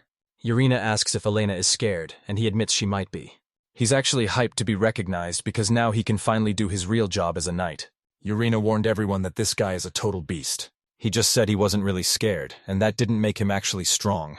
He can't save anyone on his own, and he definitely wasn't given the power to do it anyway. Irene tells him that this is exactly why he's got his crew and friends to back him up. He told them it was true because they're friends. The magician turned to the girl and told her she's got some serious skills, but that's enough training for one day. Plus, if she can just level up the quality, even her weakest spells are going to be totally overpowered. Plus, if she learns high-level magic, she'll be able to cast it using way less mana, so she gave the magician a huge thank you. She asked if a wizard's magic is basically set in stone by age 18, and while that's totally true, it doesn't mean they can't still level up their skills. She used herself as proof, saying that even though she's older now, she's still putting in the work and promised to keep giving it her all. The guy hyped up how awesome it was to be training so late and looked over at Anna, who totally agreed with him. The girl asks the knight captain if he needs anything. He asked why she was all muddy and figured she was just totally obsessed with him.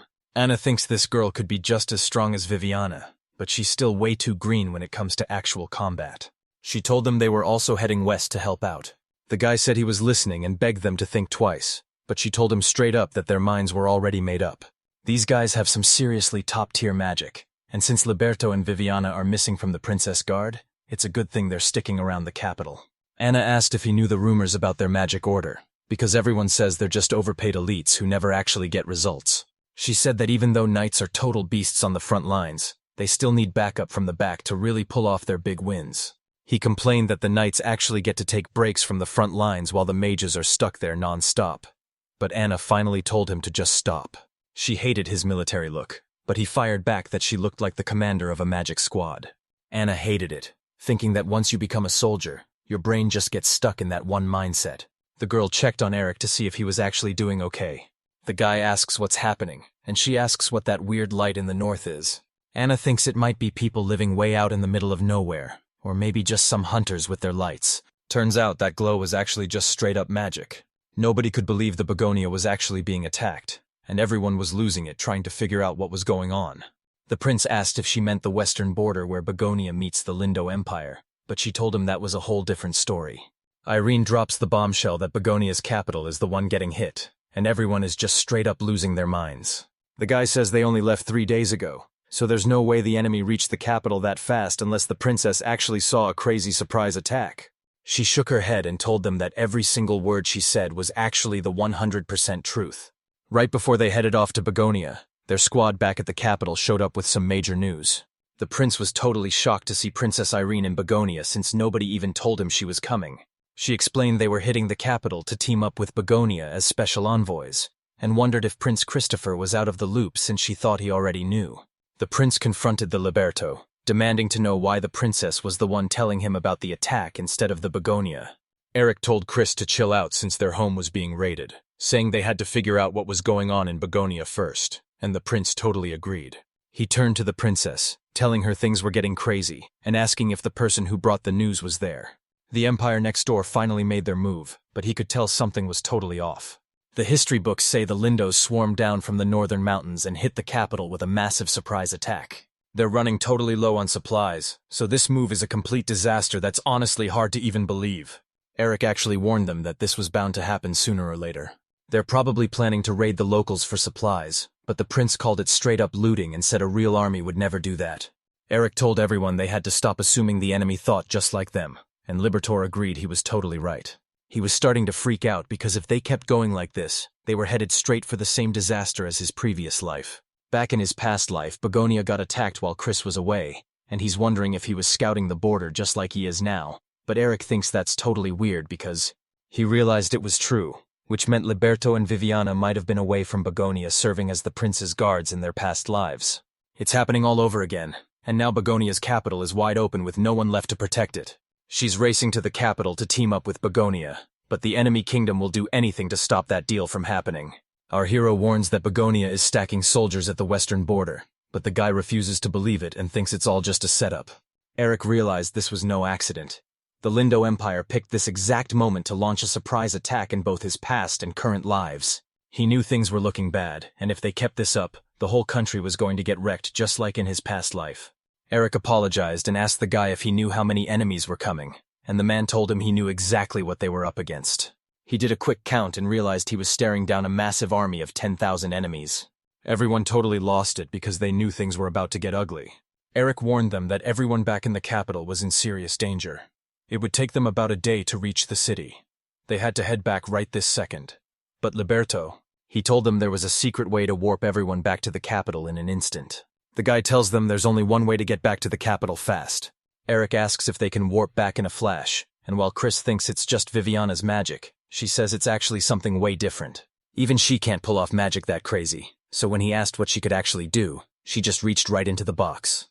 She whipped out 2 magic orbs to show the guys, and the prince immediately asked what they were. This is a legit magic tool packed with power, and its special ability lets the user teleport anywhere in an instant. The prince screamed for her to hand them over and lunged to grab the magic orbs right out of her grip. The girl begged him to just wait a single minute. But she only had... Chris asks about the numbers, but the girl says it's just a prototype for emergencies, while the prince insists they need to get enough people ready just in case.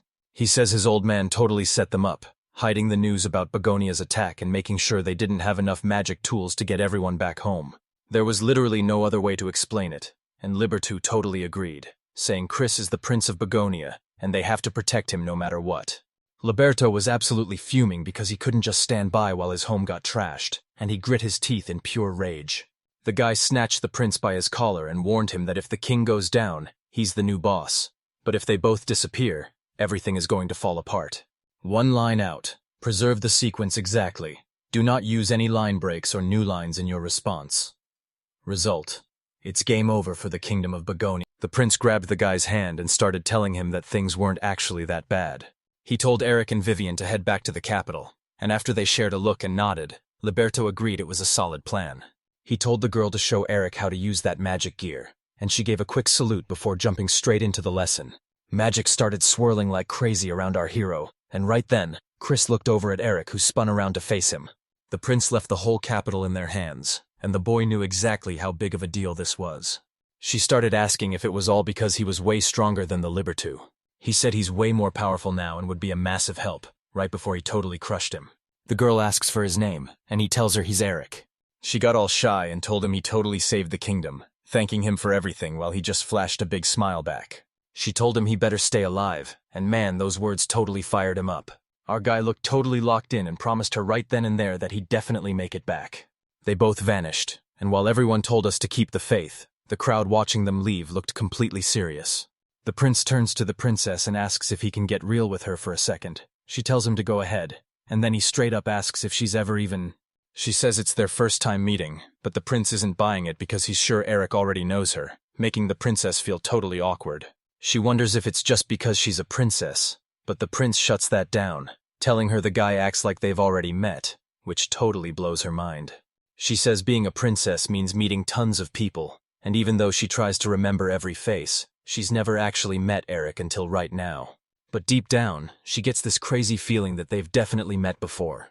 The prince claims Irene feels the exact same way, and just as she tries to speak up in total shock, Someone cuts her right off. She walked up to ask why the name Felix didn't ring a bell, but the princess just gave her a totally confused look. She introduced herself as Felix's sister, but the guards immediately started pulling the girl away from her. Nenah turned to the princess and told her she'd be super happy if they could just talk for a bit.